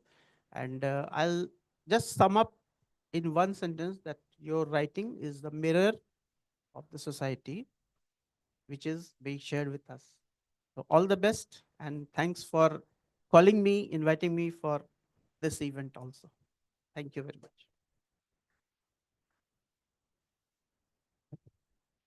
या mummy आपको खड़ा होना पड़ेगा जरा book please आपके हाथ में ही है आपका देख Thank you. I request Mr. and Mrs. Sethi, another Sethi, sorry, and who has come all the way to give a bouquet to His Excellency and the author. And with his wife, yes. And both husband and wife. So there's another one to the Cochrane Baradri.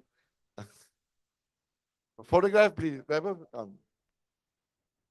He's also a very, very energetic person. He's the president of the carpet, am I right? Export Corporate Leather of India. And yes, the Export Council. Thank you for coming. Pleasure. So now with the main ceremony to begin, we'd like to have a group photograph of all of you here with them and anybody, and then we'll be going up and we'll be having the main inauguration. Following that, we'll have the lamp lighting and the lunch.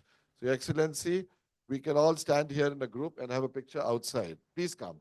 बाहर एक group photograph लेके we'll go. Go ahead. Let me introduce you.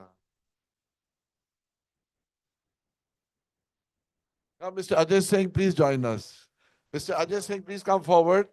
Mr. Ajay Singh is the Secretary Cabinet Secretariat and also was the Chief of RAW for many years. Please come forward. Aye, Mr. Ajay Singh, please come meet His Excellency. And all our friends. We'll have a group photograph and then we go up.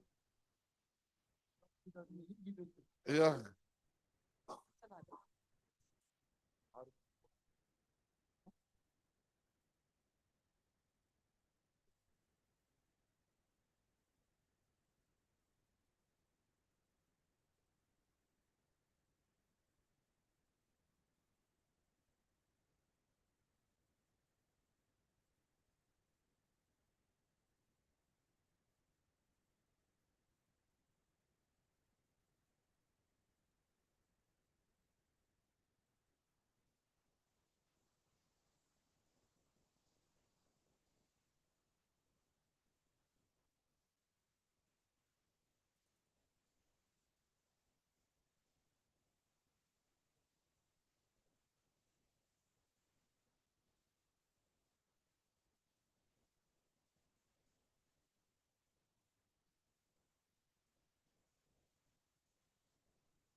Dear colleagues,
Hello.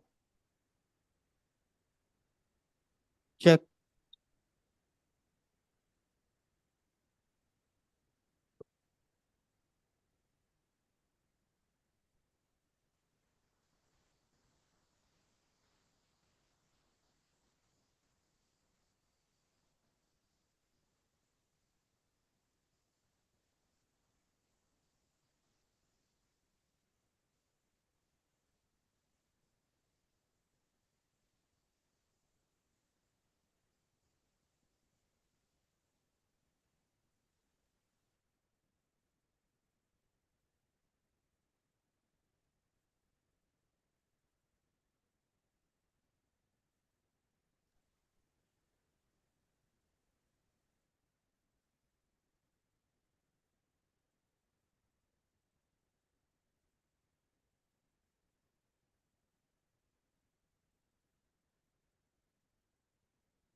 Good morning.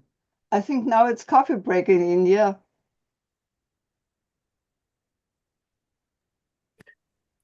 Good morning. Hello, everybody. Yes, I think they're having a small break. Yeah. So it should be Good starting morning. at 1:45 India time. So it should be in around 30 minutes, less than that, 25 minutes. Still some time left for us, but always Yes. better to be early because sometimes the speakers don't show up and then we would be Oh earlier. yeah, and we had one of that issue before, so we had to start going. Thank you for coming early, guys. okay, thank you. Okay. Thank you. So I a little bit missed your information. When should we come back? Should be starting at 1:45 India time. So that's 25 minutes. 25 Okay, minutes. thank you. In Still 25 time, minutes. Yes. Yeah, time left make for it more 20, coffee. so we're ready. Good. Okay, thank you. Good, thank Perfect. you. Thanks a lot. See you in 25 minutes. Yeah, я хочу попросити, I would like to ask my colleagues, maybe, could we take some screen video record, or could you then send us the record of this session, maybe I for think the video is being recorded by the organizers, and it also should be on YouTube. So I think the live is on YouTube, and then on YouTube, I think you can go there and we will appreciate you can see it again. if you could share this link for. It should already be on our group chat, on the Okay. whole big group Good, chat. thank you. Thank you. No problem. So, побачимось. See you. See you soon. And lovely to see all the Ukrainian people. I'm happy to be with you. Thank See you. you. The same from our side. Thank you. Thank you.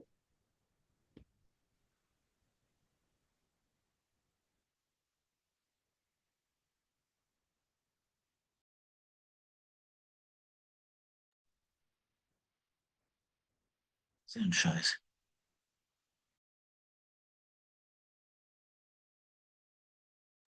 Frank, dein Mikro ist an. Sibyl, you are unmuted. Yes, I know, but Frank said something, and that's why I unmuted myself to tell him his microphone is open. And so, Sure. Sorry. Just. see you in a minute, dear. Oh, Technik. Jetzt immer noch? Nee.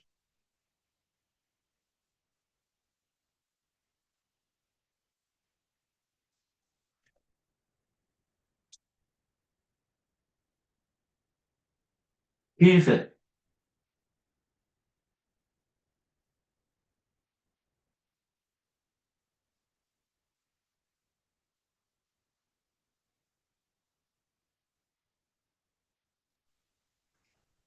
Also, mein Gesicht sieht man nicht, oder?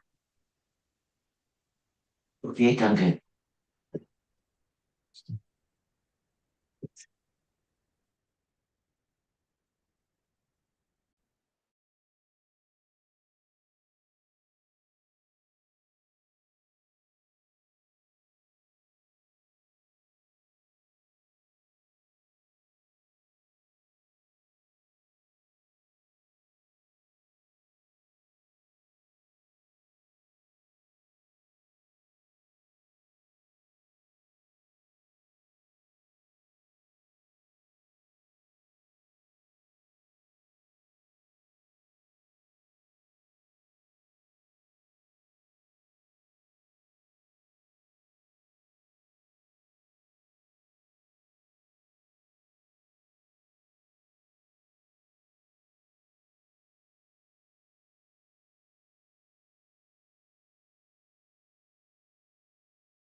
Hello, is there anybody there?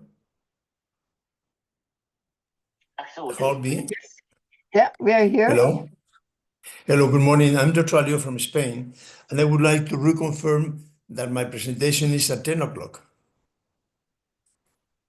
I think the Indian organizers just Yes, Dr. Alio.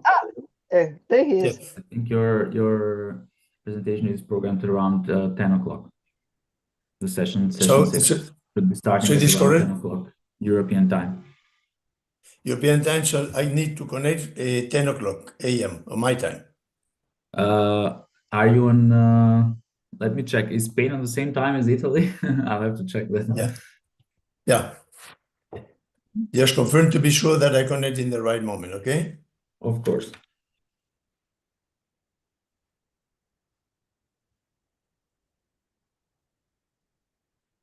Yeah, we should be on the same time zone, so yeah, it should be around 10 o'clock. Around 10 o'clock, okay. Yeah, you're a speaker as well, I guess, right? I will be hosting and presenting and making sure everything is going smoothly. Okay, very good. So confirm 10 o'clock connecting time, okay? Okay, thank you. Very good. Thanks a lot. Thank you. Bye-bye.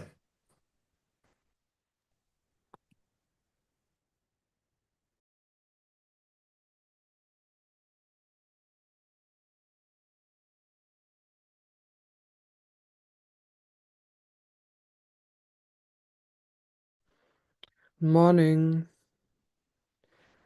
Does my presentation work very well?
Good morning, everybody.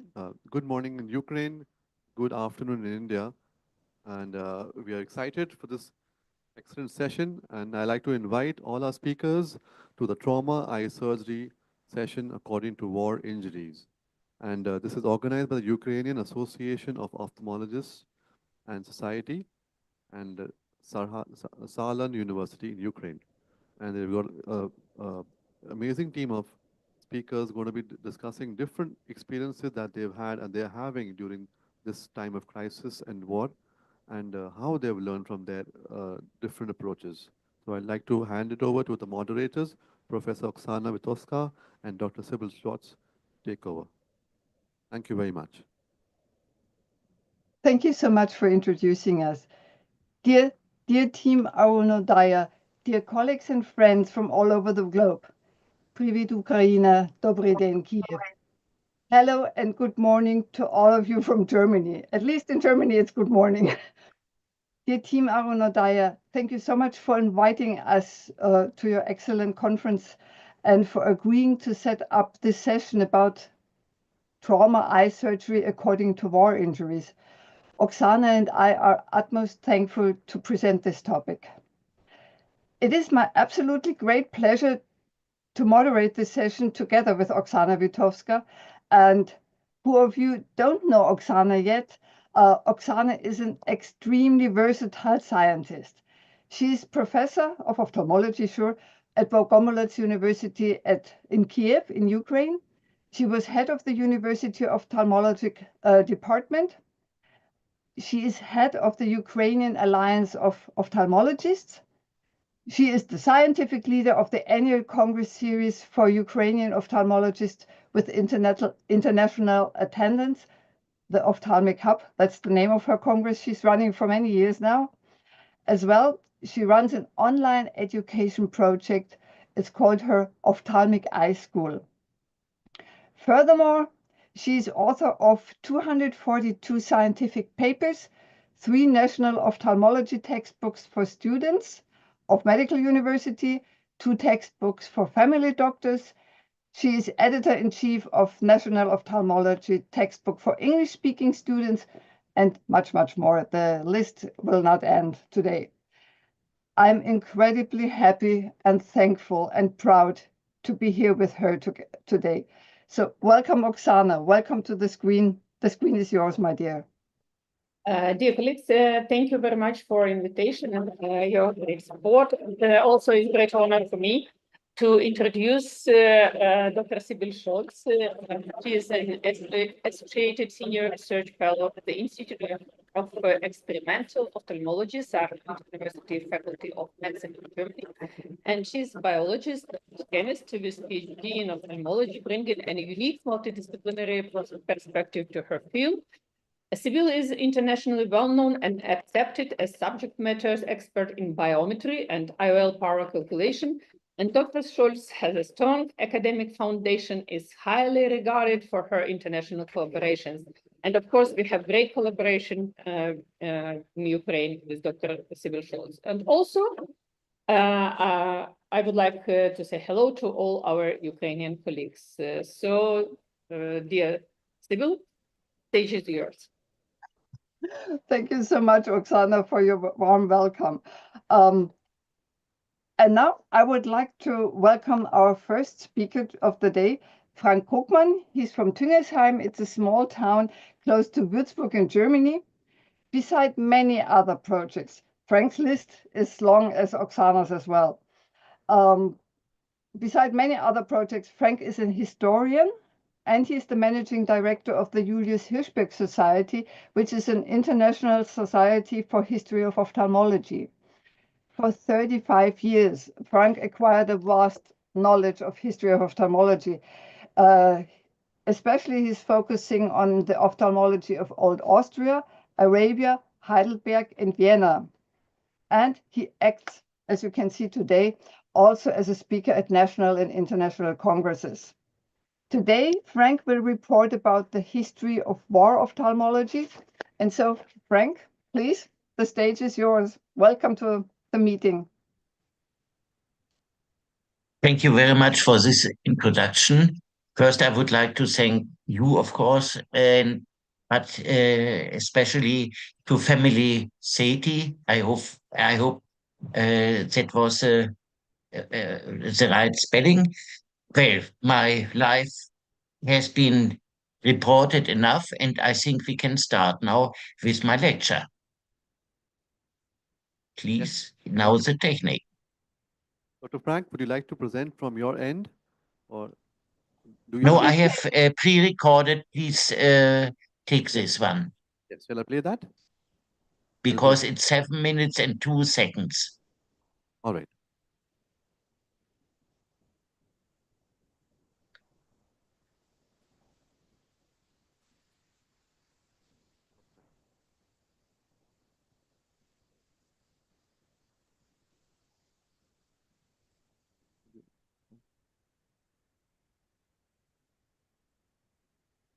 So you have the option of slide sharing and presenting from your end as well. Would you like any of the speakers like to do that? Do let me know in advance. Otherwise, we'll download everything and play it from our end itself. Would that be okay? If we download everything and play it from our end? Professor Oksana? If you have the video, you can play it on your end and share it from your perfect as well.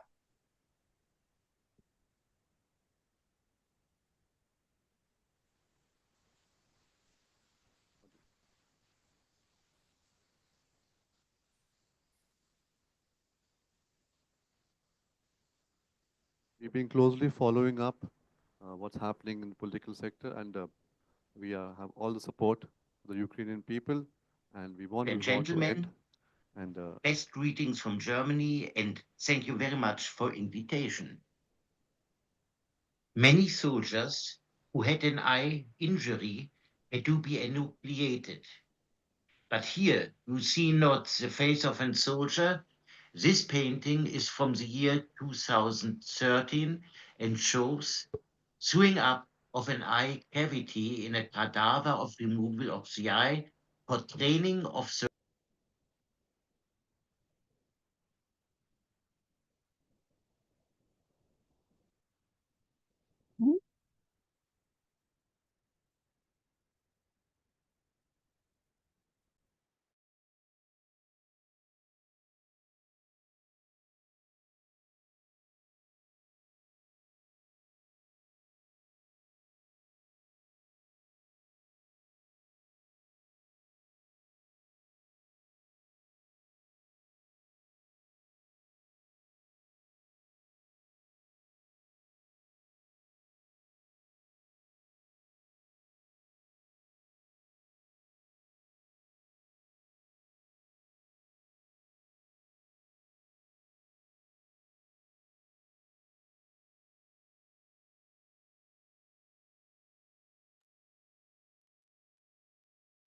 Dr. Vaibhav from the hall, we're not hearing the video anymore.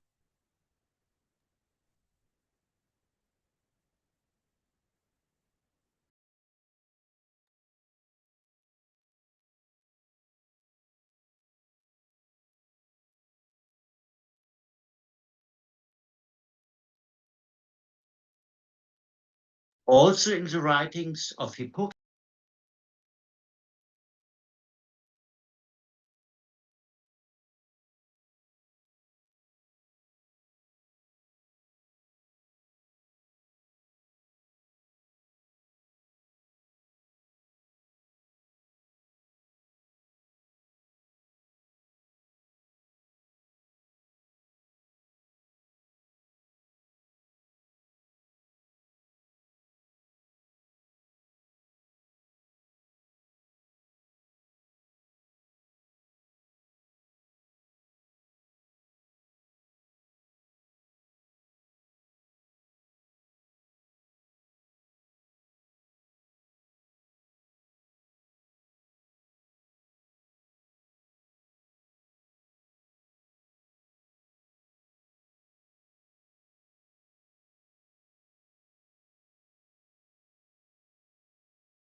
I think microphone is muted because we don't hear anything.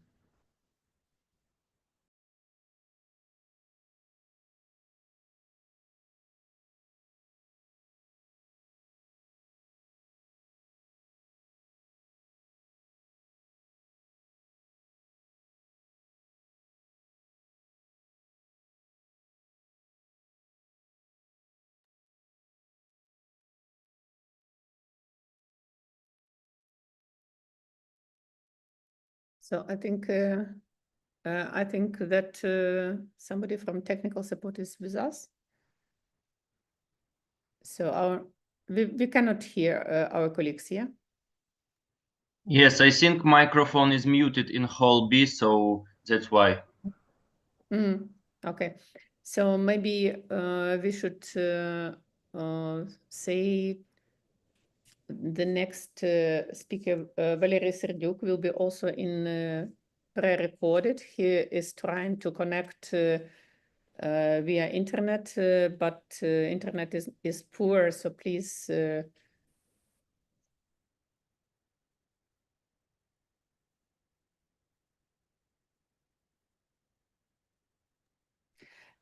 Could you hear me about next speaker is Valery Serdyuk and under point. Strange. Okay, now it's okay. Now still we can't hear him.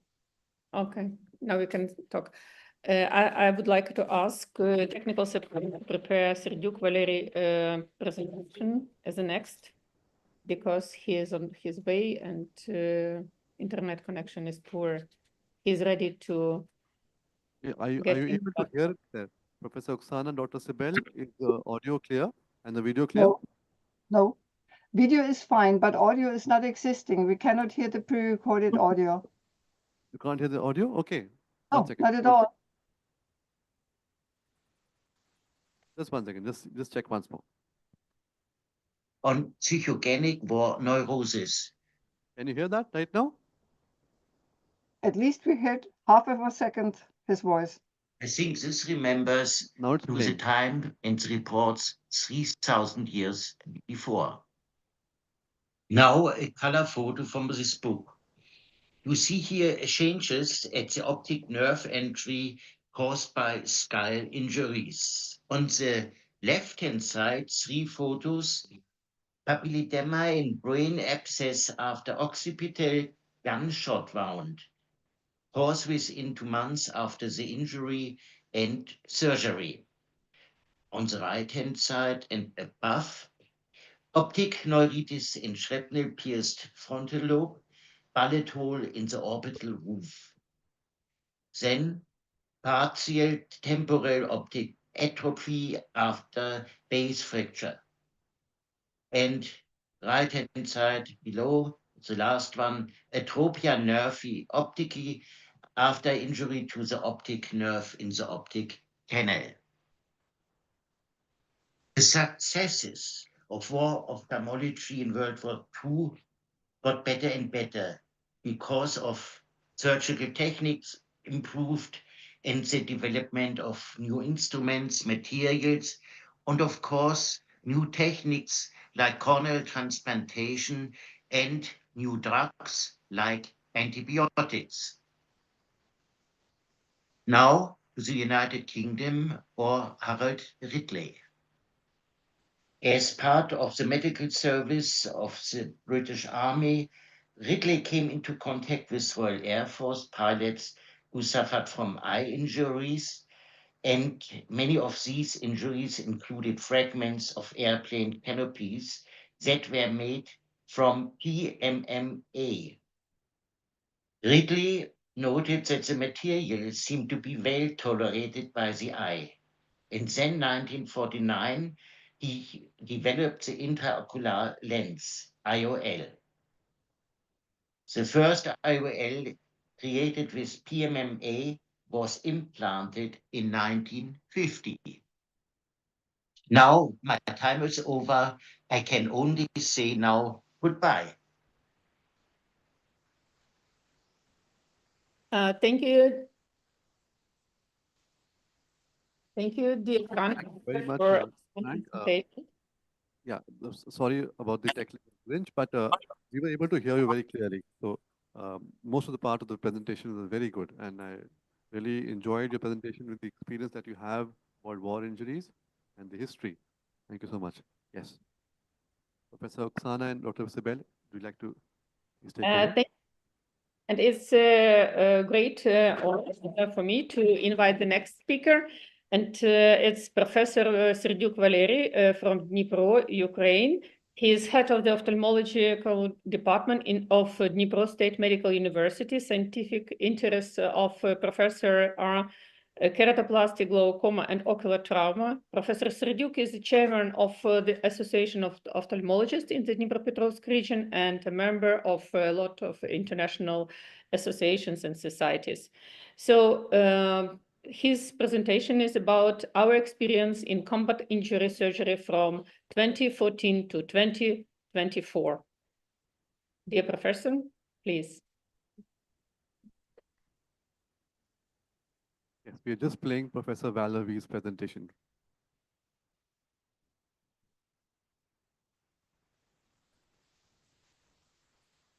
Would Dr. Valery be presenting the presentation themselves?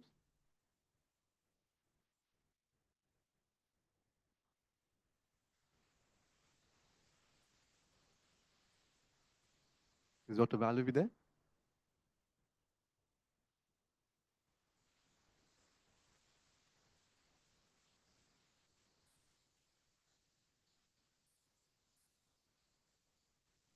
think Dr. Valerie, are you there? I think Dr. Valley is not.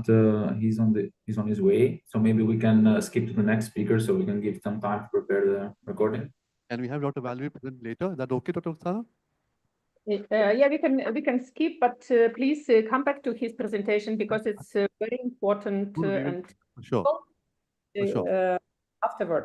So the next speaker is Dr. Vanya Konstantin, with the prominent famous vitreoretinal surgeon in Ukraine, and he's Armenian ophthalmologist practicing in Vinnytsia, Ukraine at the Podillo Vision Center. And he has participated in professional development programs, including those offered by the European School for Advanced Studies in Ophthalmology. And he will present treatment of a patient with mine explosion injury and eye trauma. Please, stage is yours, Vanya. Dear colleagues, thank you for invitation. And I would like my presentation to pre-recorded presentation to be played, if it is possible. I will show you case presentation, the patient with minor implosive injury and intraocular foreign body. Can we play it? Just playing it. Just 1 minute, please. Yes.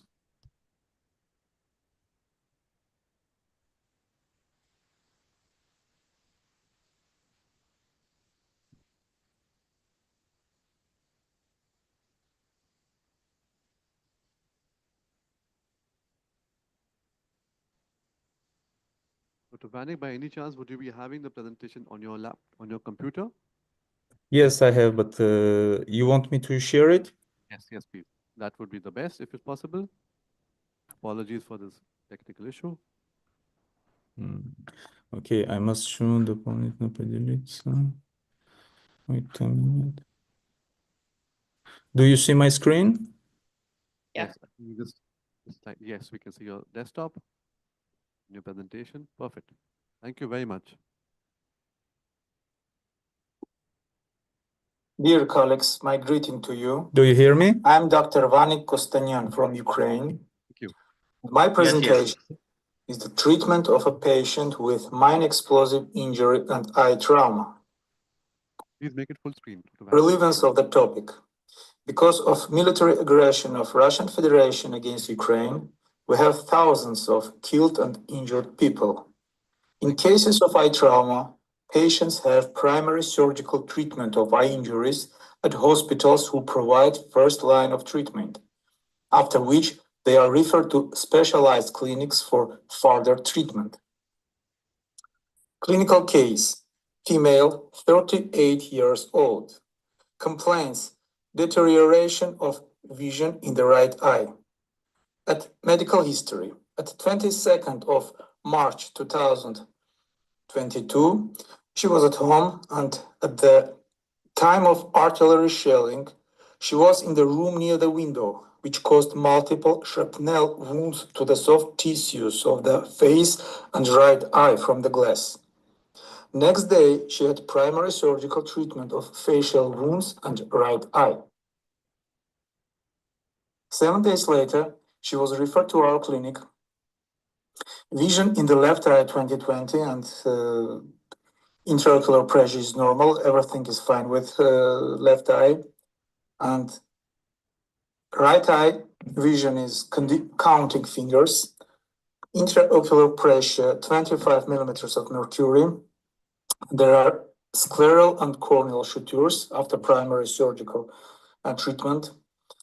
Swelling traumatic cataract and vitreous body hemorrhage, which obscures observation of the fundus. On best-scan ultrasonography, retina was attached and foreign body was located at 12 o'clock behind the lens. We performed computer tomography of orbits, and there was intraocular foreign body of the right eye. This is a picture of computer tomography, and you can see foreign body within dimensions of 5.5 to 5.9 millimeters is determined behind the lens of the right eye. So the diagnosis is mine explosive injury, condition after primary surgical treatment of corneoscleral injury, traumatic cataract, ocular hypertension, vitreous hemorrhage, intraocular foreign body of the right eye, presumably glass, multiple fragmentary injuries of soft tissues of the face by glass. At 6th of April 2022, we performed phacoemulsification of traumatic cataract with IOL implantation, simultaneously with 25 gauge pars plana vitrectomy with intraocular foreign body removal on the right eye. This is the short surgical video. After performing cataract surgery and implantation of IOL, I began to perform anterior vitrectomy and central vitrectomy. Then I proceeded to the removal of posterior vitreous.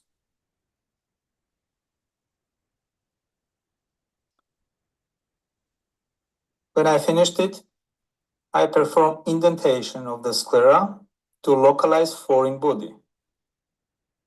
And here is it. It is located at the 11:30, 12 o'clock, at the pars plana. You can see piece of glass.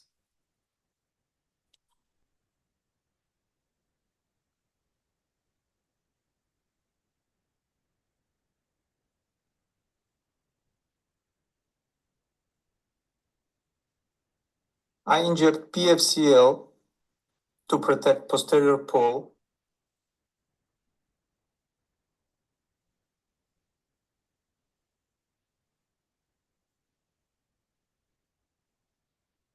After which, I begin to remove this foreign body from that place.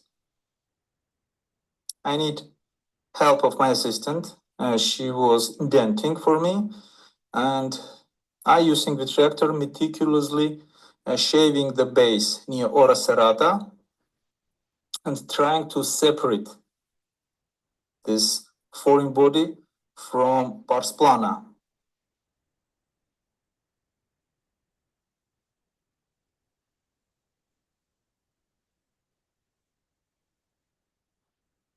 At trimming vitreous, we must work very carefully not to cause iatrogenic injuries of the periphery of vitreous, or of the periphery of retina or of ciliary body.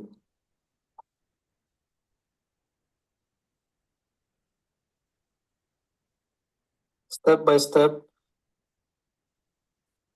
I separate this foreign body from pars plana, and I succeeded in it.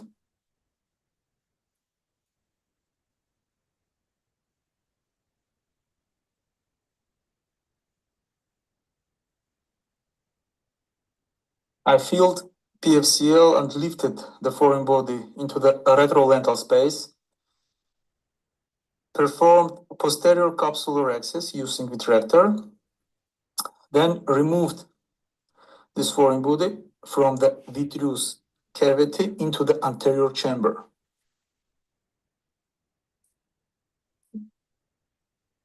You can see that we work using 3 hands with my assistant.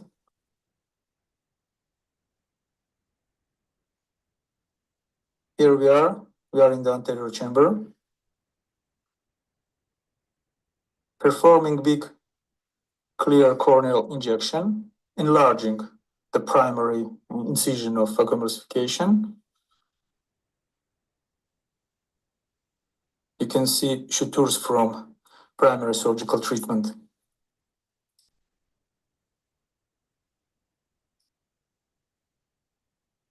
And we remove this foreign body using forceps.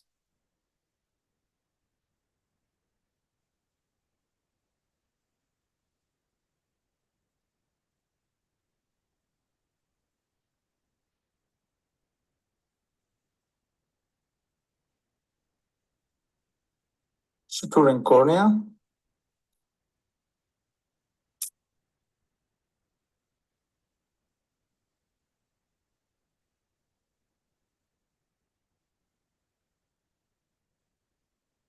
Removing PFCL.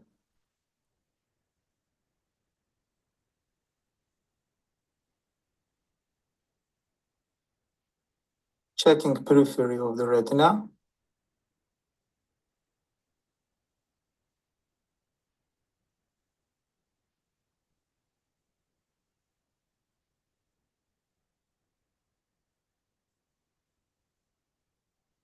Everything is fine. Why did I choose I finished this surgery assessing visual fluid air exchange. The tamponade was air.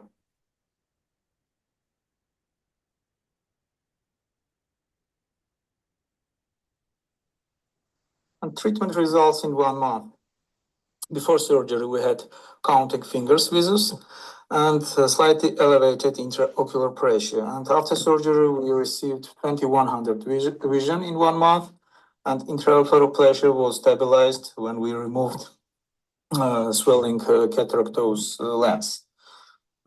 This lady now lives in other part of our country, and I called her, and I know that in 3 months after surgery, she removed her sutures from her cornea by other ophthalmologists, and at this moment her vision is stable, 20/200. It has passed almost 3 years after surgery. This is foreign body. And conclusion, vitrectomy with removal of intraocular foreign body with simultaneous phacoemulsification of traumatic cataract and IOL implantation is the optimal method of surgical treatment for such patients. Thank you for your attention.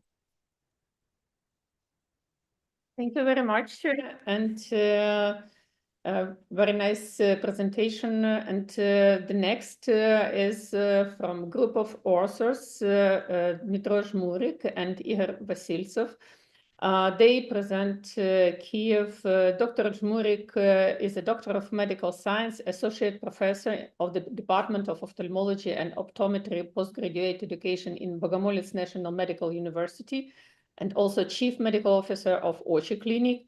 And Igor Vasiltsov is ophthalmologist in Chernihiv Region Hospital, focused on surgical and conservative treatment of eye trauma and emergency care for visual organ injuries, and also perform refractive surgeries and trauma cataract surgery as well. So next presentation will be from Igor Vasiltsov. Please, the stage is yours. The name is Management of Surgical Treatment of Severe Combat Trauma. Thank you. Thank you very much for this invitation. It's a great opportunity for us to share our experience in eye trauma around the world. So thank you very much, and I'll share our presentation. Thank you very much. We're just playing a presentation from our end. Do you see now? Yes. You can see it? Is it visible? I'll try to play. Okay, you play. All right. Yes, perfect. There's no audio.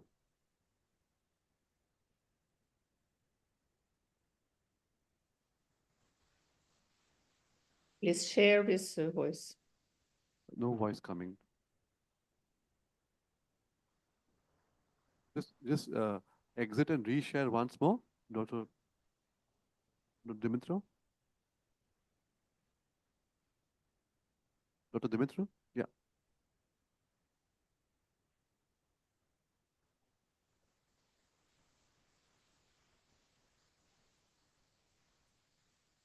Can you hear me, Dr. Dmytro? There's no audio and there's no voice. If you can just play it once more, just reconnect, just exit and then screen share again, stop slide share. I'm sorry. Can you hear my presentation or no? No, we cannot. So maybe you can just cancel it. We will share from our end. We have it. Okay, yes. Okay, yes. Thank you.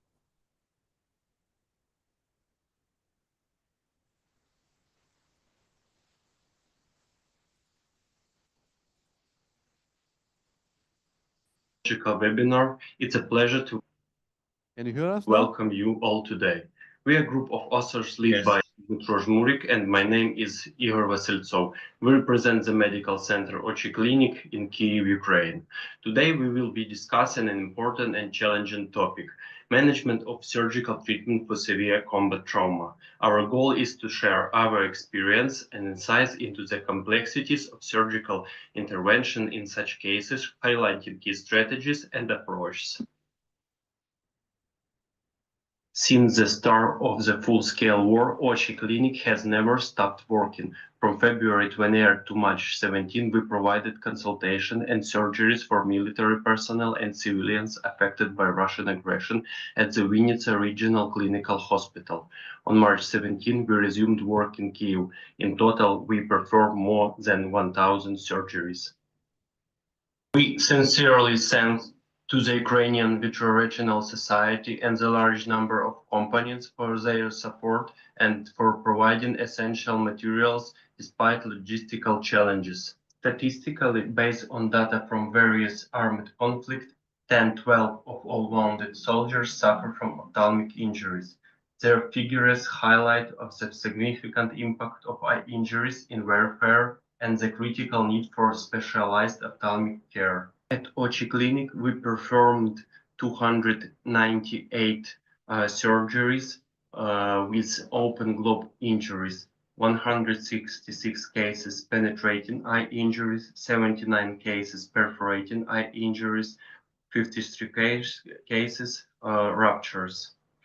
In most cases, primary microsurgical wound treatment was performed in hospitals near the front line, and in the Ochi Clinic we performed reconstructive vitreoretinal interventions. The advancement of ophthalmic surgery focuses on minimally invasive technologies, reducing surgical trauma, including in vitreoretinal surgery. The standard today is 25-gauge vitrectomy, which allows for treating a wide range of vitreoretinal pathologies. However, challenges remain in cases of grade 3 lens dislocation, subluxation into vitreous body, and penetrating eye injuries with intraocular foreign bodies. For the removal of magnetic and non-magnetic intraocular foreign bodies, standard techniques and instruments were used, including intraocular magnets and vitreoretinal tools. If the crystal lens was clear, foreign bodies up to 7-8 mm were extracted through the pars plana. However, in cases of lens damage or when dealing with the large or irregularly sharp foreign bodies, removal was performed via the anterior approach. In this video, you can see a corneal injury near the limbus sutured for stabilization with an intraocular foreign body and traumatic cataract. The decision was made to perform phacoemulsification with a posterior capsule removal, extract the intraocular foreign body through the anterior chamber, and proceed with intraocular lens implantation. On this slide, you can see intraocular foreign bodies made of various metals, which we removed through the pars plana. A comprehensive surgical strategy has been developed for patients with post-traumatic aniridia combined with apakia or traumatic cataract. The approach consists of two stages: vitrectomy at the first stage, implantation of iridocapsular diaphragm on the second stage. The third stage, performed within 3 to 14 days after primary microsurgical wound treatment, involved a posterior closed total vitrectomy with additional procedure tailored to the complexity of each case. Silicone oil removal was performed within 1 to 2 months after vitrectomy. The second stage, carried out 6 to 12 months after silicone removal, involved the implantation of an iridocapsular diaphragm. We used two types of iridocapsular diaphragms. In the first video, you can see an iridocapsular diaphragm with 3-point scleral fixation. This iridocapsular diaphragm consists of an artificial iris and an integrated IOL. The manufacturer supplies this diaphragm in various colors and different refractive powers. Due to relatively regret structure, it requires implantations through a larger scleral tunnel.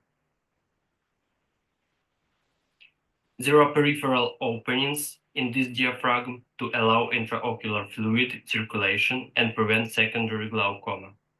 However, this technique requires a large number of sutures and associated with increased surgical trauma.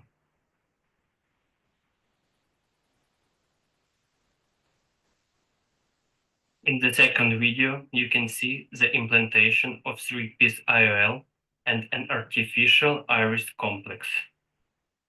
To assemble this complex, the haptic elements of the IOL are inserted into pre-prepared openings in the artificial iris. Given the presence of an iridia, we create a special supportive structure using sutures to stabilize the complex before fixation.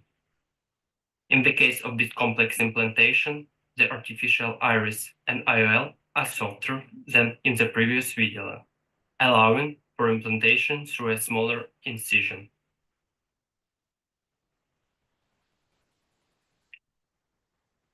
Subsequently, this complex is fixated to the sclera using the Yamane technique. This technique ensures the least invasiveness and the most atraumatic fixation. The suture structure is removed after fixation.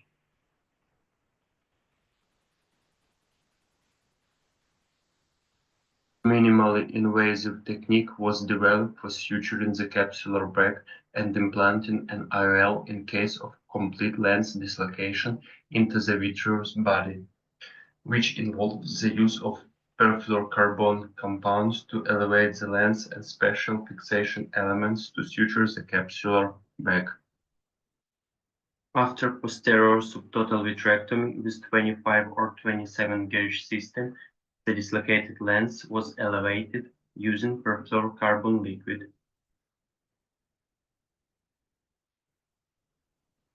A circular capsular access was performed with the capsular bag supported by retractor hooks. Following hydrodissection, an intracapsular ring was implanted and phacoemulsification was performed.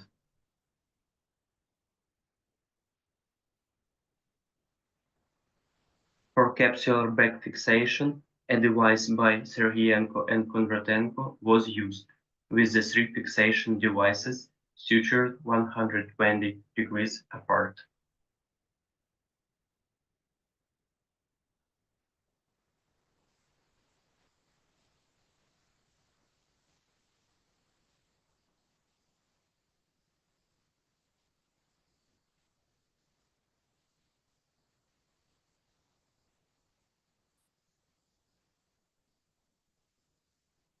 A flexible IOL was implanted and the procedure concluded with the removal of viscoelastic and perfluorocarbon liquid.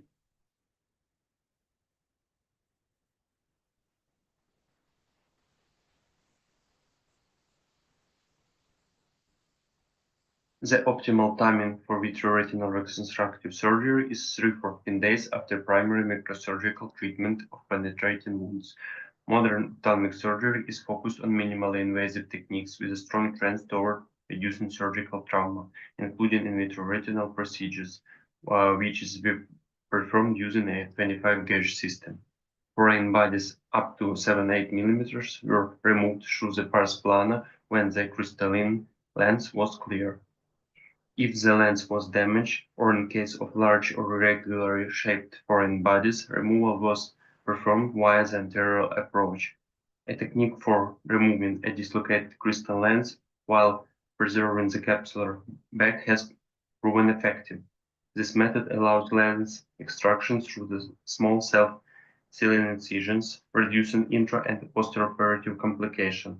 It also enables the implantation of any model of soft IOL, ensuring a stable and well-centered position. For traumatic retinal detachment combined with aniridia and traumatic cataract, a staged surgical approach is preferred.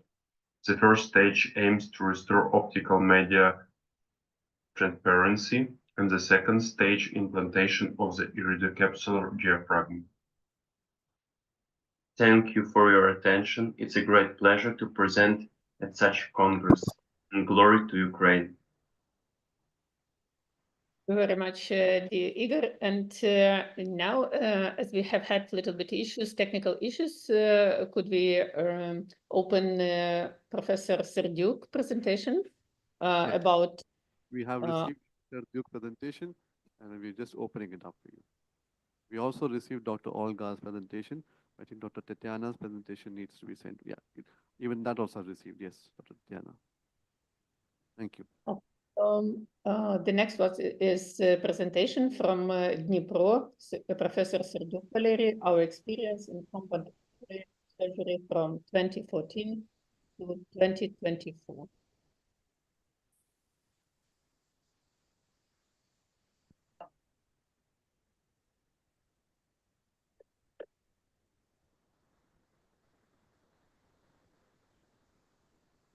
Yes. So we're ready with Dr. Serdyuk's presentation. He's displaying that. If you don't have it from the hall, I can try to share it from my side. You got it. Let me see if I can. Oh, okay, they're already doing it. Okay, great. Everybody, I would like to introduce our experience in combat injury surgery from 2014 to 2023. It is okay. Analysis of the literature shows that the proportion of the visual lesions, both isolated and combined, in the overall structure of traumatic injury can be very significant and range from 2 to 15%. The incidence of eye injury during the arm conflicts varies from 0.5 to 13%.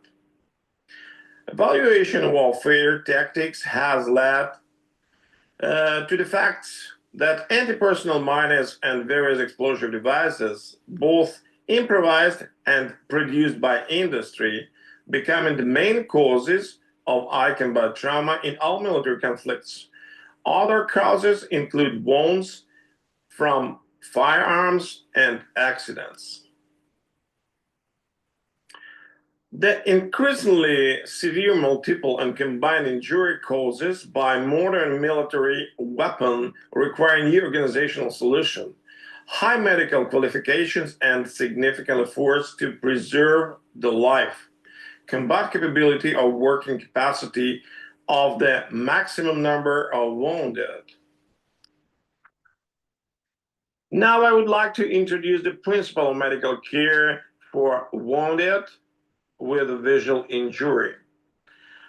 Level 1, primary basic, the medical care directly on the battlefield, application and the aseptic bandage, mono or binocular, with the help of IPP, intravenous anesthesia, and after evacuation. Level 1, primary medical care, medical point of battalion, regiment, or company, epibulbar anesthesia. I would like to remind you about the very simple, very important procedure like washing the eye surface. It's a wound washing. Installation and penetral administration of antibiotics, antiseptics, removal of superficial foreign body, and tetanus anotoxin. Level 2 is qualified medical care, ophthalmology or military hospital or medical institution of the Ministry of the Health of Ukraine, optimally 4-6 hours after injury. Removal of superficial foreign body, epi and parabulbar antibiotics. Level 3, specialized medical care, rare hospital based on medical institution or Ministry of the Health of Ukraine, according to the protocols of management of patient with visual injury approved by the Ministry of the Health of Ukraine and auto reconstructive surgery. And finally, level 4 is a rehabilitation of the wounded. Dnipropetrovsk Regional Clinical Ophthalmological Hospital is the only hospital in the region and one of the few in the Ukraine that provides highly specialized ophthalmologic assistance to servicemen injured in the war zone and temporarily displaced persons from the eastern region of Ukraine and the Crimea. In our clinic, we've done from 2014 to 2021, assistance was provided to 1,155 participants of the anti-terroristic operation. 470 surgical interventions were performed on patients. Of this, 77 operations were performed on the basis of the Dnipropetrovsk Regional Hospital named after Hospital Mechnikova, non-transportable serious patients. 530 examinations of servicemen were carried out in the consultative and diagnostic polyclinic. Now you can see the medical care provided in 2022, our clinic. 3,508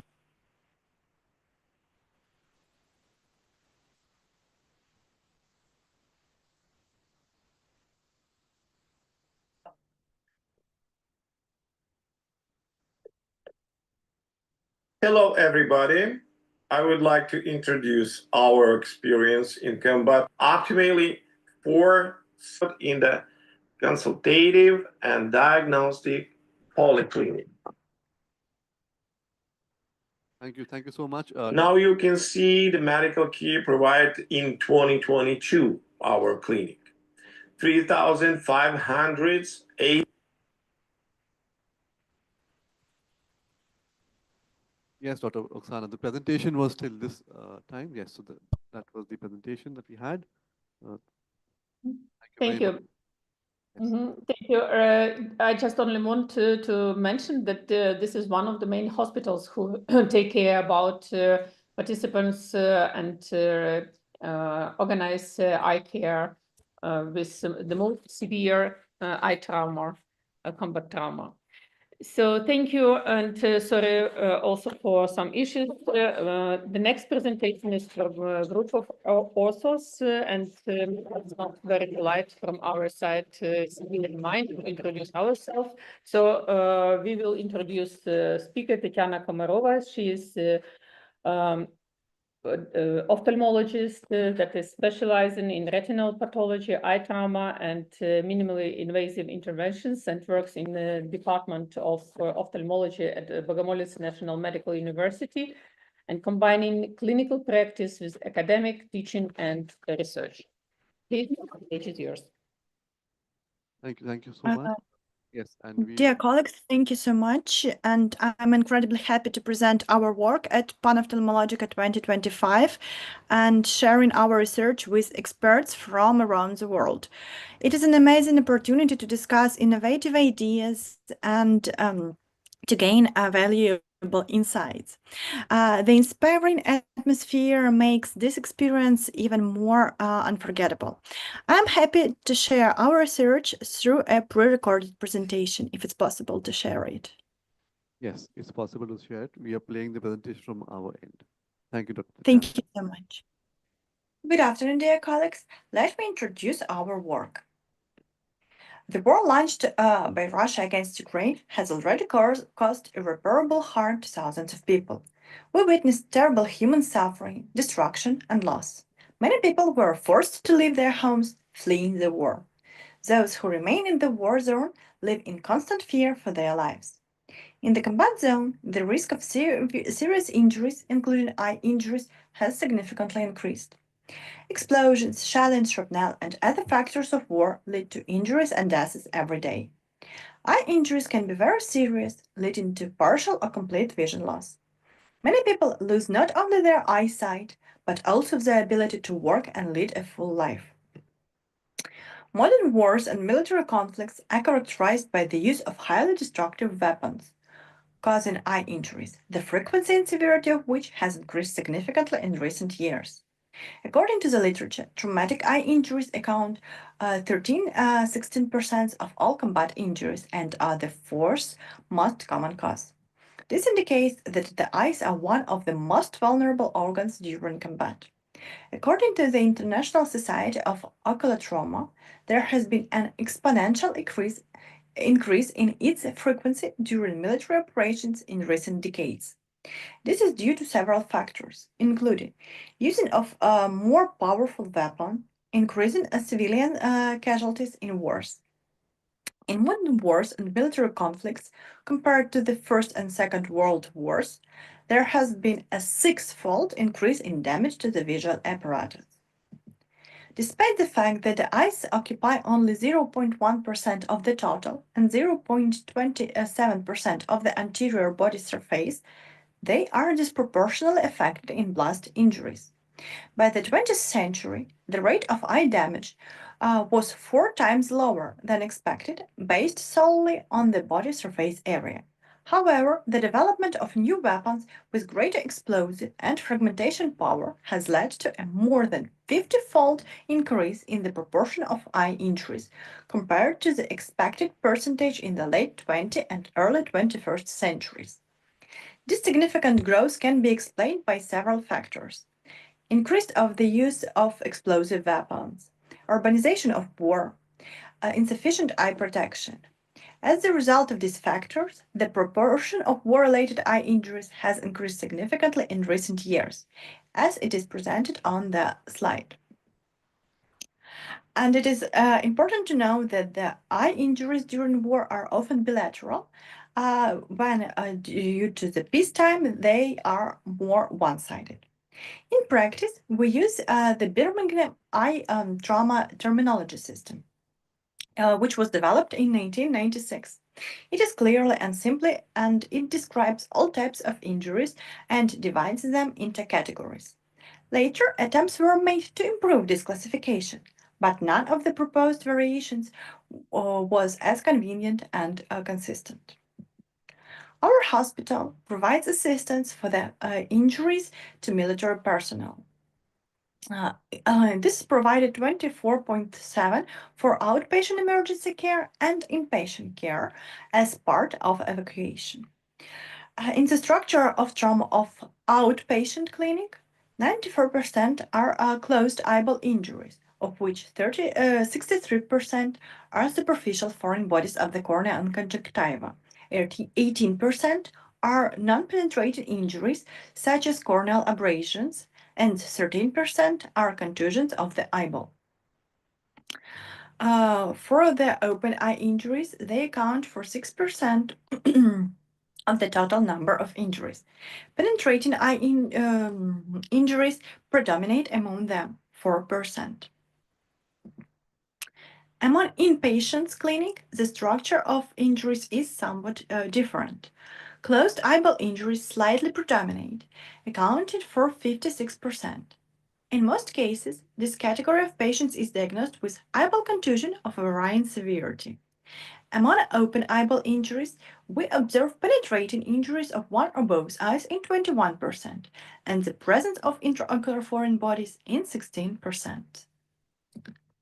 The increasing frequency and severity of eye injuries during war and military conflicts underscores the need to take measures to prevent them and improve treatment.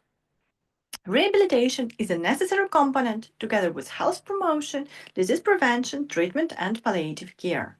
Its goal is to help people to restore their independence as much as possible in everyday life and to participate fully in study, work, recreation, and fulfill important social roles.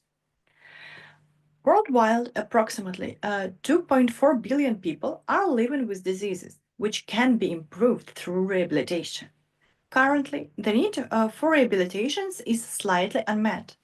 In some low and middle-income countries, over 50% of people do not have access to necessary rehabilitation services.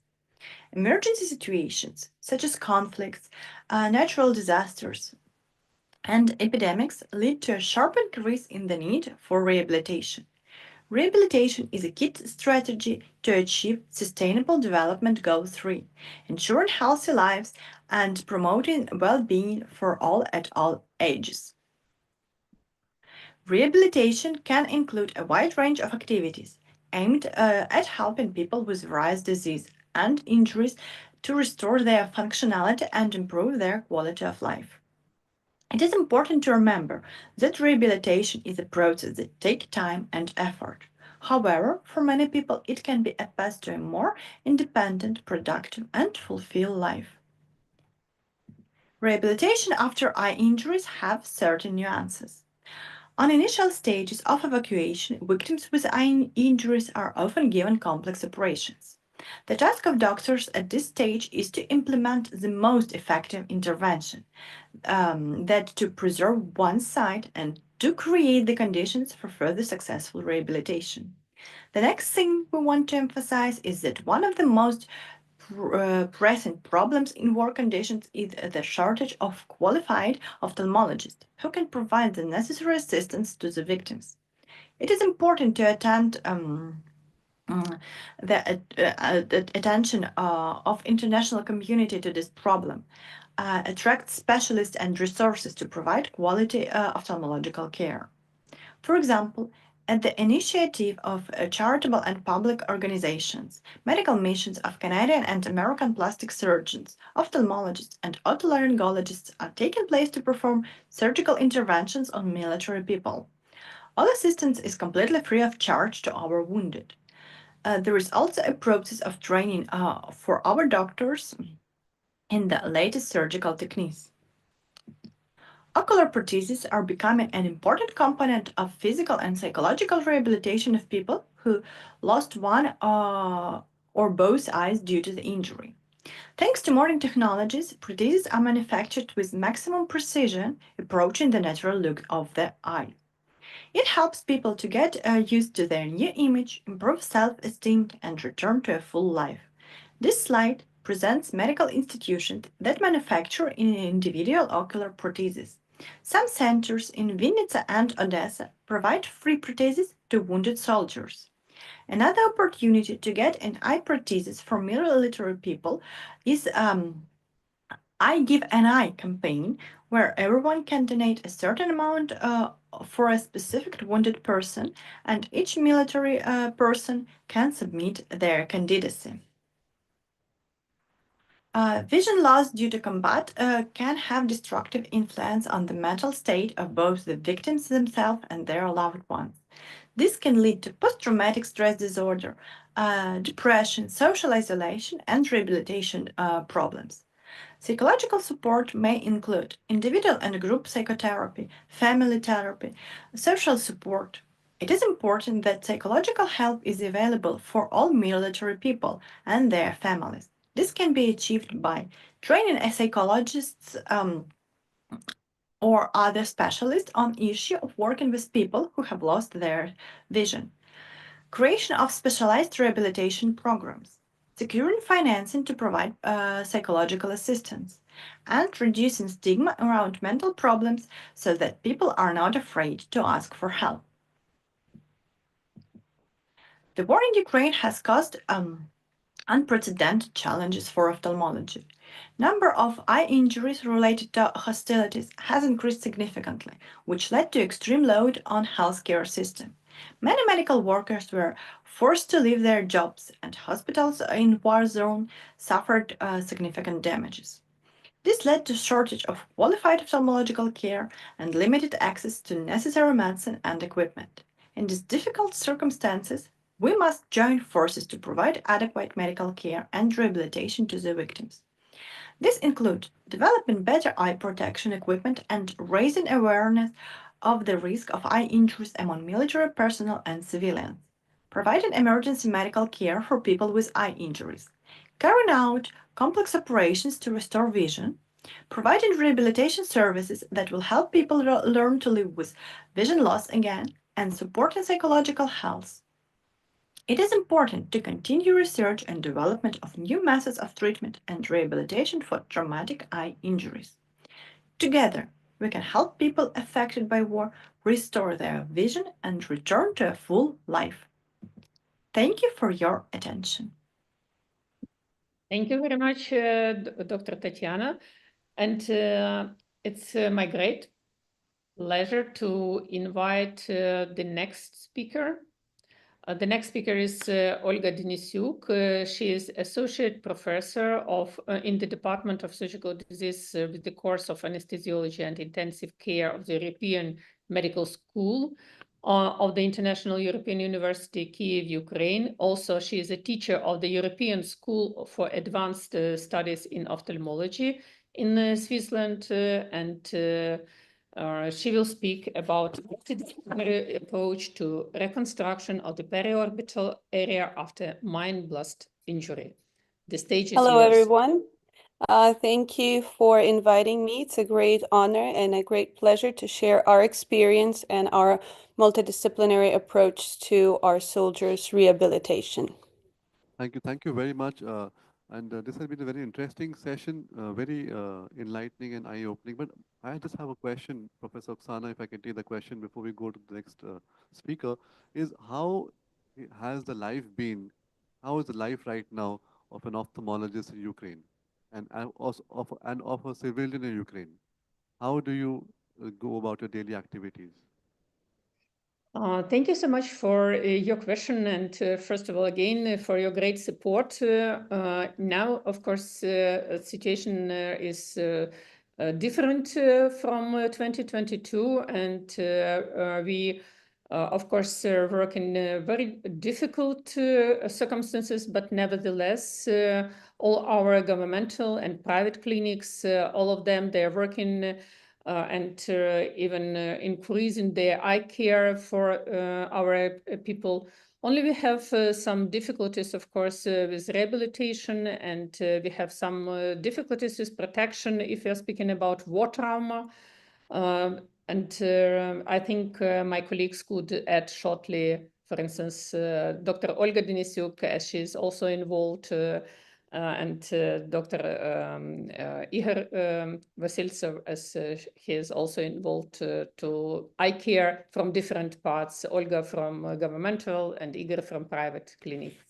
Olga, shortly, please, would you add Yes, something? it's been a very big challenge because the vast trauma that we get and the lives that we had, the time changed from before and after the war and after the invasion of Russia. Of course, we had to adjust our schedules, and now it's as Oksana said, it's very different because we now adapted to lights and connection problems. But before that, we had to invent new methods and new ways how to live and how to adapt to new situations, and working without any lights or heating in wintertime, and working in constant bombing. But we're here and we're staying and we're helping our fellow Ukrainians to survive and eventually come to our victory. And From also, sorry, I would like to add that many our hospitals and clinics are destroyed, unfortunately. So that's why it's also another challenge that we are faced to. And I'm sure it's not even unimaginable for people outside Ukraine to understand the not just the trauma, as you said, the physical trauma, but the mental trauma and psychological trauma goes way beyond not even a civil, I mean, the military personnel, the healthcare worker, and ophthalmologist faces. And every person in your country must be facing that. And I hope that it gets better soon. And the whole world is there, united in this support. I'm sure it will happen very soon. And just one more question: what is the percentage of civilian and eye personnel who actually get injured in this trauma? Are the eye doctors also affected in injuries? Do they bombarding? Do they inform that this area is going to be a high-risk area that you evacuate? How do you live in that fear and that emotion? How do you manage that? Sure, many doctors also are injured during this war, and not only because on the front line, but also in far distance, as I mentioned, and Olga mentioned that we are under attack every night and every day with missiles, drones, that's many civilians and also included doctors are injured. As example, last August, the biggest pediatric hospital was destroyed. Some buildings after attack directly on this hospital. And of course, nevertheless, we continue to work and support each other. Thank you. Thank you. And let me use this opportunity also to express our deep gratitude to all our colleagues from all over the world, and also personally to you and as organizers, that you let us to share our knowledge and our experience today. We are grateful for your great support as emotional, also with some medicine and supplies at the beginning of this big war when it was very, very difficult situation in Ukraine, and you continue to stay with Ukraine. Thank you very much for this. Thank you. So let's, and Olga, stage is yours. Thank you. It will take 2 minutes for Dr. Olga's presentation to do that download. In the meanwhile, if we can present Dr. Anke's presentation, would that be all right? Sure. Thank you. Thank you so much. So then it's my turn to introduce Anke to the podium. From my end also, thanks a million to all the speakers to share this deep insight into your daily life. It's really touching, depressing. Topic. No, just a second, please. I'm really impressed. I'm deeply impressed by what you're doing all the time, and I have no words to express my gratitude to you, what you're doing and sharing with us. So Anke will be our next speaker. Dr. Anke Messerschmidt-Roth. She will report about assessing visual acuity without any optical devices. Anke is also very, very experienced lady. From 2009 on, Anke is the head of the study research department of the eye clinic at Philipps University in Marburg in Germany. She supervises also investigator-initiated trials on refractive surgery and manages the refractive consultant services. From 2019 on, she's also active as an independent coach and consultant for the refractive surgery industry. She is advising companies and trains the professionals, including physicians, optometrists, to enhance their experience. And good to know, she holds a PhD in optical engineering. So welcome, Anke, to the stage. The stage is yours, please. Thank you very much for the invitation. And yeah, I'm really pleased to give a talk about the visual acuity and how to measure it without anything. Because initially I was an optician, and I studied engineering for opticians. So the basic, what I learned was optic. And so, yeah, welcome to my talk, and please, can you start with the video? Does it work? Why did I choose this topic? Assessing visual acuity without any optical devices. A good question, isn't it? In 2003, I read a book about the visual care in concentration camps during the Second World War. And once I never forgot, there was written how prisoners produced glasses from the bottom of bottles to correct the visual acuity or to improve the visual acuity. And that brings me to the question which never leave my mind. Is it possible to measure the visual acuity and to determine the dioptrin of glasses which are needed without any devices? So that brings me to the question, what influences our visual acuity? And if you look at the German industrial norm, one point is very critical, that is a light condition. So if you test the visual acuity in a dark room, that will give you different results than you would do it in bright sunlight. So light conditions greatly affect your perception and so also the visual acuity. Before we determine how well someone can see, we must first understand what seeing actually means. Seeing is the ability to perceive two points as separate from each other at a certain distance. This ability is referred as visual acuity. Visual acuity depends on a distance. A person with a visual acuity of 1.0 or 100% can distinguish 2 points of 0.29 millimeter apart at a distance of 1 meter. That means at 3 meters, the points must be 0.78 millimeter apart to be seen separately. And at 6 meter, that is a critical point at 6 meter, because this is a definition of an ametropic measurement. So at 6 meter, we have 1.75 millimeter between these 2 points.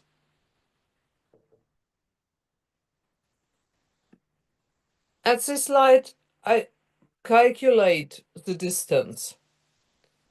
It's only an example. So if we have a 6 meter distance and the person can see these dots in a distance of 1.75 millimeters, we have 1.0 visual acuity or 100%.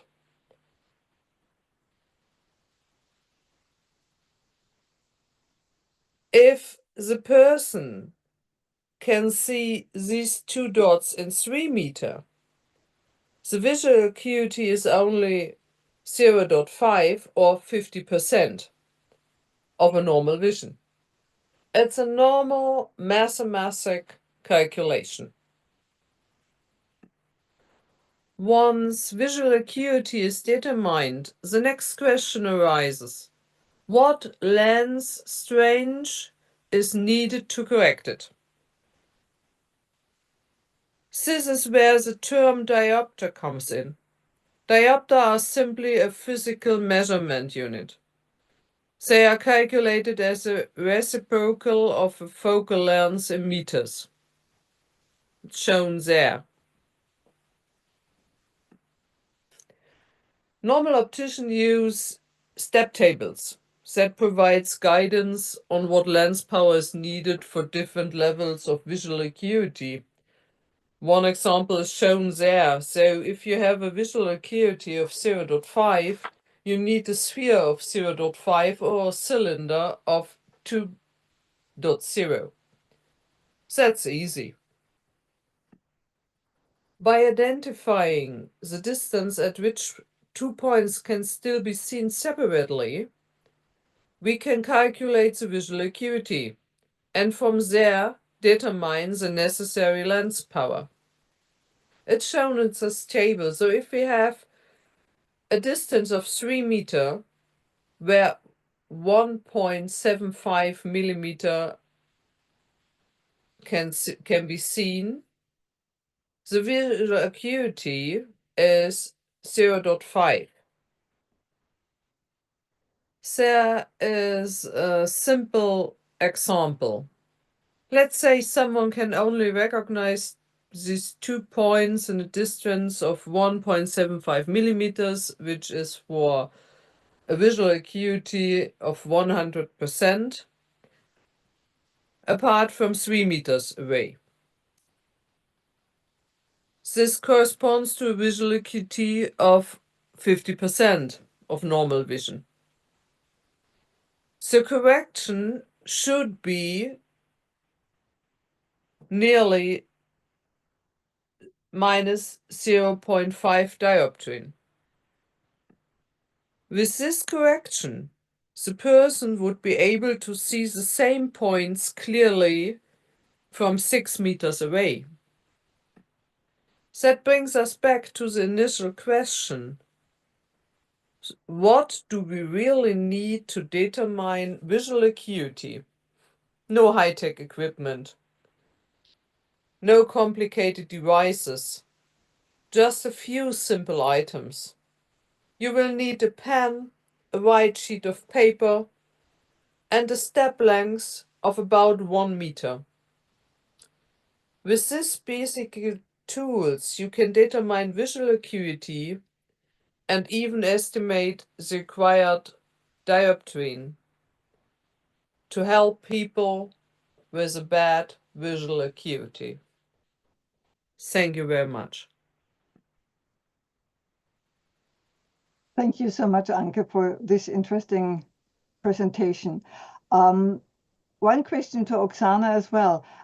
Do we have still one lecture left, or are we done with all? Because we mixed it up a little bit. One lecture left, Dr. Olga's lecture. We're just playing that just now. As we are time over, don't lose time, and Olga is your stage. Thank you. Dr. Olga, we're just playing your presentation. Yeah, we have it here. Just 1 second. So if you could click it through, because it's pre-recorded and each slide has a pre-recorded video to it. Perfect. Can you see the presentation there? Yes.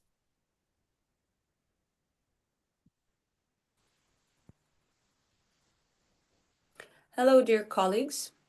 It is a great honor Is the to audio present fine? my speech. Yes.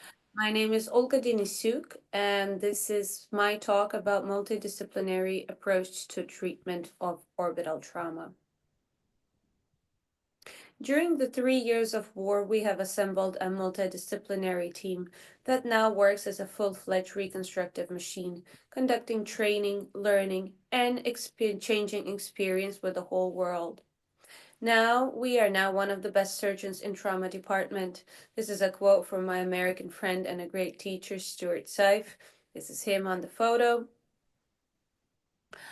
Let's talk about combal facial injuries. They are quite common, unfortunately, and as this part of the body is exposed most in combat conditions, according to research among all wounded combatants, in Ukraine, 18 to 25% have facial injuries.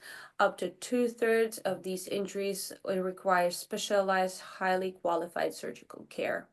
In this slide, you can see one of our soldiers who's been fighting a war against Russia. This is a mine blast injury. You can see his primary reconstruction. He had bone reconstruction with plates. He had skull reconstruction. You still see that he has a lot of scarring on his face. Going through surgery after surgery, we have managed to fix his lids for him to wear a prosthetic eye, which makes his life a little bit easier.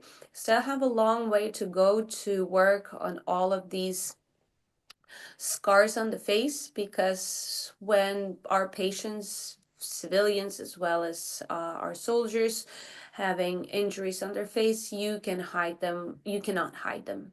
So by making them look as normal as we could, we are restoring a little bit of humanity in their lives.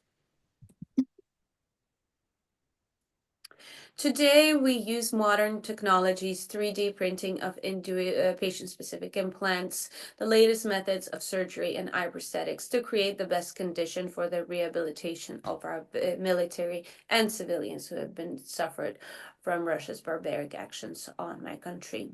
Working in a multidisciplinary team, making patient-specific implants, all comes to having a good prosthetic eye fitted in, which makes their life a little bit easier, and social adaptivity in in normal life much easier, and the transition much easier, because a lot of our patients suffer that kids are afraid of them and people on the streets are looking and they don't feel comfortable.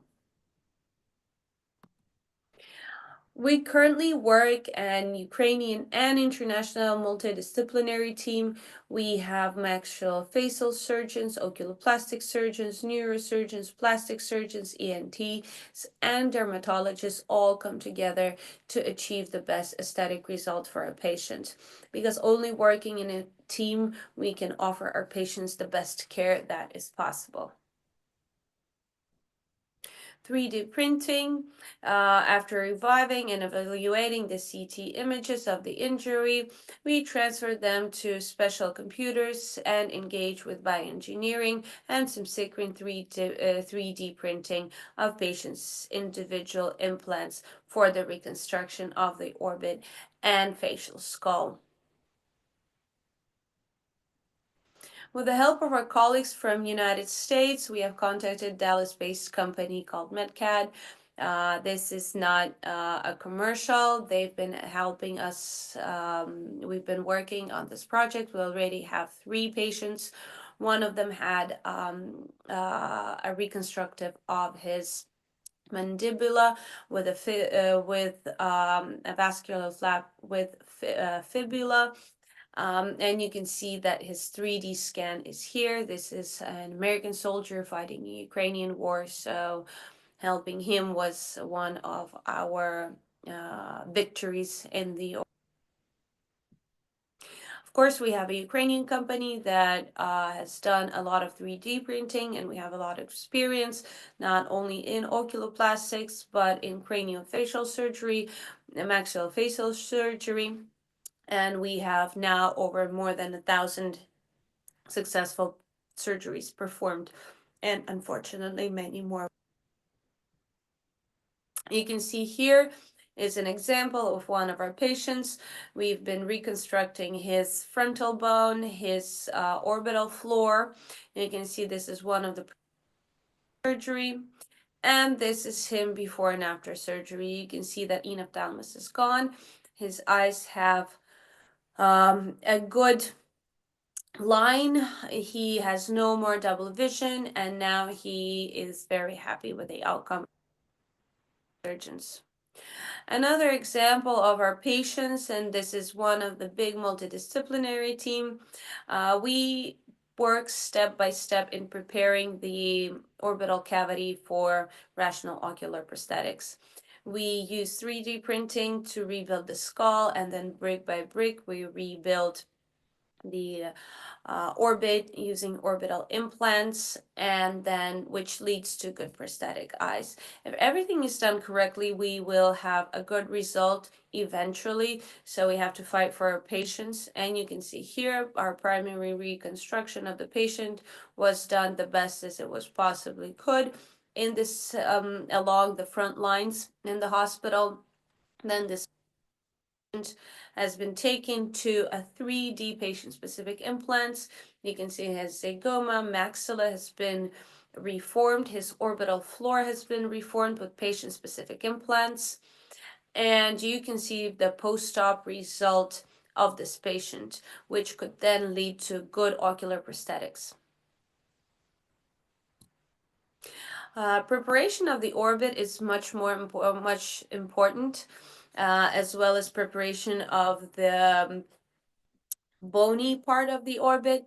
With the evisceration and nucleation, we try to put orbital implants if it's possible. If it's not possible, done primarily, we do a secondary orbital revision, take out the debris that has not been taken out there before, or sometimes find some new debris that wasn't expected to be there.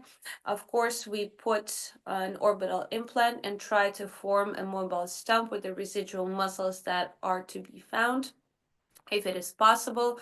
And we do a good base, and then we send our patients to ocularists and anaplastologists that work with us, our team.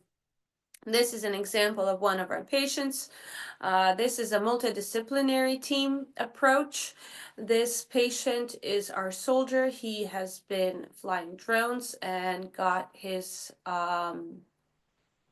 trauma during battle. Unfortunately, he lost his eye, so we did a reconstruction. We put in an orbital implant, and you can see that is him recovering on the 5th day after surgery and 2 weeks after surgery.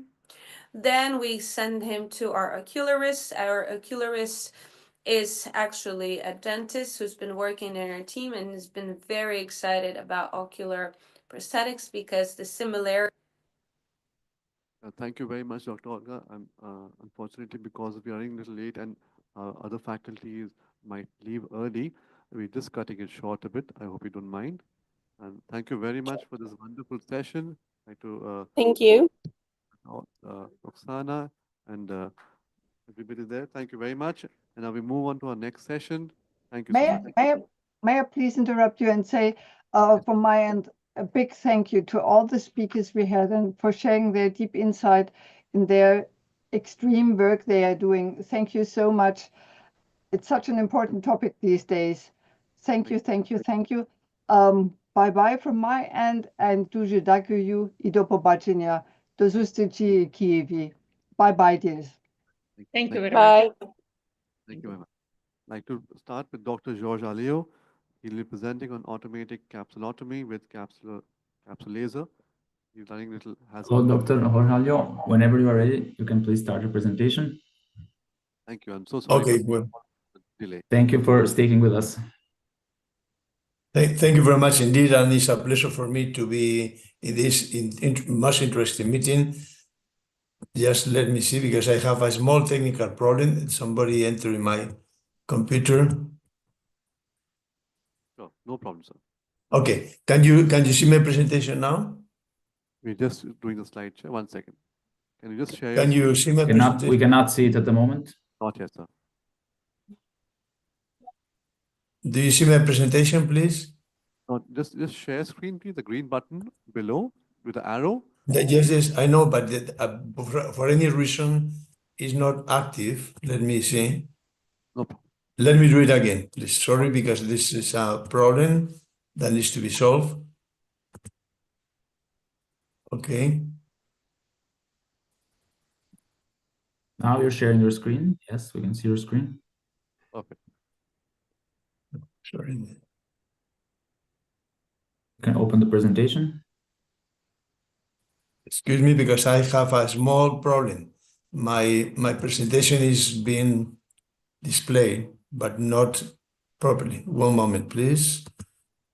Thank you for allowing me to make this presentation now. Due to the delay, I can stay longer. And now I think that you are there, right? Yes, yes. Okay, thank you very much. Well, let me first apologize for this inconvenience. And the topic is now the capsule laser as a method for automatic capsulotomy. I am the medical director of this study in Alicante using this automatic capsulotomy method. And first is to tell you why we do need automatic capsulotomy. What is the ideal capsulotomy? First, it should be circular and precisely sized between 4.8 and 5.5 millimeters. Can you hear me well? Yes, perfect. Yes, we can hear you. It is.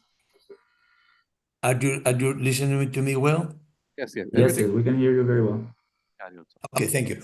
It should be centered on the patient's visual axis. Very important is in order to optimize the behavior of the premium lenses that we use. Should be able to achieve 360 of symmetrical ring to cover the IOL.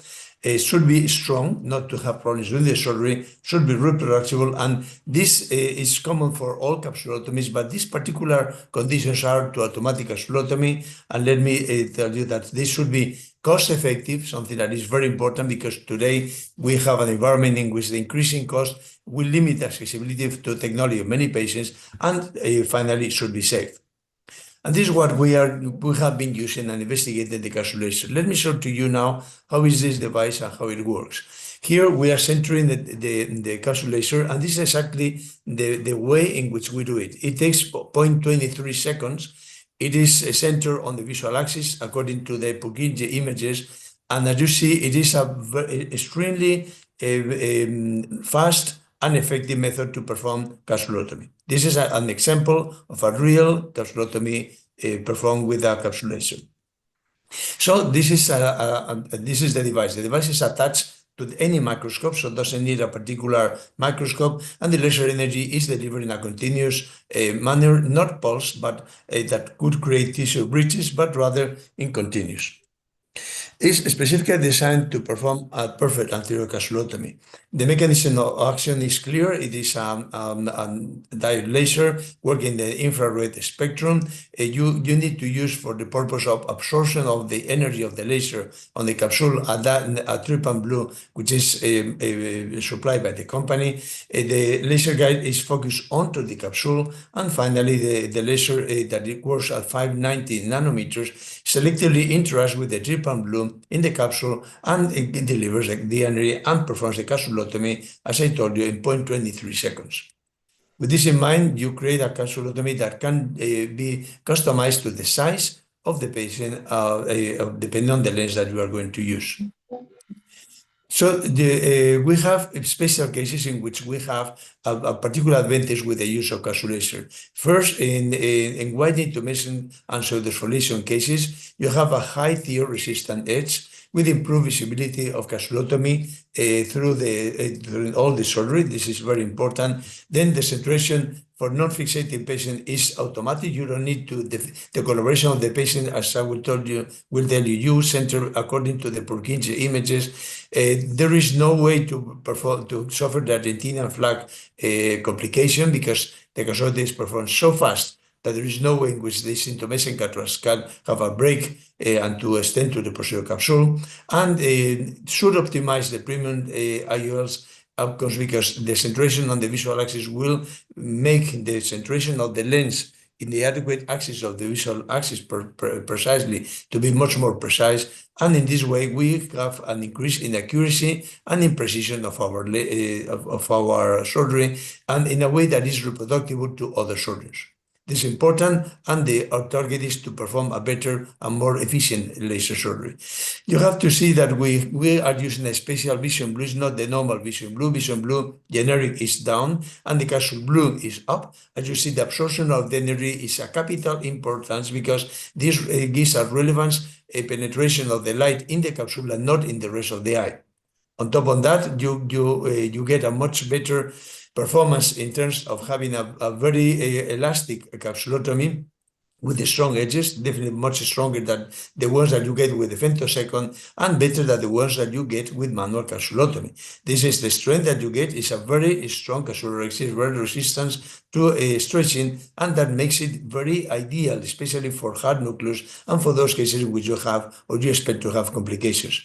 So the capsular tear, the relative tear strength of the capsule laser is 150, and you see only femtosecond is 70 and continuous capsulation is 100. In other words, this is the strongest capsulotomy that you can create. And it is automatic, and the reason is that you have cochlear type 3 in the rim of the capsule that makes this stronger and much more adaptable to the surgical maneuvers, especially in complex cases. The thermal increase that happens because of the staining of the capsule is null, and this is because all the energy is absorbed by the trypan blue. Remember, it's a trypan blue from the company, and it's not extended to the rest of the eye, so we don't have an increase in temperature at any level or risk for the retina to deliver infrared energy inside the eye. This is the way in which we correlate with the Purkinje image. You can see here in the center that we have a particular stain in the center of the anterior capsule. This is indicating which is the area of the highest penetration of the trypan blue, and the staining indicates which is the center in which you have to center a capsulotomy. The center of the capsulotomy based on the center of this hyper-stained area defines the visual axis. Very important because this is correlated with the Purkinje images that you need not to observe during the surgery, because if you center exactly in the center of this dot that is hyper-stained in the capsule, you are centering the visual axis. It's really important detail, geometrically and mathematically proven and clinically demonstrated as well. With this in mind, you get the capsulotomy center always in the visual axis as far as you center properly in this area. So you don't need to have the patient cooperation looking at the target. You need only to center properly in an adequate way with the ring that we use for the purpose, that in the way that you are centering in the center of the dot of hyperstaining in the arterial capsule. So this is important because we have, having this in mind, a much better centration of the capsulotomy when compared with the manual or the femtosecond laser. This is relevant because while the femtosecond laser is centered on the center of the pupil, you don't have any reference to center the visual axis. Here you have a real geometric and visible target in which you can center in the visual axis. And this is not comparable to the femtosecond and definitely is superior, and the studies have demonstrated that this is happening as far as you have here in the references quoted in this slide. You have in this way a pupil centration that is in the visual axis that is not necessary to be in the pupil. We know that the pupil is off-center concentric visual axis, and we know also that the human eye is an off-center optical diopter. So to center in the visual axis makes you to center in the place where the premium lens should be located, and this is especially important when you have lenses like the VVT or others that are hypercritical to centration in the visual axis to perform for near. This is guaranteed by the device, and the capsulotomy diameter is independent from the centration. As far as you don't depend on the pupil, you depend only on the center in which you are placing the capsulation reference in the center. Here you have how accurate is concerning the visual axis decentration, and this surgical manipulation is really something that you can accomplish with very little training in your real practice. Here, this is a real capsulotomy performed with a capsule laser. I am just opening the eye. You will see that how I am staining with the vision blue. We are protecting the epithelium not to be stained with methyl cellulose, and then we are in this is the methyl cellulose just to protect the epithelium. Otherwise, you stain the epithelium and you will create a mark in the corneal epithelium. It's not important, but it's not necessary. Then you inject the vision blue from the company, from the capsule laser company, and in doing that, you have to wait for 30 seconds. Waiting 30 seconds, you can open, and then you have to wash all the vision blue, the special vision blue from the company, in order to evacuate everything and to leave only the one that has been creating the staining of the capsule. Here you see how we are identifying the center of this hyperstain area, and the center of this hyperstain dot is where you have to place the capsule laser device. Now we are using the viscoelastic, which is a cohesive viscoelastic that we are using for the protection of the endothelium, as we do in every single case, and with this we are ready for the capsulotomy. With this ring, we are centering in the center of this hyperstain area, and in these centers, when this is properly detected, then we release the energy by pressing the foot pedal. The total time that you need is 0.23 seconds, and you create a perfect capsulotomy with no tags and no links to the peripheral capsule that can be extracted just with the phaco or with another device. You see here that we are with the phaco getting this capsule that is totally free, is free floating, and taking it out, we continue the surgery in a regular way. Our preferred capsulorhexis diameter is 5.4 millimeters, but can be adjusted to the needs that you have for the surgery. So this is the capsulation. The results have been published, and let me tell you that this is not for every surgeon. This is a system that tries to optimize and to make a systematic capsulotomy that is the same and reproducible in the surgeon's hands of any surgeon. A flash is a femtosecond laser does a very good one, but it's not cost effective, number one, and is not centered on the visual axis, centered on the pupillary axis. Capsule is a precise surgical instrument that have clinical benefits. If you prepare the protocol, you have to attach to the protocol for the capsulation use. You are not expected to reinvent the wheel. If you follow the rules, you have a real capsulotomy with a real diameter, reproducible, and every time the same, with a very rigid capsular ring. Capsulation is not like a LASIK, that is a relatively simple simple instrument to use. Here you need to get some training and you need to optimize your performance in order to take the best of this technology for your patient. For this reason, a capsulotomy was developed in order to provide a regular, systematic capsulotomy for every case in the hands of every surgeon. This is indeed an innovation that is for innovative surgeons concerned about the high quality and precise surgery that they want. I want to introduce you to our online course on refractive cornea and intraocular surgery with 500 of teaching activities online in English that is offered by our university. And please get this reference as far as junior doctors or junior staff. I'm sure that will be interested as far as they're interested in anterior segment surgery, cataract surgery, and refractive as well. And I thank you very much for your kind attention, and thank you from Alicante, Spain. Thank you, Dr. Alio. I have a quick small question, if you don't mind. How many patients in terms of percentages are you using this capsule laser technique in your practice? Thank you very much for the question. I'm using on regular basis because following the clinical studies that we did, once that we fixed the diameter of the capsulotomy, something that was not clear at the beginning, the capsulotomy initially was performed for 4 millimeters. This seems demonstrated to be inadequate for the purpose of cataract surgery, especially in hard cases. Then we move into larger one, and finally, my diameter systematically is 5.4. 5.4 real on the capsule. In cases that we have that are not that many extracapsular extraction, now you can increase the capsulotomy to 6 millimeters in order to extract the nucleus. Extracapsular extraction is used very, very seldomly, but in many countries and in other areas of the world is performed. And so these capsulorhexis can be from 4 to 6 millimeters now with the new version.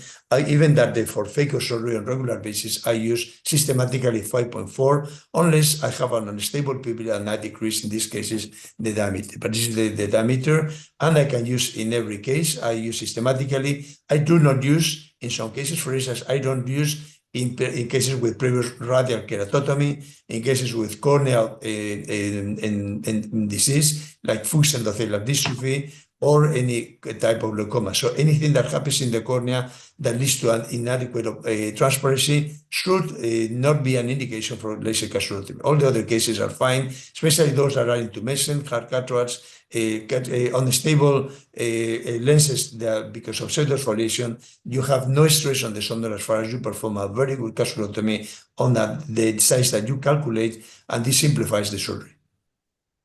Okay. Thank you for your reply. And thank you for your time. Thank you for sticking with us. Thank you very much for your kind invitation. So I'll leave the word to the colleagues at the hall there to introduce Dr. Mohan Rajan. Thank you very much. We now invite Dr. Professor Mohan Rajan, who is a very eminent ophthalmologist in India and abroad. Professor Mohan Rajan is in Chennai and runs his own Rajan Eye Hospital. And his topic today is Rexis, tricks and tips. Believe me, he's a very fine surgeon and you're going to enjoy. And we have a large group who are waiting to listen to him in the main auditorium and here. Over to Professor Mohan Rajan. He's also a contestant for the AIOS presidentship. And we wish Thank you, Arun. Yeah, I'll just share the screen, Arun. Vaibhav? Perfect, sir. Please do. Yes, You see my screen? yes, we can see your screen. And the audio also is clear. Audio is also clear because I'm presenting from the Hyderabad Ophthalmologica Association meeting here. So thank you very much for the wonderful opportunity, Arun, Aditya, Saiban, and the entire team of Marina, of Arunodaya, the Desert Eye Hospital. It's always a pleasure to be there. And I only wish I was there physically. But unfortunately, because I'm traveling for this elections, I'm not able to be there. These are my financial interests.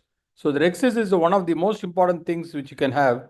And it has to be continuous curvilinear capsulotomy, first described by Gimbel Nuhan in 1985.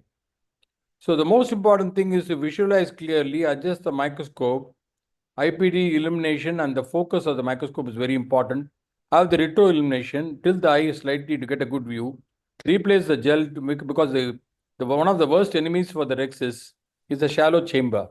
So what I'm trying to do is I'm going to do the natal rexis with the cystitome. You can see here.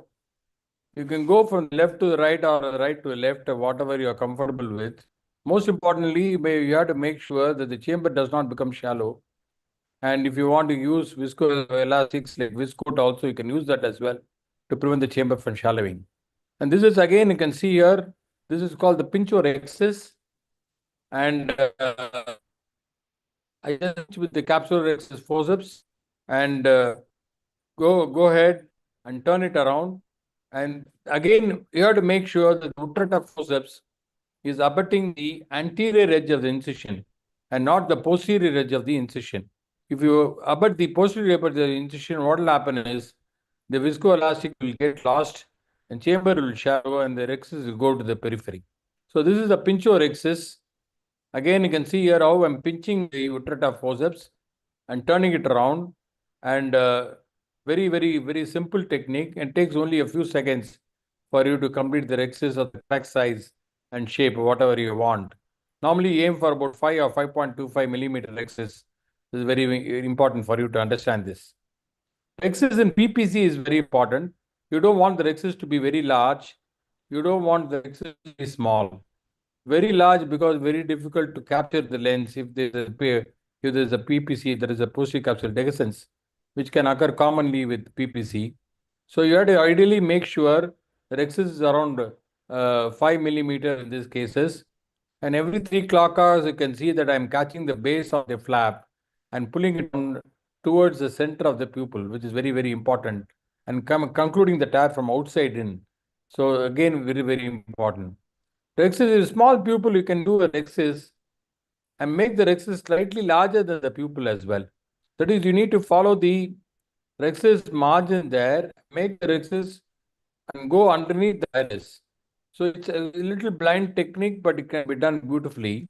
So basically, in a small mid pupil like that, it is the size of the rexis which is more important than the size of the pupil for you, especially when you're doing the vertical chopping. So always trypan blue rexis is very important. Stain with trypan blue and go underneath the rexis, follow the margin of the rexis, and you'll be able to do it. You can see here another case wherein I'm making the rexis slightly bigger than the pupil size and following the margin of the rexis is very important. Again, not allowing the chamber to shallow and catching the base every 3 clock hours, you change the position and bring it up. So very important again. Escaping rexis, for example, patient had a venture cataract. When you have an escaping rexis, come out of the eye. When you come out of the eye and then put viscoat, because viscoat is a very heavy molecular weight, viscoelastic, and you can hold it with the microforceps or you can go from the side port as well and try to pull the rexis towards the center of the eye. So again, you can do that as well. It's very important again. So this is important. This is again another patient escaping rexis. Again, white cataracts, you can see here, there are different types of white cataract, type 1, type 2, type 3 white cataracts. The type 1 cataracts are very dangerous because lost you can see capsular here, rexis in an intumescent cataract with high intracapsular pressure. you can see here, as soon as they touch the anterior capsule, it goes to the periphery.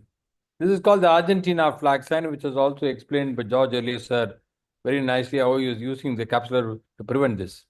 The interlenticular pressure is very high, and because of that, it happens. Once it happens, it's a disaster because this rexis can wrap around the equator and go into the posterior capsule. You can use the nucleus into the vitreous cavity.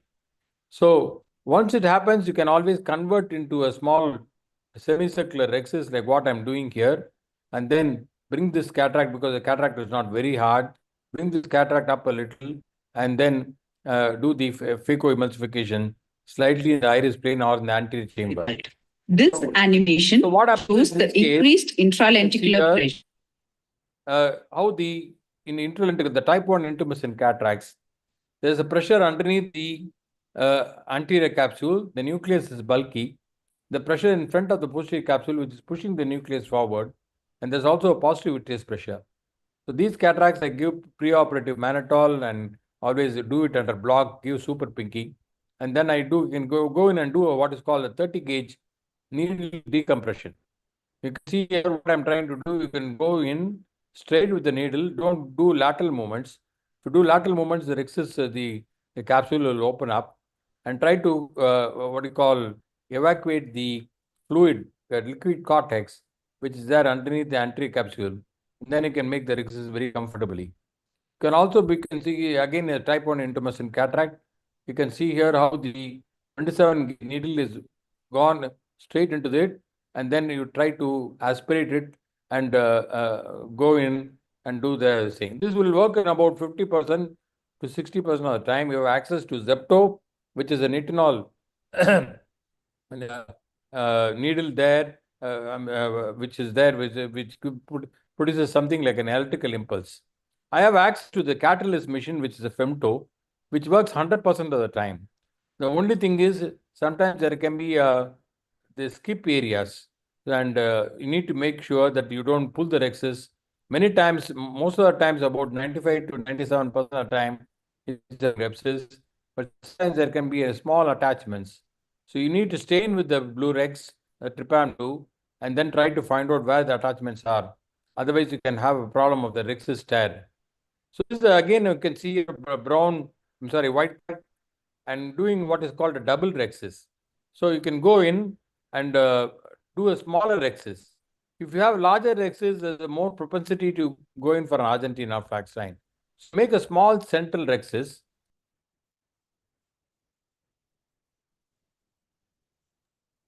I think we lost the connection. The presentation was closed. Yes, I think you joined. Yes, the presentation was disconnected. Could you share again, please? Dr. Mohanraj? Some network issues. I can't hear you, sir.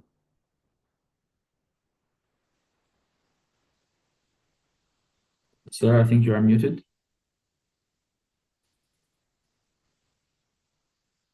Now we can see your video. Audio is not there, sir. You're muted.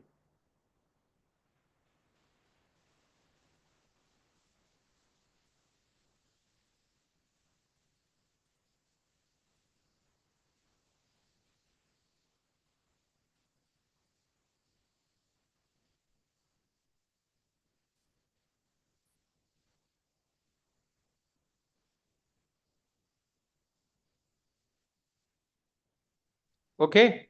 Yes, perfect. Okay, so you can see that I'm doing small rexes, and then I'm debulking the nucleus, doing some phaco this thing, and then I'm cutting this with the vitreous scissors and enlarging the rexes. So what happens is when you, without debulking the nucleus, never do this enlargement, because still you can have an Argentina flax sign. Again, very important for you to understand this ball game.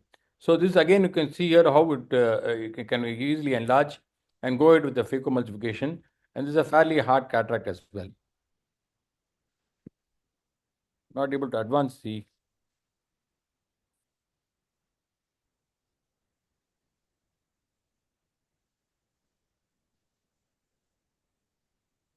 This is a puncho rexus which I have devised this method wherein you go with the phaco needle itself and punch it.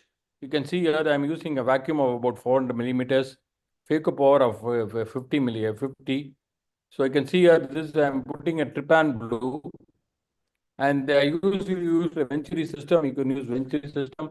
Venturi is preferable than a peristaltic, and go vertically down and then go all the way down on a foot switch. So you not only give high vacuum, but also give phaco power as well.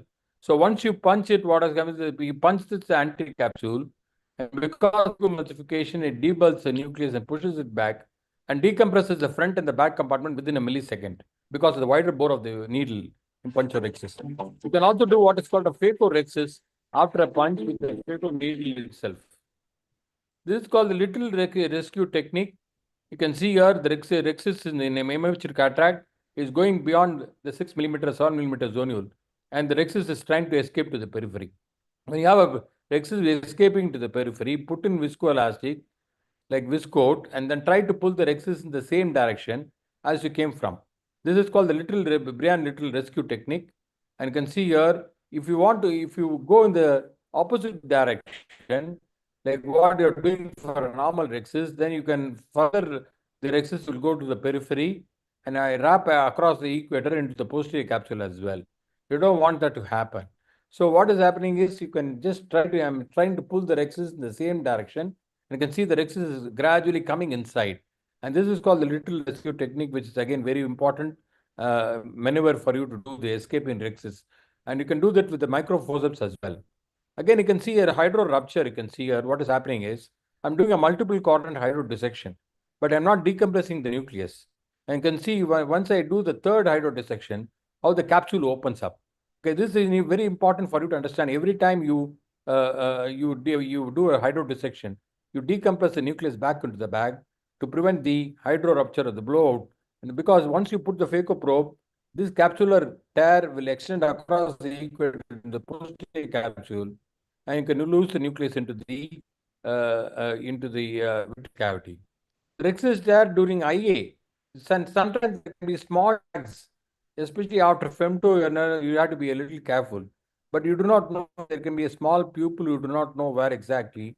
You may be catching the anterior capsule, that may be small tags, and you can have a rexus tear. You have to be very, very careful because this can also extend back. So all these rexus tears are very, very dangerous. One of the important causes of PCR or even nucleus. In this case, you can see here, there is a flap of the rexus. So once you have a flap of the rexus, you have to make sure that you go through the side port, use a micro scissors and cut it and make sure there's thing. There is the extra rexus is extended. So you can see here, this patient has got a rexus which has got extended, and now I'm cutting it and trying to make it a little larger than this. When you want to make the rexus larger than normal, that is, if you have a small rexus and want to make it larger, especially in pseudo exfoliation cases and all, you don't want a small rexus to be there. So always try to go from inside out. In the primary rexus, when you do from outside in. Here, when you do this, you go from inside out. Again, rexus is cut in a patient. I'll not go through this. Again, fibrotic anterior capsule, you can see here, hypermature 3 calcified anterior capsule. Sometimes it's very difficult to do rexus. And you may have to use small vitreous scissors to cut this, and sometimes even a vitrector to cut this. But usually the Argentina flag sign, because it doesn't extend back, because there's a lot of fibrosis of the capsule here as well. So I can see here, wherever there is a thing, you can go beyond that fibrotic area, or you can use vitreous scissors to cut that area. So that's what I'm planning to do here. And that's what I'm doing that, and without any problem at all. Again, this is a patient who had a traumatic corneal tear with stick injury, a young fellow. But you can see that because of the stick injury, there's a traumatic, what is called an Argentina flag sign on the capsule, which has already occurred because of the thing. So fortunately for me, being an younger patient, I was able to just do the irrigation aspiration and then went ahead and implanted a lens and then converted each of these pillars of this Argentina flag sign into a capsular rexus type of the thing, so the patient can have a single piece lens in the bag without any problem at all. So again, you can see here another patient wherein the rexus is traumatic cataract, and you can see the take-home message is phaco in toned rexus, gentle or no hydro dissection, direct chop technique, iris plane anterior chamber phaco when you have rexus tear, inject viscoelastic into the AC through side port. If you have brown cataract, black cataract, if you have rexus which is stone, please convert into ECC or SSCS, whatever is comfortable for you, because you will land up in a soup, especially when this thing. And if you want to do the brown cataracts in the anterior chamber, you will have white cornea the next day. So thank you, ADH, for the wonderful opportunity. Sorry for not being able to be there, but we always cherish the association with you. Please email to me, to.mohanrajan@gmail.com for a color atlas of retina and optic nerve, color atlas of cornea. I can send it by courier to all the delegates who are there. Thank you again, and I will stop sharing this screen. Any questions? Thank you, Dr. Rajan. I'll see if we can have the questions for later, as the Dr. Quarantaleone will have to leave next. So I can start introducing. Thank you. I'd like to thank Mohan Rajan for coming specially for this session all the way from down south in Tamil Nadu. In Hyderabad. Hyderabad, sorry. And I'd also like to thank Dr. George Pochari from Italy, who's been moderating the online session since 9 o'clock in the morning, now in the 6th hour, and doing an excellent job. He spent 6 months. Thank you. And now he invites Dr. Mohan Rajan to Rome. Okay. Thank you very much. So our next speaker is going to be Dr. Francesco Quarantaleone, pretty well known here in Rome. He's a distinguished oculoplastic surgeon, specializes in reconstructive surgery of the eyelids, lacrimal pathways, orbit, anophthalmic cavity, anesthetic surgery of the eyelids. Has served as the president of the European Society of Ophthalmic, Plastic and Reconstructive Surgery, and has trained numerous young ophthalmologists in oculoplastic surgery. And today he will be sharing his insights on the future of oculoplastic surgery. Please, Dr. Quarantaleone, whenever you're ready. Thank you very much. Can you hear me? I'll try to share my screen. I can hear you and I can see your screen. Okay, so I'll try to start my presentation now. Can you see the first slide? Yes. Great. So it's a great opportunity to be here today. My talk is about the future of oculoplastic surgery, and this is my only relevant financial disclosure, which is the book. Sorry, I tried to minimize, okay, you. And we all know that until the 60s, there were very little subspecialty training in ophthalmology, and it was actually the foundation of the ASOPers, the American Society of Oculoplastic Surgery, in 1969, and 12 years later of ESOPers in 1981 that helped to raise the interest towards ophthalmic plastic surgery as a subspecialty. And we all know that our training starts with the residency. Then if we want to go above and beyond in research, training, and experience, we have to do a fellowship. But now things have changed. We all know that there is a greater pressure towards productivity. There is an increase in litigation, and there are now new benchmarks, I should say, that have determined the shift from an isolated training of fellows to another type of training where proven competencies and constant supervisions are required. And so what we did in Europe is to try to equalize the training. So European trainees, after their national diploma of ophthalmology, they can try to extend their training in oculoplastic surgery, and after the EBO diploma and 1 year of training in oculoplastic surgery, according to the rules recognized by the International Council of Ophthalmology, can sit for an exam, which is the EBO ESOPers exam that certifies the title of oculoplastic surgeon at a European level. The big question now is, how can we improve the training further in the future? How can we have more trainees to sit for the exam? But there is another question first to be made.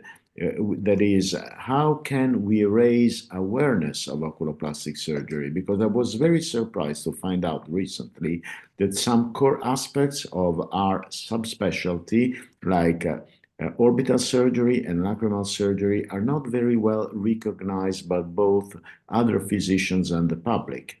And also another very important fact is that a lot of medical students simply ignore the existence of oculoplastic surgery as a subspecialty simply because it is not taught during medical school.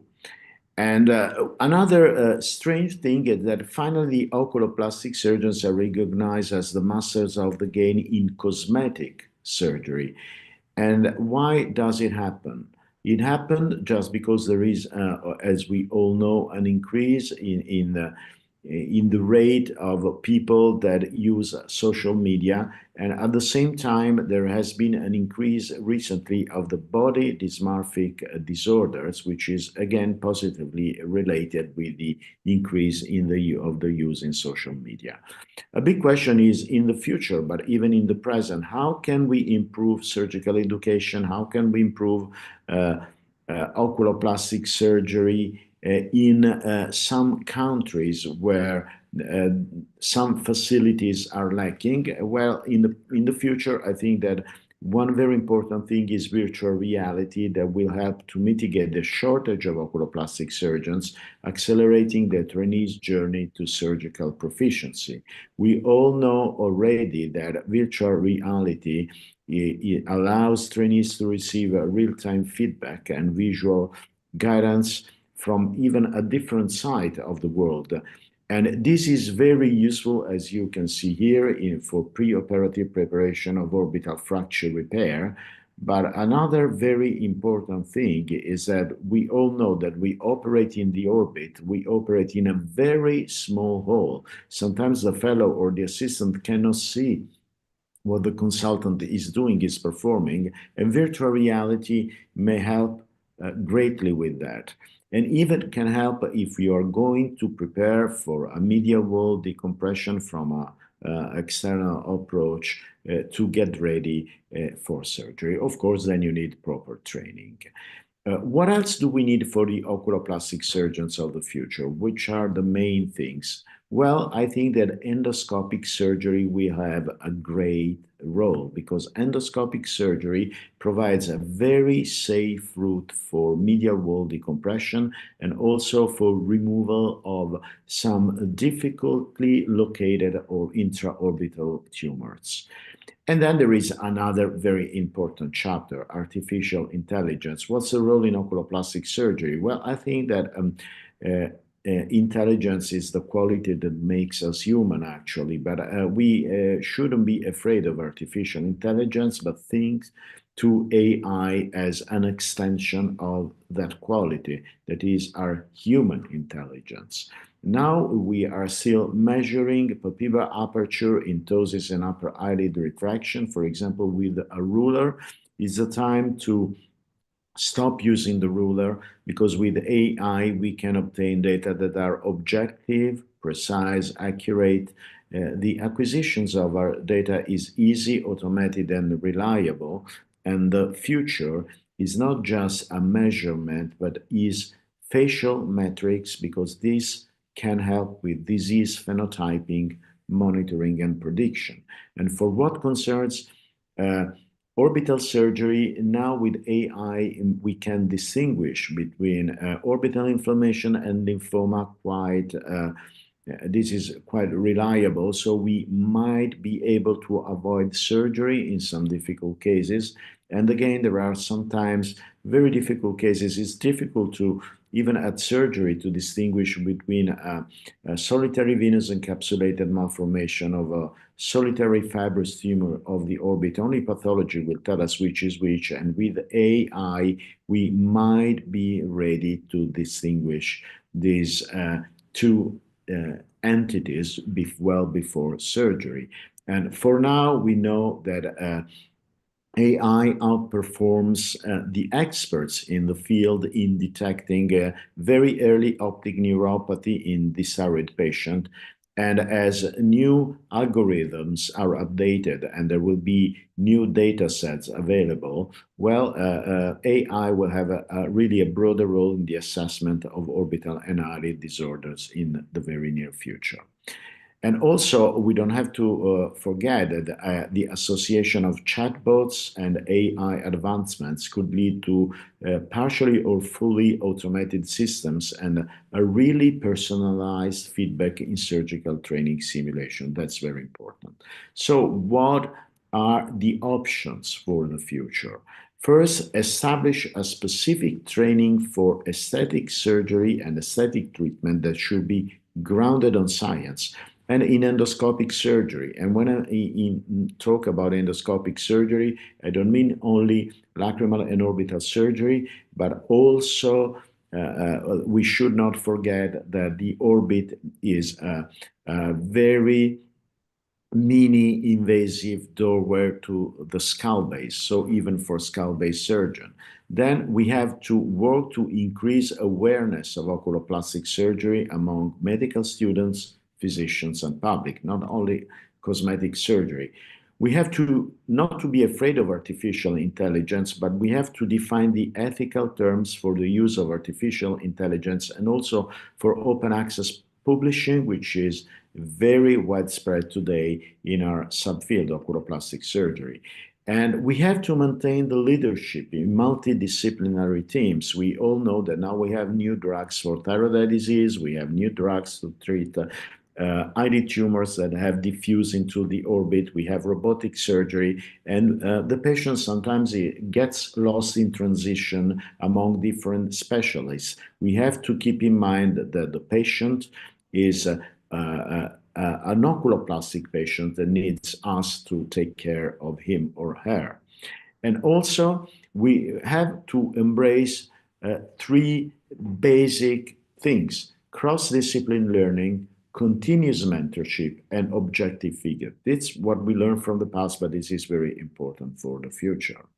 And so what I personally think that, having said that, oculoplastic surgery is now ready to be considered in the future as a surgical subspecialty in its own right.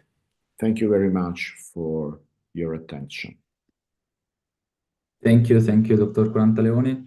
I don't have any specific question, but I'd like to thank you for your work in training us young ophthalmologists, especially on a topic like this that can be overlooked by our training usually in residency.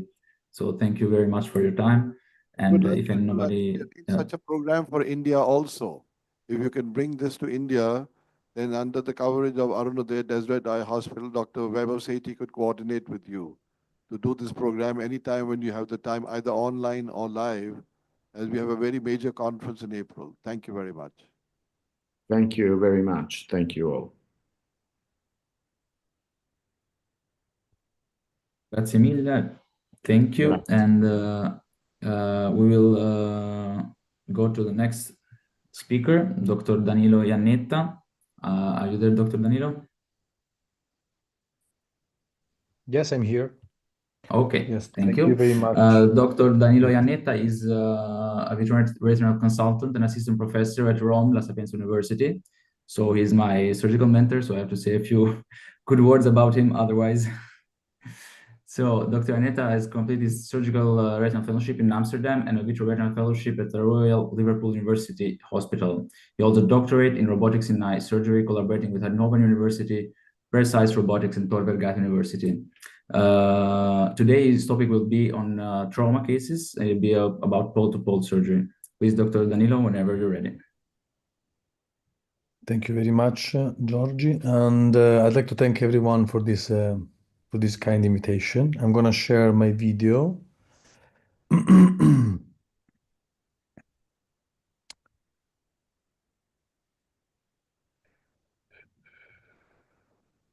Okay. So please tell me if you can see my screen right now. We can see your screen, yes. Great. So I'm going to close everything here. No, wait. That was just a mistake. Sorry about this. Yes. We can still see your screen. Okay, we can see the presentation. Okay, great. So I was asked to present a pole-to-pole trauma repair surgery. So I'm going to present one case about a gentleman. So this gentleman had, it was a 75 years old male with an history of advanced keratoconus in his left eye. He had previous penetrating keratoplasty, but he had like a blunt trauma with an expulsion of the intraocular lens and a reopening of the partial penetrating keratoplasty. So he was treated with a von Gundersen flap and resutured the flap of the transplant. And so there was a primary repair was performed the same day. Then the patient was referred to our clinic for a full total closed funnel retinal detachment and with hemorrhagical choroidal detachment and choroidal decompensation. So here you can see how we approach the surgery. So this is how the cases was presented. So the first step I did was opening a 360 degrees peditomy, removing the von Gundersen flap and isolating the 4 recti muscles. Once I did that, I found like mandatory to reopen and remove the previous flap and put a temporary Eckhart keratoplastesis. The second step was, of course, putting the infusion through the limbal approach and then decompressing the hemorrhagic choroidal detachment in 2 of the 4 quadrants, because through the echography, ultrasonography, I could see that those were the highest part. This was how the retina looked like at the first approach. Then I considered to do as I do usually in a pediatric approach or a neonatal approach, I do a limbal approach in this case, trying to use two channel scrapers in order to not traumatize the retina, but try to open it. Then, as we do in pediatric surgery, I started putting some highly cohesive viscoelastic, which started creating some space and allowed me to posteriorize the retina and stretch also some retinal adherence and chorioretinal adherence. So using a soft tip cannula, I used to inject at least 2 to 4 cc of viscoelastic. I could see clearly that the retina was posteriorized enough in order that after putting a 25G chandelier, then I decided to put the trocars at 2.5 millimeters from the limbus. In this case, I'm using a Bausch & Lomb platform and I'm using a 23 gauge setting. Then with a bimanual technique, stretching the retina and trying to be as much conservative as I could, I used, of course, triamcinolone because in trauma cases like this, you can have an expulsion of partial vitreous, but then you have the debris of the vitreal cortex. Vitreous cortex, in this case, are mandatory to be removed, otherwise is one of the complication and having another redetachment even under oil. Then, still using a bimanual technique with a crocodile forceps on a hand and lights or standard scrapers, I start opening the funnel. I put a small bubble of perfluorocarbon. I usually tend to use, when a closed funnel, I use the perfluorocarbon only when the posterior pole is safe and away from any kind of break in order to avoid any subretinal migration of the PFCL. Once I lifted part of the vitreous cortex remnants, then I increased the bubble of perfluorocarbon in order to see how was the posterior pole looking like. As you can see here, you have some anterior hyaloid, and in this case, it's mandatory to be removed as much as you can, and then lifting also part. It's not infrequent in these cases to have also vitreous schisis because the detachment of the vitreous is very traumatic. And it's such an acute event that you don't have a proper detachment of the vitreous. In this case, I removed also some subretinal retina, which was incarcerated in the nasal area. I reput the perfluorocarbon in order to flatten as much as I could the retina. And then I used this technique, which I'm sure everyone knows here, which is the sandwich technique. So I put the perfluorocarbon as much higher as I can. And then I could flatten the retina and remove as much vitreous as I could. I prefer to use a 360 degrees laser in order to keep myself safe. And then at that point, I removed the Eckhart and performed another PK transplant. And then I decided to do a direct exchange with PFCL and light oil. In this case, I used the Siluron Extra. This was the result 3 months after surgery. Of course, I'm expecting that the oil was reducing its amount because the choroidals, which I didn't suture, were reabsorbed gradually. The patient now is waiting for a secondary intraocular lens implant, and his visual acuity I aided was 0.1 decimal. Thank you very much for your attention. Thank you, Dr. Aneta, for the beautiful video. Maybe Dr. Vaibhav, who's also a retina specialist, can have a few questions for you. Yes, very, very interesting, very nicely managed. Sorry, Dr. Danilo. Thank you. It's very tricky. The trauma case is very unpredictable, and like you've shown very methodically how you made sure you were able to see the vitreous went slowly from anterior to posterior. It's a very tough surgery and easier said than done. And I think I give you full marks for doing an excellent, amazing job. And in case, do you also prefer to put a belt or encirclage around in case you feel that you would like to support the vitreous base there? So this is a very good question. So thank you for your comment. So, well, in a case like this, you never know what you're going to expect because, and of course, an encircling band, and usually if you trust on an encircling band power, I usually tend to put not a 240, or I tend to put a wider one with a smoother edge. So in that case, even if you are using and you are expecting to use oil, the surface of contact that you have with the oil will forgive you even if the break is maybe more posterior, and also if the base is very highly compressed inwardly. So I totally agree with you. Usually, I don't like to perform combined surgery because I'm not afraid to perform a primary retinectomy in case it's needed. Honestly, I was not aware of what I was expecting. In this case, you can have even a chorioretinectomy if it's required. And moreover, since I was opening the choroidals at 8 millimeters, 8 to 10 millimeters, then placing a band could also avoid and block the risk of actually the chance to keep draining the subretinal hemorrhage. But I can tell you that if it was needed, I would have been really, really prone to put a band, even with PFCL inside, and then I would have put a band just to support the base. So thank you very much for your question. Yes, I totally agree with you. Thank you so much. Pleasure. So thank you again, Dr. Eneta, and I'll leave the word to the hall so they can introduce the local speakers. Thank you. Thank you very much. Thank you.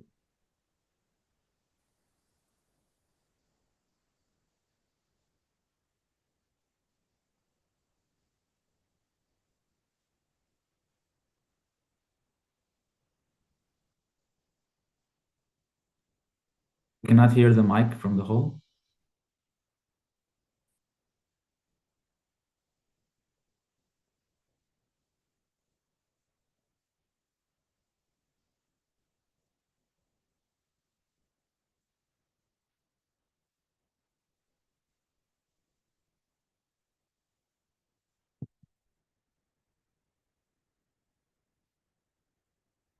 I'd like to introduce Dr. Afroz Ahmad, who's a private practitioner with a keen interest in cornea, refractive, and pediatric surgeries. Today, she'll be talking about a twitch in the tail, a case report.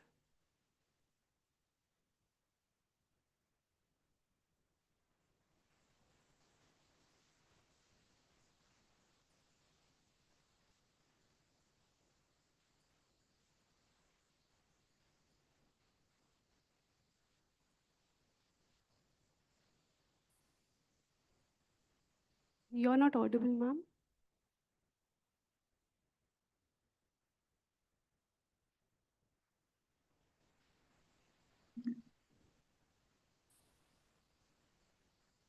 Good morning or good afternoon in We hear India. you, Dr. Ahmed. We can see your presentation, please. Thank you. Today, my talk, the objectives of today's talk is, it's a case report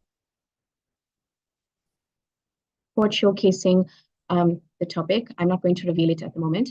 To become familiar with the typical history, examination, and the testing findings, to describe the antibodies associated, to watch the special examination techniques to elicit evidence of the said condition, and finally, the conclusion of our said patient.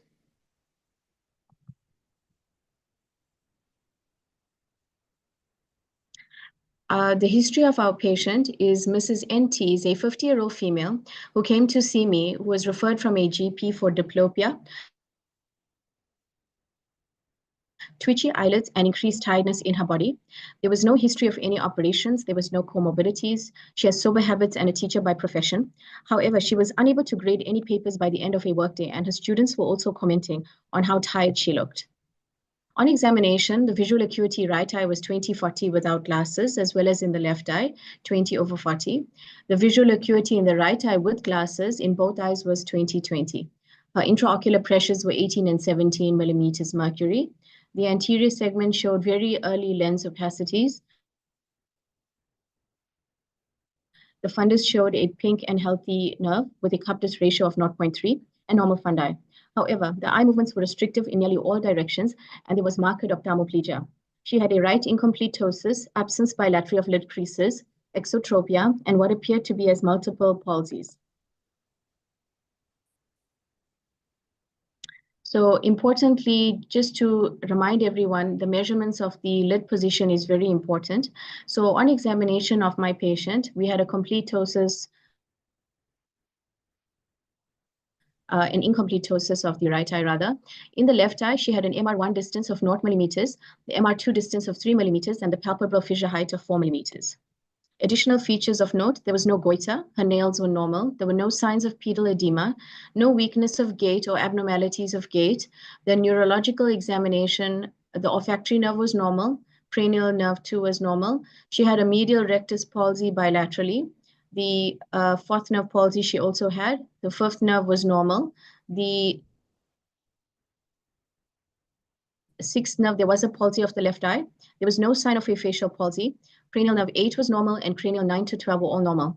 The gait was normal, and there was no signs of any cerebellar disease. The speech was not slurred, staccato, and there were no problems with swallowing. She did have a positive PEEP test, but there was no Cogan's lid twitch. This is the photos of my patient. As we can see, she does have a right incomplete ptosis compared to the left eye, and you can appreciate the medial rectus palsies bilaterally. That makes it apparent that she has almost an exotropia. And the other photos show her in primary position. These are further pictures just highlighting her eye movements in various directions. So in this state with the multiple cranial nerve palsies, in my mind, as well as other diagnoses, I admitted her and managed her further. We did a blood panel imaging of the in form of MRI brain was done. Later on, an ICE test if all the other bloods came back normal, and I co-managed her with the neurologist. These are her blood results. As we can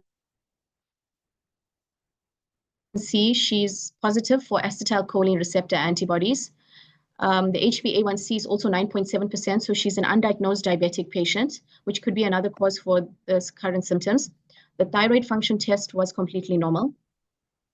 Her vitamin B12 and folate were also normal. The MRI results were actually completely normal.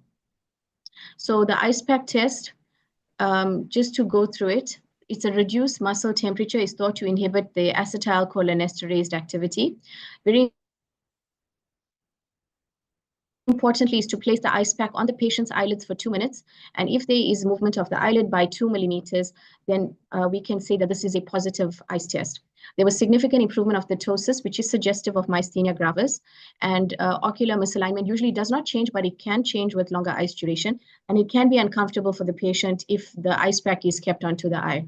So the ICE test was done for our patient in the office. And as we can see that there is an improvement in her ptosis, and you can appreciate that even the eye movements have improved. So the diagnosis here of myasthenia gravis was then made, and it's an autoimmune disorder which is caused by an antibody-mediated blockade of neuromuscular transmission, which causes the skeletal muscle fatigability and weakness. There's an autoimmune attack which impairs the function of your nicotinic postsynaptic acetylcholine receptors on your muscle cell and the motor end plate. And normally your acetylcholine will bind to its receptor, and this will cause your sodium ions to enter, activating the channel and thereby causing the muscle to work. Your antibodies will destroy these receptors and therefore not allowing the neuromuscular junction to even work.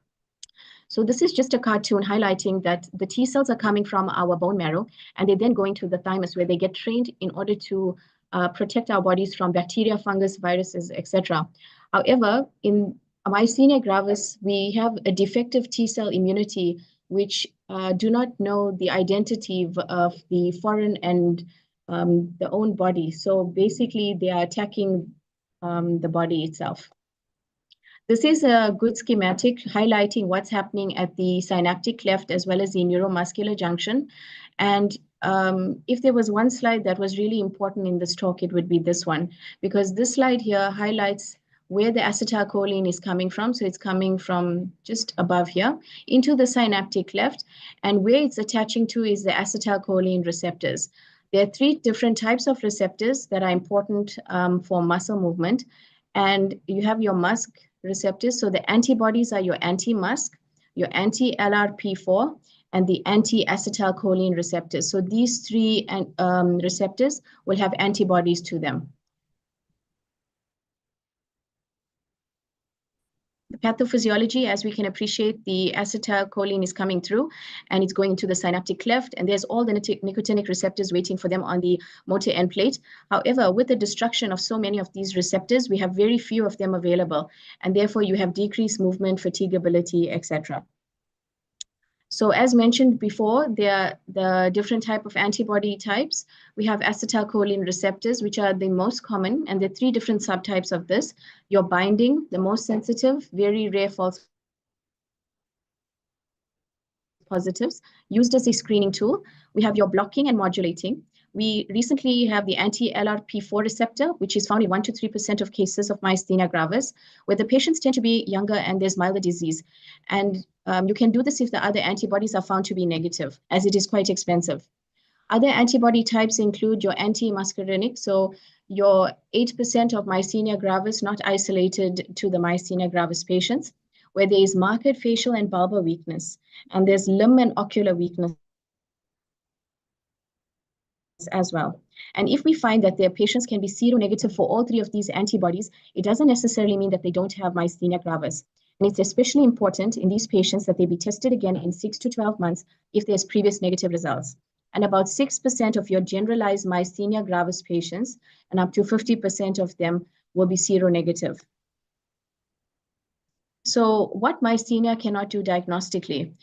Professor Lee's P's. I'm not sure if everyone is familiar with this Professor Lee's P's, but basically what it means, there's 5 P's that myasthenia gravis cannot do. So it cannot produce pain, it can't cause proptosis, but they can be overlapped with your thyroid eye disease. So very importantly, you can have a duality of these conditions. You can't have a loss of perception, so visual field and vision loss. One needs to think of other diagnoses with this myasthenia gravis if you are suspecting that. You can't have pupil involvement and you can't have paresthesias. Which of the following muscles or muscle groups is most likely to show weakness related to myasthenia? And in this entire list, most people would go for the superior tarsal muscle, but in actuality, it is the frontalis, as this is the only voluntary skeletal muscle from that list. Epidemiology, it's a bimodal age distribution in your myasthenia gravis patients. Women, there's a high prevalence in your age groups from 20 to 40 years of age. Men, the epidemiology is over the age of 60. And very importantly, Ahmed, I'm sorry, your time is coming to an end, so please, if you can continue a bit faster. Thank you. Okay. Okay, no problem. So just to show you very importantly, examination and special testing, lid position, measuring of levator function, cranial nerve examination, normal eye, general body exam, and the ice pack test. And very importantly, tensilon test, the neostigmine, prostigmine, single fiber electromyography, and mediastinal imaging, checking for a thymoma. And we can do a CT scan for the chest. I'm not going to go through the tensilon test as it's not freely available for everyone. This is just a schematic showing all the medications that patients can be on for myasthenia gravis. Importantly, steroids and azathioprine at the top, and the other ones, immunosuppressants like mycophenolate mofetil and tacrolimus, other commonly used medications. These are just some pictures showing the pyridostigmine. A thymectomy, very importantly, especially for patients under the age of 50, must be considered. And importantly, treatment of severe exacerbations. These type of patients can be hospitalized and they may require intensive care or plasma exchange. There is also a list of medications to avoid in your myasthenia gravis patients. And finally, this is how the patient looked after all her medication was started. She has good eye motility in all directions. And as you can see, her ptosis and ophthalmoplegia has completely resolved. Thank you so much for your kind attention. Thank you so much, ma'am. Next, I would like to invite Dr. Ridhim Nanda, who is a retina surgeon, an assistant professor at AIMS, Jammu and Kashmir, who would be talking to us about anti-VEGF in ROP. Welcome you, ma'am. A very warm good afternoon to all of you. Am I audible? Yes, ma'am. Is my screen clear, visible? Yes, ma'am. Okay. Just a minute. So I shall be talking about anti-VEGFs in ROP. I shall be focusing for the beginners. I'd like to acknowledge my parent institution, LV Prasad Eye Institute, Bhubaneswar, and I have no financial disclosures. So over the next few minutes, we shall be discussing about indications of anti-VEGF in ROP, the choice or the priority agent you can choose, the technique of giving anti-VEGF injections, and what are the clinical effects of anti-VEGFs in patients with ROP. So aggressive ROP is the main indication for giving anti-VEGF agents. A non-dilating pupil, presence of NBI, babies too sick to be taken up for the laser, rapidly progressive disease, presence of vitreous hemorrhage, or posterior half zone ROP are other indications for giving anti-VEGFs. In these cases, you can do laser also, but if the baby is unstable, you might need to give anti-VEGFs. Then, before surgical interventions in stage 4 or stage 5, we'd like to go for anti-VEGF injection.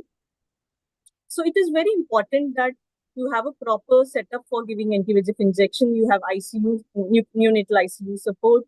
The baby should be well fed before at least 2 hours before giving injection.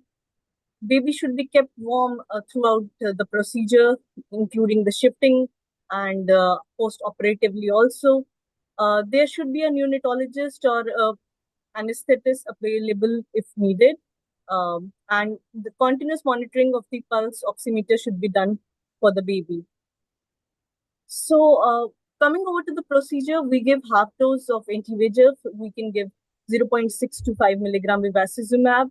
A shorter needle, 30 gauge needle, is to be used, and it is injected perpendicular around 1 mm posterior to the limbus. Over the choice, bevacizumab is again an off-label use, but ranibizumab can also be used. The main problem with bevacizumab is that it has a long systemic half-life, and the long-term effects on lung development can occur. Talking about ranibizumab, the recurrences are more with ranibizumab when compared to bevacizumab. Now, we are also coming up with aflibercept, which is commonly used in ROP babies. So this is a technique of giving anti-VEGFs in patients with ROP. Make sure you immobilize them well with and warm clothing on, and stabilize them with the OT table as shown in the video. Then coming to the procedure as such, you have to ensure that you have all the aseptic environment, sterile precautions are taken. You put the pediatric speculum and then put a drop of anti-betaine. Then we give the injection with the 20 gauge needle, 1 mm posterior to the limbus. Slowly inject, and then it is very important that after giving the injection, you do gentle massaging of the globe so as to avoid the corneal clouding because of the rise in IOP, which is just shown in this video, just like this. Then when you hand over the baby to the parents, make sure the baby is checked and stabilized, and parent should be counseled accordingly. So the effects of the anti-VEGF, there is a stage of rapid quietening, which lasts for around 1 week, and there is rapid resolution of the new production of the VEGFs. So then there is a phase of slow vascular development in which we can have sawtooth shunts, tangled vasculature. Extensive retinal and pre-retinal hemorrhages also can sometimes be seen in this stage. We can have closely packed bridging vessels. Basically, slow vascular development in this stage occurs due to the new VEGF secretion from the avascular retina, which continues. And stage of regression, which can last up to 16 weeks. In this, there is classic ridge formation, and finally, the ROP is resolved. So, coming over to the points which can be taken back from my presentation is that the indication of anti-VEGF in ROP is mainly the systemically unstable babies with aggressive ROP and extensive posterior involvement. Also, before surgical intervention in stage 4, stage 5 babies, half dose is to be given bevacizumab, off-label use, and but it has less of recurrences. Ranibizumab can be used, but it has more recurrences. Bevacizumab has less recurrences.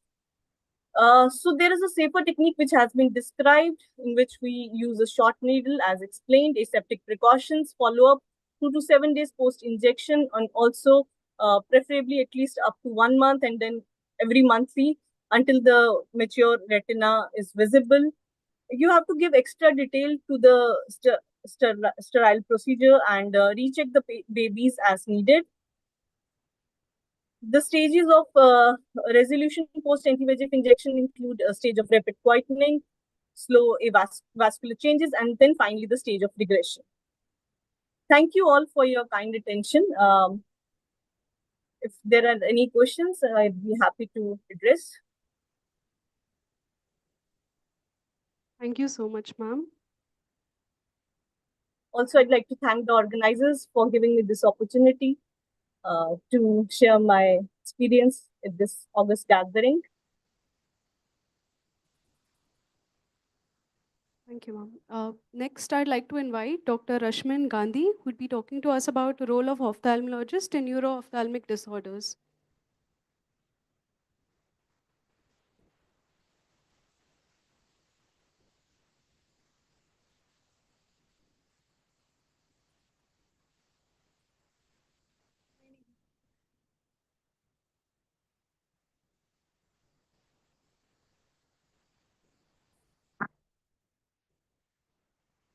I thank Team Arunodaya, Dr. Arun, Dr. Aditya, and the entire team for this very kind invite. It's always a pleasure to be part of panel. Today, my topic is what is our role in neuro-ophthalmic conditions? And I'll highlight this by giving you some real life cases.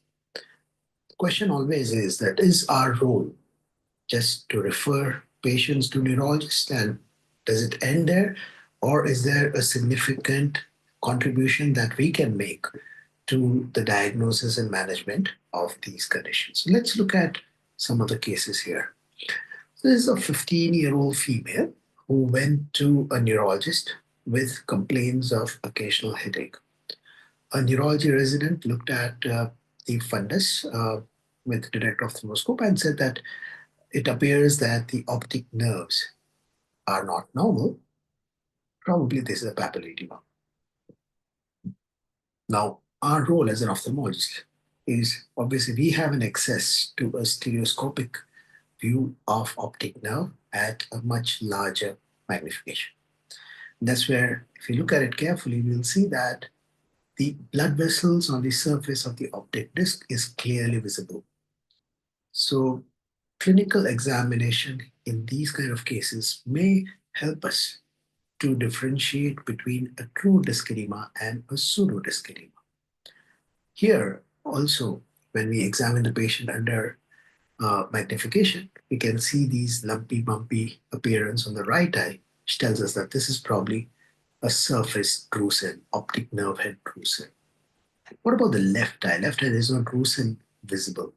And again, we have access to gadgets where we can determine whether this is really a drusen or something else. Ultrasonography using A and B scan mode is one of the traditional ways by which we can differentiate between a true disc edema and a pseudo disc edema. B scan gives up this hyperechoic part, which will have a high spike on A scan. And this too will persist even if you reduce the gain of the machine. This is because the calcium which is present in the drusen. We can also confirm the presence of drusen by fluorescence, autofluorescence using FFA, or now we can quite significant contribution can come from OCT, where it can differentiate between a pseudo disc edema, as you can see here in the upper picture, where you have a lumpy, bumpy appearance of the internal contour of the optic nerve, versus the smooth contour in a true disc edema. That's our first rule. Let's look at another patient where we clearly played a major role. This is a 24-year-old female who was complaining of headache and very mild visual symptoms. Her visual acuity was 6 in both the eyes, and she had a very clear disc edema in both the eyes. So this was a case of papilledema. Patient went to neurologist. Patient said that yes, neurologist said that this patient would require treatment. Patient was referred to ophthalmologist. Patient was started on mild treatment, that is acetazolamide, only 5 milligram per day, because patient's visual symptoms were not that prominent and the headache was not really very severe. When it was examined in the ophthalmology, there were few signs which told us that this is not really a mild papilledema, or where the function of the optic nerve is severely compromised. One is Here you see that there was a minor reduction both sides. The patient was complaining of diplopia, which was missed in the initial assessment. More importantly, visual field showed a classical tubular visual field, constriction of the generalized constriction, which is a classic visual field sign of a chronic papilledema, which is not treated, which is severe. Because the central visual field was normal, patient did not really complain about the vision. And that's the reason why neurologist was not really very aggressive. So that was one sign. The other sign here, if you look at the MD, it is minus 26 and minus 28, which is very, very high. Anything above minus 7, we should prompt us to look at that patient very carefully, because that tells you that there is a significant vision field loss. And then again, importance of OCT. This is an average RNFL map where you say that average RNFL is thickened, which we expect in a patient with papilledema. However, what this map tells you, this is a macular cube, and you say that there is a significant thinning of GCC. So with that constriction of visual field, GCC thinning, mild abducens nerve palsy, ophthalmologist called up neurologist to say that it might have to be treated a little more severe, a little more aggressively, and that was what was done. So that was our role. One more case. This is a 34-year-old female, complains of sudden painful loss of vision with right-sided headache and eye pain. She presented last year in March. Her visual acuity in the affected area was 636. Color vision was mildly impaired. There was a disc edema and there was mild eye. But you can see here very clearly there's a disc edema of the right side.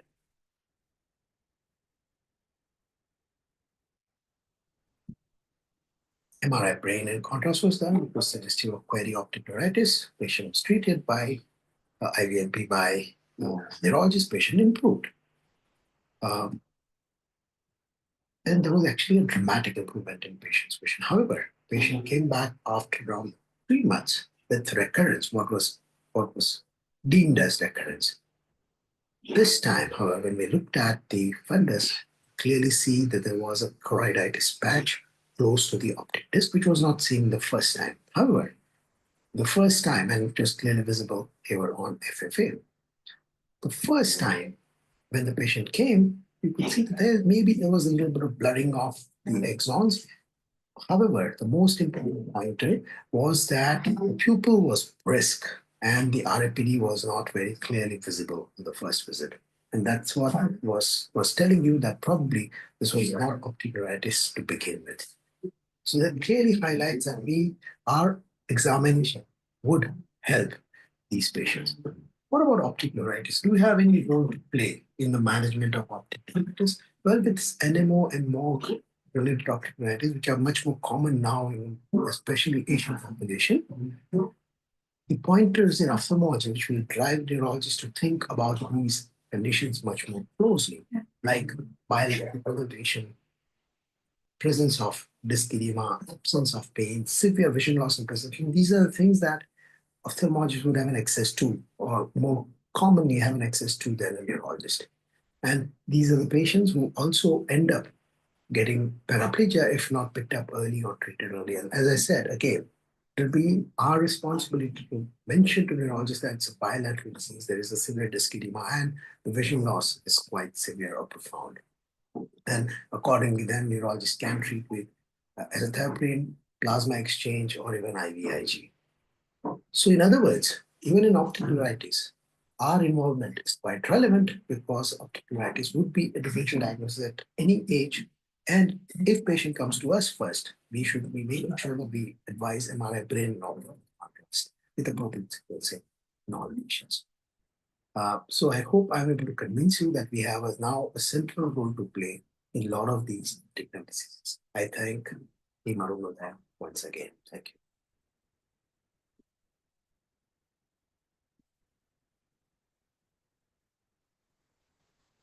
Thank you, sir.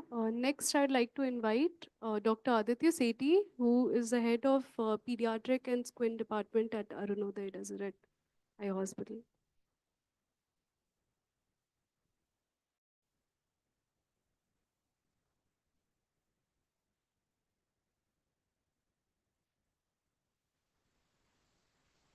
So good evening, everybody, and good morning in various parts of the world. I'm going to talk about something very exciting, which has been there in the market for a long time. I'm going to talk about EMV or advanced monofocal IOLs. This particular talk is going to be on the Rayner EMV IOL. We can see the presentation. Just a second.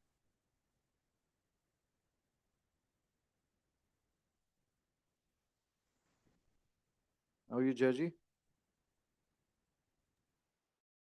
Fine, waiting for your presentation. Here it is.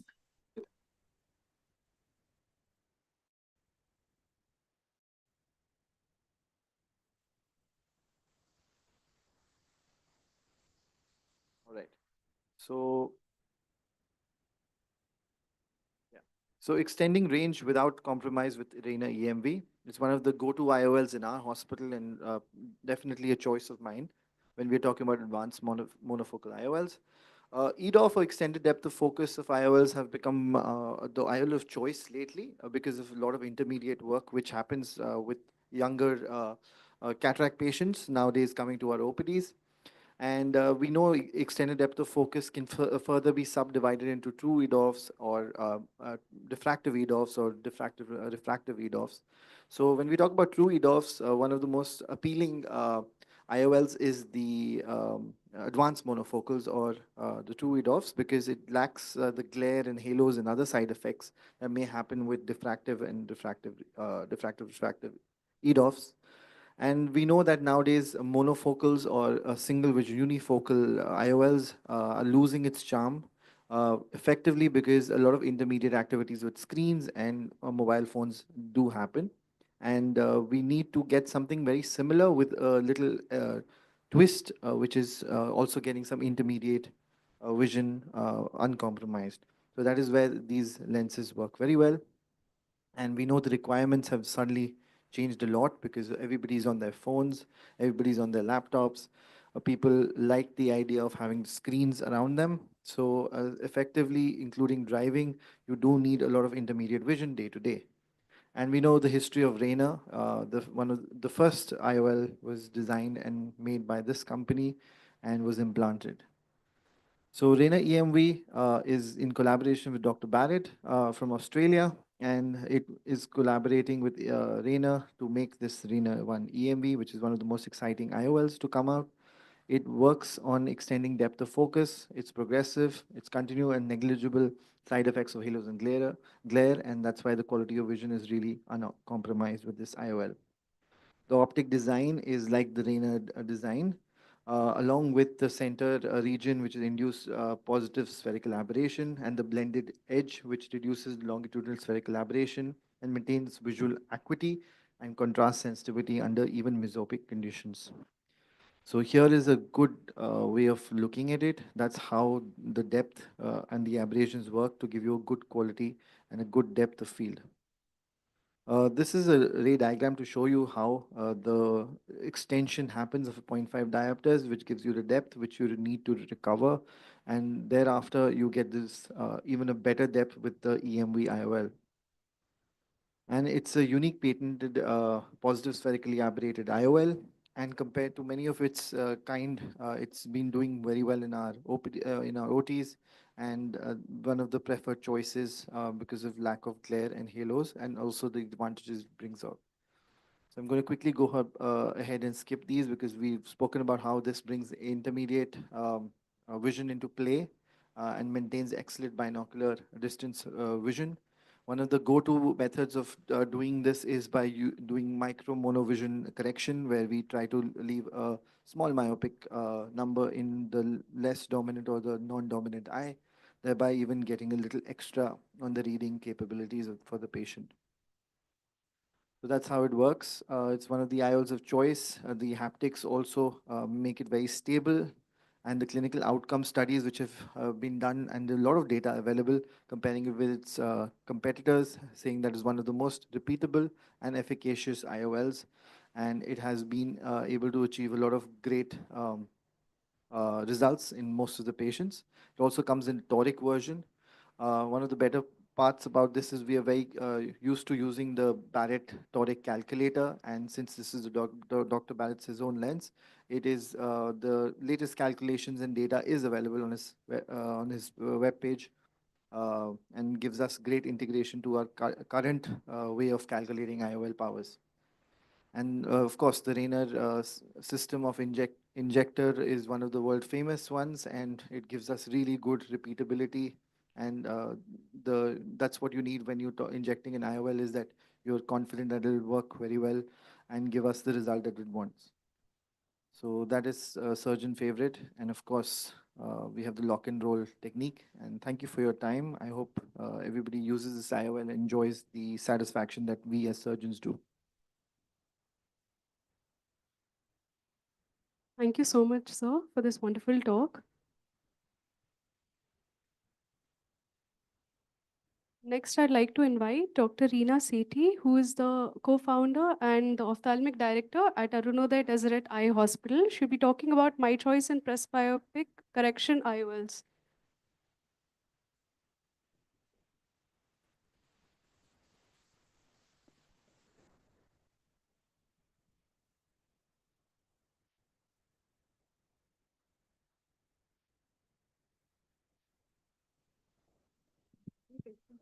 So yes. So that's a very I would say one of the more popular ways of correcting called monovision, where we try to leave as much minus in the non-dominant eye. Effectively, a lot of doctors don't even check for dominancy nowadays because they feel it does settle in after some time. So a popular way of treating has become leaving a myopic number with these lenses. The requirement generally is of minus 0.5, 0.75 is what we practice. But yes, we do know that a lot of doctors, including Dr. Barrett, who leaves it at around 1.25 or 1. And that gives you even reading abilities, which trifocal would do overall. But again, monovision is not everybody's cup of tea, as I've seen with patients, but they do get used to it and they start liking it in 3 to 6 months down the line. So I think the counseling part is very important.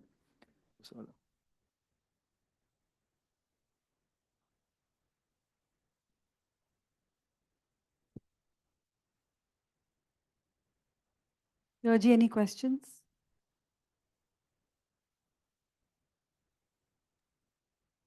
What about using two IOLs, one for long distance and intermediate, and one for intermediate and close distance to do a type of monovision with IDOF lenses? Correct. So that's what we prefer to do. So you hit the bull right at the correct target. We try to leave one for near as much as possible. And then we try to correct the other one for distance. But again, the patient acceptability is in question. So the patient should be motivated for the same, because otherwise the patient may feel that he wanted something else and we gave them something else. So counseling plays a major part there. So yeah, Georgie, I think it's very complex because basically it's your counseling and how much the patient is going to be wanting out of the surgery. So some patients, when you explain to them, they are okay with a little bit of plus for near, and then this lens would work very well. But then we need to simplify a presbyopia correction. So this next talk on Clarion Vivity. So really, I think Dr. Aditya has covered this a bit, that some of the traditional EDOF technologies and new wavefront shaping technologies we have. So we have these different types of EDOFs. We have the opaque mask, which is the aperture kind of a EDOF, and some which have spherical aberrations, and the other are diffractive, refractive, and the wavefront shaping IOLs. So basically, when we started, we knew about the diffractive, the refractive, but then now you're talking about the wavefront shaping, which is the next generation optical principle, which is in this type of a Vivity IOL. So what is important is here, like you see here in the wavefront, the shaping is unique for these lenses, and it is in such a way that it provides you a very smooth transition or extension into the vision, which is the EDOF part of the IOL. And the full light utilization is more like, it's very akin to a monofocal. So that is the important part, because we don't want our patients to have the EDOF and yet complain of glare and halos like we would be having in some of the lenses. But this is a very good transition, and this actually plays with the light. So it is the way the property of light is to give you the kind of vision, but the optical design utilizes the wave property and sees that the vision is transmitted in such a way that it's elongated very naturally and don't have any steps or anything. So the lens doesn't, if you see the Clarion Vivity and you see the Clarion lens, you will not see the difference, because you will not understand whether there's the same lens or a different lens, because it doesn't have those markings, or the Clarion Vivity has this X-wave technology, which is a central 2.2 millimeter only, and it's a very gradual stretch and shifts of the wave front, avoids the light to split. So it's a very gradual EDOF focality that we get in this lens. So again, the same thing, the transition is, the smooth transition surface is what is the catch in this. So it's a central 2.2 millimeters, which gives us which is a slightly elevated smooth plateau, which stretches the wavefront, creating a continuous extended range of focus.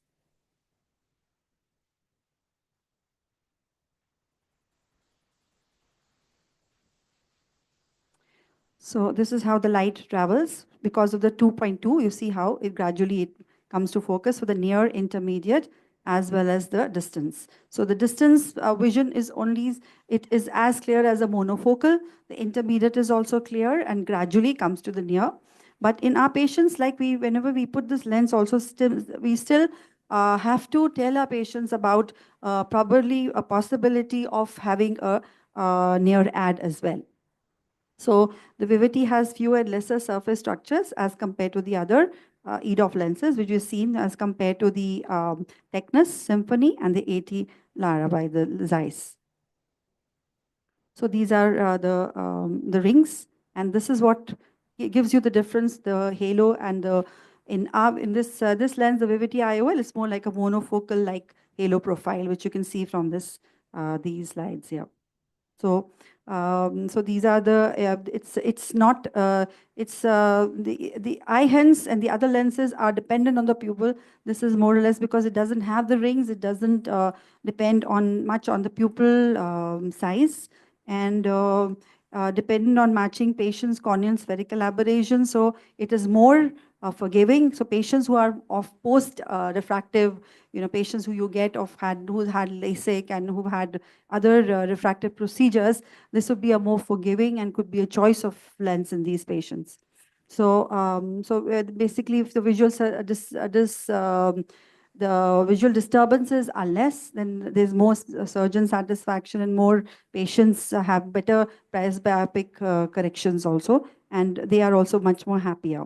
So basically, this is a presbyopic correcting IOL, which gives you less of the halos glare. It has a monofocal mesopic contrast sensitivity, ability to perform functional activities at near, and we can promise our patients spectacle independence, which would be rather you have to give a percentage to the patient, say maybe about 80% of the time or 90% of the time they would be without spectacles, and for near. And we need to also have our patients, give a better counseling for them to get the right results for them as well. So basically, we need to see the difference. This is a similar technology as the Clarion, which is the Clarion Vivity is also based on the same platform. The IOL on the Clarion and the Acrosov have the lowest axial displacement and stimulated dioptric power shift versus the competitor IOLs.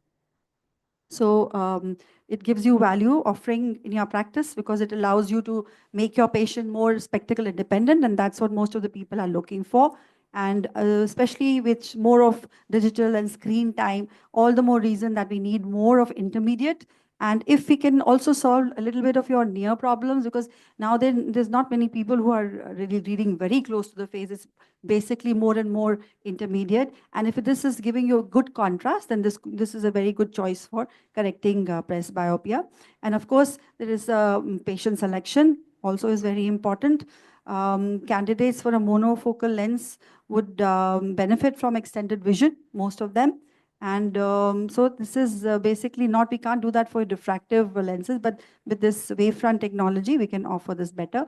This is a very good tool which we have in our OPD to make the patient understand the Alcon Smart Educator. I think we really need to know more about it and use it on almost every patient, because when when you show them this difference of clarity between daytime and the nighttime with the multifocals, and if their astigmatism is not corrected, they do understand better. So it's basically the closest we can simulate to the IOL choices.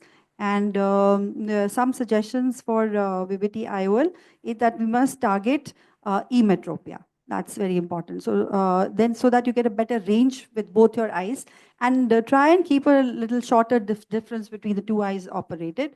So a week or 2 weeks is just best, so that the neural adaptation can also take place.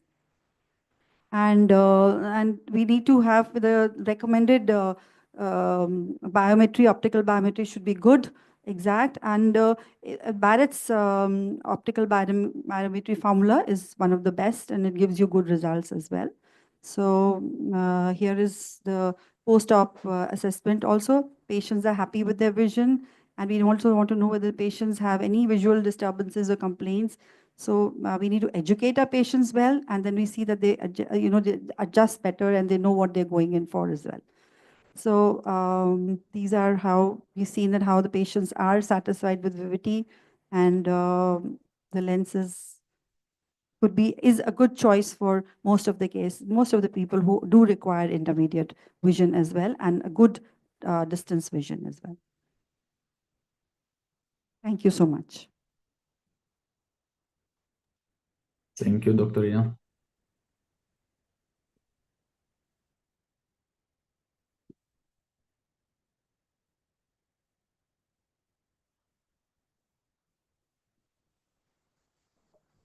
Thank you so much, ma'am. Now we would like to conclude the session. I thank the whole team, Dr. Arun, Dr. Reena Sethi ma'am, Dr. Aditya sir, Dr. Vaibhav sir, and Saiba ma'am, and the whole supporting staff, all the speakers and the delegates. Thank you so much. Thank you, everybody.